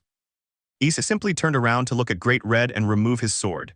Issei, we continue. Great Red, you feel no guilt about killing your own blood. Issei, not a bit, they killed me in the past, not physically but emotionally. Mickey, you're monster. Great Red, in the past there was a great battle that after a long time we managed to win. But there were some words he spoke, that in the future someone from the Hyoudou family would change everything. I waited for that person for many years, but when I noticed that nothing was happening, I decided to return to my own life. Goro, who was lying on a rock upon hearing those words, instantly remembered something his grandfather had told him when he was a child. Flashback. Goro, as you know, we come from an important family. In the past, our ancestors united to stay together in order to defeat the evil of the future. Goro, what kind of evil? A very horrible one. My father told me that someone in our family would change everything, so we must be together so that that day never comes. Goro, it will never happen, Grandpa. We are the best magicians in the world. We will always be together. I hope so. End of flashback. Goro only saw Issei's back to remember all the damage he had done to him. For the first time, he felt guilt for everything he had done and was aware that he could do nothing. Issei, interesting story, but I don't care. I just wish for their deaths. Big Red, and I'll have yours. Issei gripped his sword as they both launched into an attack, only for Issei to be sent flying, destroying mountains in the process. Issei, that's nothing. Emerging from the rubble and launching an attack, he stopped in his tracks to jump back. All those who were fighting stopped and looked up only to see thousands of other beings approaching them. Issei put the sword on his shoulder only to see the big smile of someone he knew. Issei, Risevim, your turn is in a few hours. Risevim, what better time to finish them all off than now when they are weak and few in number, ha ha ha ha ha. Issei, wonderful play. Risevim, it's time for you to die, conductor. Snapping his fingers, his enhanced demons stepped forward. Long time no see, sensei. The three girls, upon hearing what he told their teacher, didn't know what to say since they had no idea that Issei had another student. The aforementioned, for his part, only formed a slight smile. Issei, K. Chapter 94. The three young women ran towards Issei only to stand in front of him. Maki, sensei, what he says is true. Mitsuri, because he didn't say anything. Hakufu, who is he? Issei, he's just someone who tried to be clever, that's all, walking then looking up to see his first student. Issei, Kukashibo, I thought you'd be underground for so long since I buried you. The aforementioned man jumped and landed in front of his former mentor. Issei, while the change is noticeable. Kukashibo, I've come to kill you. Issei, I see if you couldn't do it once, tell me will you be able to do it this time? Kukashibo, I am not the same as before, now I am much stronger than you. Issei, you're saying you have some skill now, you've sunk even lower than before. Risevim, you like the director's gift. Issei, not at all, you just picked up the trash I threw away a while ago. Upon hearing those words, Kukashibo drew his sword and pointed it at Issei, who did not move from his place. Issei, how easily you let yourself be guided by words, you're still pathetic. Kukashibo, shut up, you killed me because you were afraid I was stronger than you. Issei, ha ha ha ha, what are you saying? Ha ha ha ha, you're so stupid, you want to know the reason. Well, I'll tell you. He moved Kukashibo's sword aside to stand more directly in front of him. Issei, the reason I ended your pathetic life is because you killed those children at the orphanage. Tell me, have you already forgotten? Everyone said it was an accident, which seemed strange to me, so I decided to investigate, and wow, I got that surprise. Kukashibo, just because of some useless brats. Issei, you came from those brats, idiot. I don't care if you kill a man, woman, old man, or whatever, but children who still have a pure soul are another matter. Kukashibo, I enjoyed hearing their cries of agony the most. Issei, I see, then I'll have to end your life a second time, or so it seems, but I have things to do, taking a few steps back. Kukashibo, fight, you bastard. Issei, the battle will be between failure versus success, walking over his three students. Issei, finish him off, this is the last mission I'm giving you. Maki, now I understand why he didn't say anything, and it's because you're a horrible person. Mitsuri, you shouldn't live. Hakufu, I'm ready. Instantly the three launched their attack while Issei returned to his place. Issei, sorry for the delay. Big Red, despite the situation we're in, you don't take it very seriously. Issei, if you want to go and finish him and his people off, go ahead, but I have something to do. Big Red, you won't. Both launched into an attack where Great Red extended his fist, but Issei evaded it to continue on his way until he reached Isabella and grabbed her by the neck. Goro and Mickey, seeing that, went as fast as they could. Issei, my dear sister, I suppose it's time to say goodbye. Isabella, I'm sorry, Oniachan. She shed a few tears because she truly regretted everything she had done. Both parents arrived only to fall to their knees. Mickey, don't hurt her anymore, kill me. Goro, we beg you. Issei, and to think that a family that believed itself invincible would be begging for the disappointment of the family, or rather the garbage. Goro, I'm aware of my mistake, I'm sorry. Issei, it's a bit late to say that too. They both looked up only to see Issei grab Isabella's arm and break it, causing the bone to pop out. Issei, you made me this way, now face the consequences. Breaking Isabella's leg as she cried for help, Great Red launched an attack where he could only see Issei's big smile. Issei, go play with your little sisters. He dropped her, then grabbed her hair and pulled out his katana to cut her throat. Then he touched her with his foot, making her roll towards the couple who couldn't even scream from shock. Big Red, cursed. Their fists clashed against Issei's katana, causing both of them to retreat. Big Red, it was your blood, don't you feel any guilt? Issei, years ago they told me I was nothing, just a failure. In the end, failure killed success. Ha ha ha ha, Big Red, damned madman. He punched him in the stomach, causing Issei to fall to his knees and then kicked him, sending him flying. Issei, you know, sometimes the world doesn't need a hero, what it needs is a monster. Big Red, you're happy with everything you've done. Issei, not at all, and you know why. Because they finished me off, and that damned Risevim killed the only person I cared about, even though he knew my body was covered in blood. I left this world for that brat, but when they took her from me they forced me to come back, and now I'm going to destroy them all since the end has become personal, standing up with a serious expression. Issei, I will kill you, Red. He drew his dagger, causing the dragon god to be slightly surprised. Big Red, how is that weapon possible? It shouldn't exist. Issei, I know a good blacksmith and I still have a good blood supplier. It's time to move on. In an instant, both launched into an attack, hitting and cutting each other, but still neither stopped. Great Red took flight to launch multiple attacks while Issei ran towards him, dodging every attack. After that, Issei leaped, destroying every attack until he stood before Great Red. Issei, the only way for me to feel better is to kill everyone. He threw his sword, which Great Red caught, but it was only a distraction as he was stabbed with the dagger, causing the dragon to descend and spit blood. Issei, I had nothing against you, but you like to interfere in family gatherings. Putting more pressure on the dagger caused the dragon to spit blood. Big Red, you feel better. Issei, not a little. Drawing his dagger, he caused Great Red to fall to his knees. Issei, it will take you a while to get better, so wait here and watch everything. Leaving the place while making his way until he reached Yasaka. Upon seeing him, she took human form to follow him, eventually arriving at Riesvim's. Issei, I was a little busy, so sorry for the delay, old man. Riesvim, I created those demons just so they could kill you. Issei, what can I say? Despite my beautiful attitude, there are still people who want to follow me. Riesvim, you've reached your limit, director. It's best if you give up and accept your fate. Issei, perhaps, but I must still kill you, although my hatred is a misery compared to hers. Yasaka just clenched his fist so tightly that it bled from the force he put into it. Yasaka, you killed my daughter. Riesvim, a sacrifice for all this, it was worth it. Yasaka, I'm going to kill you, you damned demon. Riesvim, ha ha ha, it won't be that easy for them. After all, I have my tricks and you must already know that. Issei, that's right, watching as hundreds of demons surrounded them. Issei, these days have been long. Chapter 95. Kyokushibo and the three girls were far from the battle where the three had some injuries and the man was as if nothing had happened. Kyokushibo, I'll incapacitate them and then let them watch as I kill him. Maki, I won't let you near the sensei, I'd rather die. Kyokushibo, I will kill him. Hakufu, you won't. Kyokushibo, you are all idiots, in the end he will kill you too, just like he did to me. Mitsuri, that's a lie, the sensei would never do that. Kyokushibo, I would do it since he killed me. Flashback. Years ago, the dark-haired young man was under a cardboard box eating stale bread until another boy, 2 years older than him, sat down next to him. Issei, hello, my name is Issei and you, Kyokushibo, Kyokushibo. Issei, a pleasure, but hey, if you eat that it'll hurt you. Kyokushibo, it's the only thing I found in the trash. Issei, you're an idiot. Kyokushibo, huh, Issei, when a person lives outside like us, everything is free, well, only if you're polite to people. Kyokushibo, I don't understand, I'm always kind to them but they just look at me with disgust. Issei, ha ha ha ha, come and I'll show you how to do it. Emerging from the box, just like Kyokushibo, they both started walking in the rain. The younger boy just watched as Issei dragged a piece of metal. They spent a few hours searching until they saw Issei start running and enter an alley. As he approached, he saw a man stabbing another man for his wallet. Before he could call Issei, he saw the boy lunge at him to cut his hand with the piece of metal. He only heard the man scream in pain. Issei, you're so noisy, cutting off his entire hand. Issei, you see Kyokushibo, that's how things are done. You go after bad people and take what doesn't belong to them. The right thing to do would be to return it to its owner, but unfortunately he's dead. Let me go, Issei. No. Cutting off his head, which was about to fall to the ground, Issei kicked it with all his might, and when it hit the wall, it shattered into pieces. He started walking towards Kyokushibo, who fell to the ground in fear.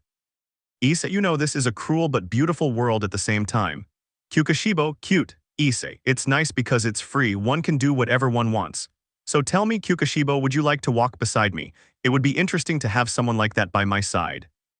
Extending his hand with a smile, the child could only see his blood-covered face. I hesitated a little, but in the end I took it. Issei stood him up to put his arm around his neck. Issei, what do you want to eat? We have some money. He said this while they both walked aimlessly. Years passed and Issei gradually made a name for himself, mainly due to all the work he did and how he always succeeded 100%.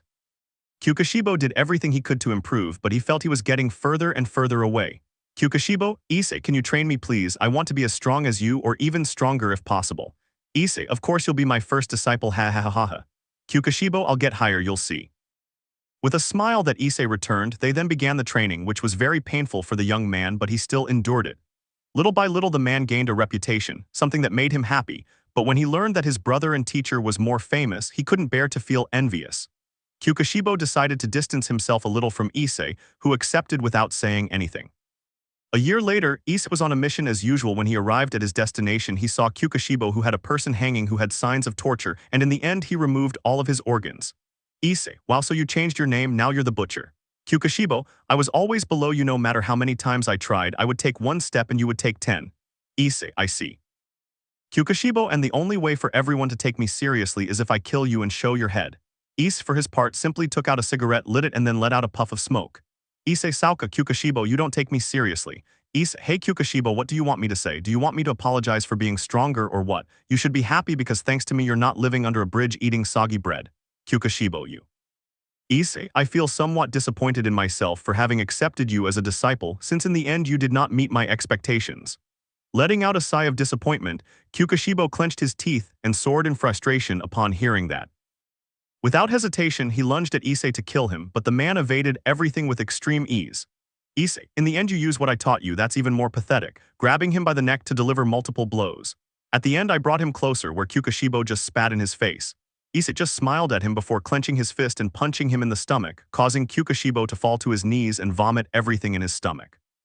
Issei, I only accepted this mission because this man's wife offered me some money. I don't usually accept so little, but as you know, I have a sensitive side. Kyukashibo, that's a lie, you never do anything for free. Issei, it's true, you clearly know me. That woman was good in bed. Now all I can bring her is an empty shell, and I mean that literally, seeing all the organs on the ground. Kyukashibo, ha ha ha ha, in the end you didn't complete your mission. Issei, at least let me finish. She wanted me to take him away so she could kill him herself. In the end you won, what hypocrisy. Kyukashibo, then you will not fulfill it since you will die here too.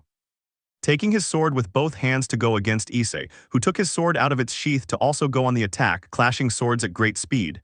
Kyukashibo was sure he would win, but Issei kicked him, throwing him off balance. Issei, you should know that I don't play fair. Making a cut on Kyukashibo's chest, who endured the pain and continued fighting, but he gradually lost ground as he saw the calmness with which Issei continued fighting. Issei, you didn't learn anything from me, what a shame. Kyukashibo, shut up. Wanting to go faster, he opened his eyes in surprise as he saw his two hands pass in front of his eyes and Issei still smiling. Issei, what a shame you lost your hands. Approaching Kyukashibo, who fell to the ground screaming in pain. Issei, nobody told you to be overconfident. Sometimes even your own family can stab you in the back, and I'm telling you this from experience. Kyukashibo, I'll kill you. With a voice full of hatred, Issei just stepped back a little to take something out of his backpack, which surprised Kyukashibo when he saw it. Issei, it's my first weapon. I kept it as a memento, it's a bit dusty but it still works, at least you'll have the honor of dying with it. Raising it and then cutting the man's throat, end of flashback. Kyukashibo, I will kill him with my own hands. Maki, as I said before, over my corpse, forming a smile and taking an attack stance, something that annoyed Kyukashibo as it reminded him of Issei. Chapter 96. Issei, hey Yasaka, are you going to take care of the old man or should I? Yasaka, I'll do it. Issei, woman, don't die because if you do, I'll leave you lying there and won't even give you a grave. Yasaka, ha ha ha ha, that won't happen, what other things to do? They charged at the demon who still had his smile while everyone surrounded Issei. Issei, well then you will be my rivals, if I'm honest you'll only give me a headache. Don't you know how to count, don't you notice the difference? Issei, pfff, you're just dead meat, you're nothing against me. Dropping his weapon to the ground, making the enemy laugh, Issei took a step, leaving a crater on the ground, then appeared in front of the one who was speaking, grabbed him by the head and made precise shots until he destroyed it. The rest remained silent upon seeing that. Issei, did the mouse eat his tongue? Ha ha ha ha, then who will hold my hand for the first dance, seeing how everyone turned against him? Surzech, Rias, you have to stop, I'm giving you another chance. Rias, Oniasama, are you playing dumb or what? I suppose you know that all the demons have followed me, they've realized that following me will lead them to a better future. Surzech, that's a lie. Rias, during your reign, all the old council members did as they pleased and many were afraid of dying. But since I took the throne, everything is different, they're gone now and everything is happiness and it's all thanks to me. Surzech, that changed you. Rias, no, he opened my eyes, he made me see reality. I deserve to follow someone strong, not a weakling like that corpse over there. Surzech, you're dead, activating her armor just like Rias in addition to taking out her demon horns and dragon wings. Surzech found it hard to believe his great power.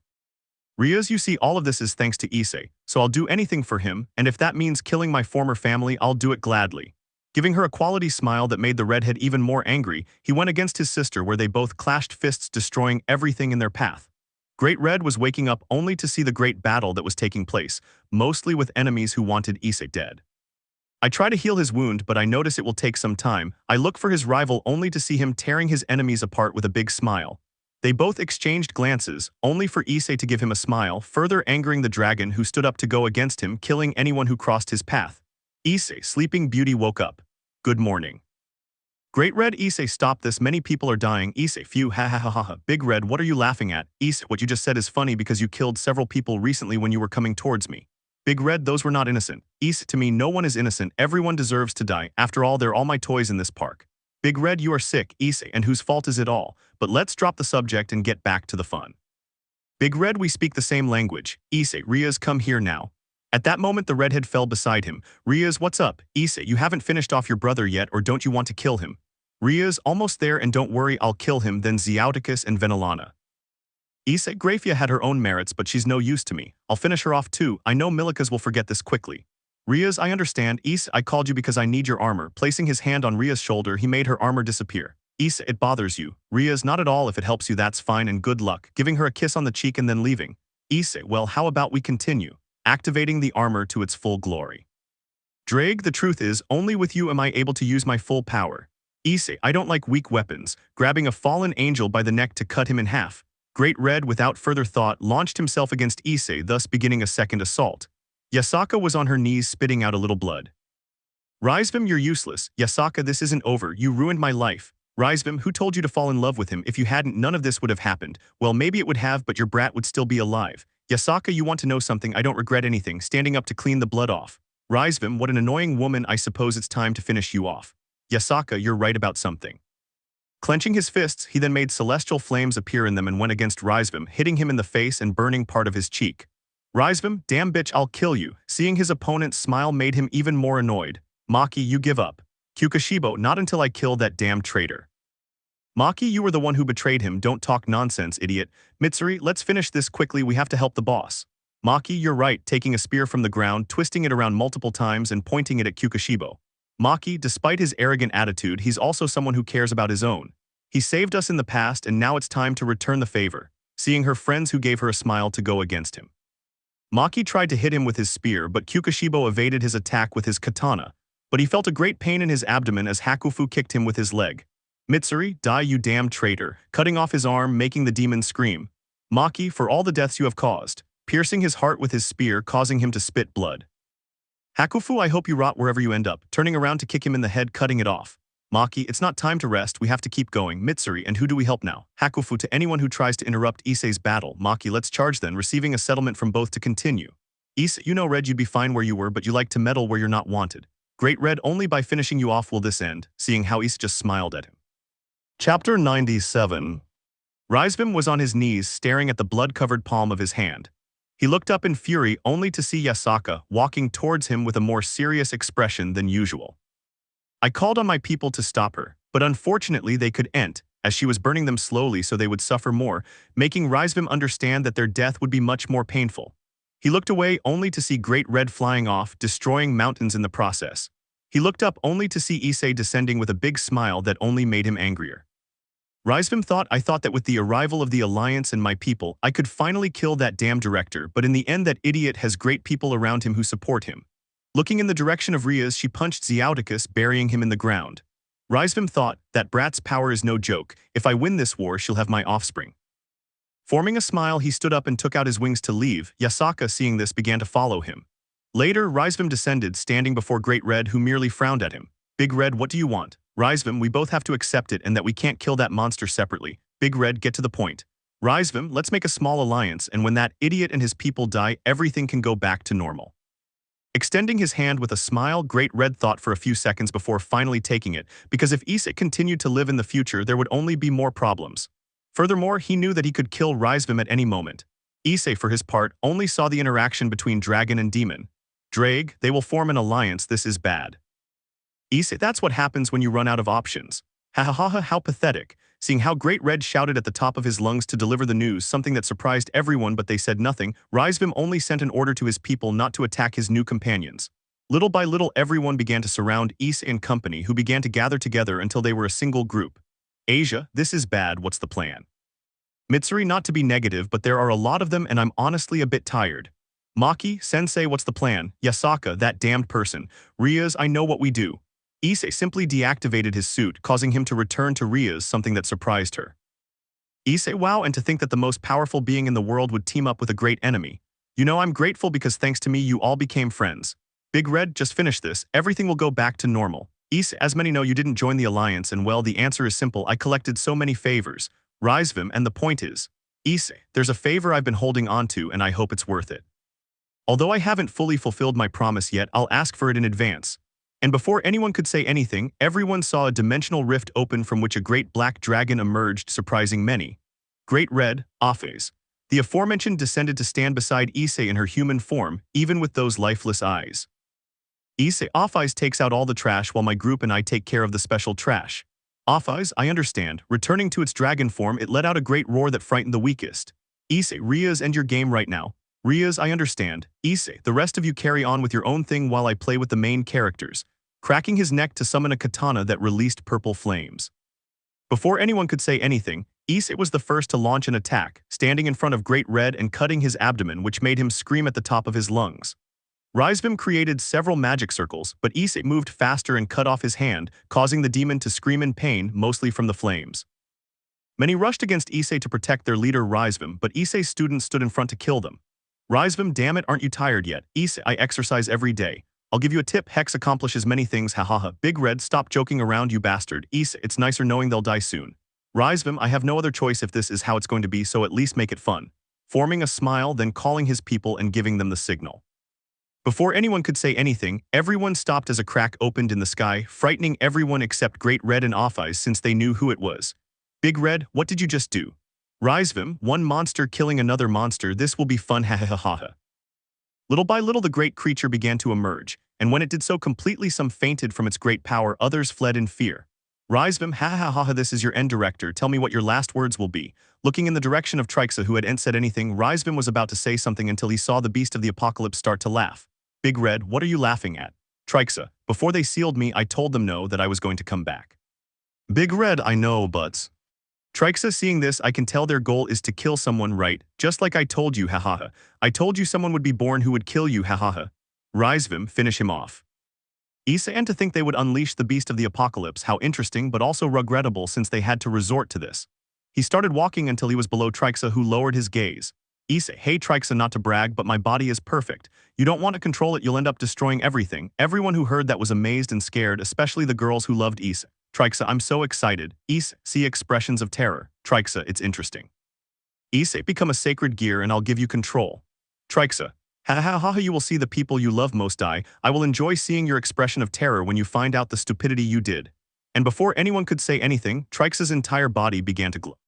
Rizvim didn't understand what Issei was doing until he opened his eyes in surprise. Rizvim, we are not dead, watching as a pillar enveloped Issei. In Issei's mindscape, Trihexa was ready to begin its fun until multiple chains took over his body. Trihexa, but what my? At that moment I heard some applause until I saw the silhouette of Issei, who had a big smile. Issei, thank you, I'm amazed at how stupid strong people are. Trihexa, why can't I move? What did you do to me, you damned human? Issei, now you'll be my toy, well, more like my weapon, but I hate being talked to like this, so I'll lock you up forever. Goodbye. Before Trihexa could replicate the chains, they started to pull it down until it slowly began to disappear. At that moment, Issei opened his eyes, releasing a great amount of power, scaring everyone, including Great Red and especially Rizvim, who fell on his rear end. Issei formed a smile as he took a step forward, causing armor to begin forming all over his body, as well as 2 katanas that expelled a lot of power. Issei, well, it's time for everyone to die. Chapter 98. Everyone was scared to see Issei with such power, and before anyone could react, Issei raised his katana and dropped it. The moment the tip touched the ground, it began to split in half. Some flew away and others fell. Issei, well, who among you will come? Don't tell me you're scared, because if that's the case, it would be embarrassing since I faced you all without anything special. And now that I have something, you tell me you're scared. Ha ha ha. Big Red, nothing is going to change. Marioliona, you killed them all, how do you think we'll just let you go like that? Issei, I do what I want. Taking a step to stand in front of Rizvim and grabbing him by the neck to lift him up, he removed his helmet to give him a big smile. Issei, I would kill you with my own hands, but as I said before, that's someone else's job. Throwing it far away, it landed under Yasaka's feet.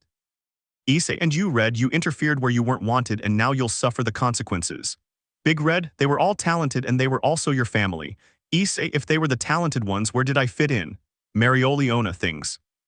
Issei, you know what, let's stop talking and fight. I really want to see blood. Grasping the hilt of his katana, he then moved at great speed. To appear in front of Marioliona and cut off her arm, the redhead screamed in pain, but Issei grabbed her head and began to punch her with all his might, causing her to spit blood. Her brother, seeing this, stood up with difficulty to go and help her, but Issei, seeing him going in his direction, widened his smile, made her kneel, and placed his hand on her head. Issei, any last words? Marioliona, rot in hell. Issei, see you in hell. Issei, that's a place I'll never go. Cutting off his head with his hand, then kicking it, it fell into Fugolian's hands, who just looked at it, then fell to the ground helplessly. Issei, what a sad fate, isn't it? Fugolian, you damned thing. Launching a large amount of fire at Issei that destroyed everything in its path, when the fire dissipated, Issei was still in the same place as if nothing had happened. Issei, you're pathetic just like your sister, although she put up more of a fight than you. But don't worry, you'll go with her right now. Grabbing him by the head to start applying pressure, Fugolian attacked Issei as best he could, but it did nothing to him. Issei, goodbye. Seeing as Fugolian's eyes turned red and suddenly popped out, and as his head exploded, filling Issei, he turned around to see Great Red, who only had an expression full of fury. Issei, anything to say? Big Red, cursed. Launching into attack just like Issei, their fists collided and destroyed everything in their path, but this time Issei was stronger, tearing his arm to pieces. Before Great Red could regenerate, Issei punched him in the abdomen, then drew his katana and plunged it into his throat. Issei, not yet. Drawing out the katana to cut off its other arm, then setting it aside and placing his hands on the dragon's chest and beginning to open it until he saw its heart.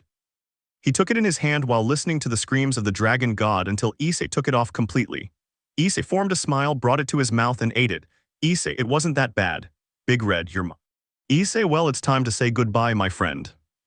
Creating a flame in his palm which he dropped on Great Red, he turned to leave, leaving the dragon screaming in pain.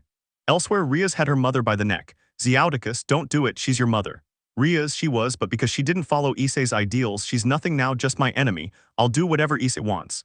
He tightened his grip as he unleashed his destructive power to finish her off completely.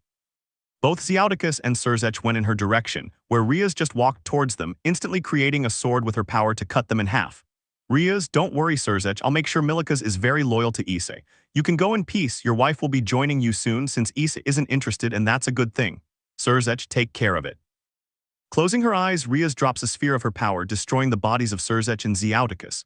Before she could say anything, she saw huge explosions that were created by her beloved. Issei, how are you feeling? Rias, better than I thought, I guess I got over it. Issei, okay, go help the rest while I watch. Rias, okay, going to help her friend. Later, Rizvim was running for his life with many injuries. Rizvim, years of work went to waste, and it's all because of that human and that fox. He lunged to the side as a blue fireball whizzed past him. Looking back, he saw Yasaka with a serious expression. Yasaka, you run like the coward you are. Rizvim, damned. Issei, wow, don't you think your father would be disappointed in you for running away from a battle? At least he died fighting, I think. Rizvim, too. Issei, relax, I won't do anything, I'll just watch. Throwing his katana, Yasaka took it and walked towards Rizvim, who was about to get up, but his legs gave way out of fear. Before he could say anything, he let out a great scream as Yasaka plunged the sword into his leg. He then saw Issei, who understood and gave him the other katana, which he simply took and inserted into his other leg. He saw Issei again, who created 2 more swords, one of which he plunged into his right hand and the other into his left. Issei, what else do you want? Yasaka, a knife. Issei, you'll skin him like a pig and they say I'm the psychopath, ha ha ha ha. Giving him the knife. Yasaka, the only thing I thank you for, Rizvim, is that my daughter's death was quick, but that doesn't mean I'll do the same. I'll make you suffer slowly, setting fire to the knife to begin removing Rizvim's skin, who screamed in pain. At the end, he began removing the organs that were least necessary for him to continue living. Rizvim, ma kill me, Issei, even I feel sorry for him. Yasaka, I'm not finished yet. She placed her hand on Rizvim's heart to remove it. As she did so, Rizvim suffered until he died. Yasaka stood covered in blood from all she had done. She looked up and couldn't help but shed a tear. Yasaka, I hope you're feeling better, daughter. I'm actually feeling better. Issei, well, it's all over now, it's time to go back. Those who survived will escape. Yasaka, so what's the plan now, since you're currently considered the strongest being in the world? Issei, I'm out.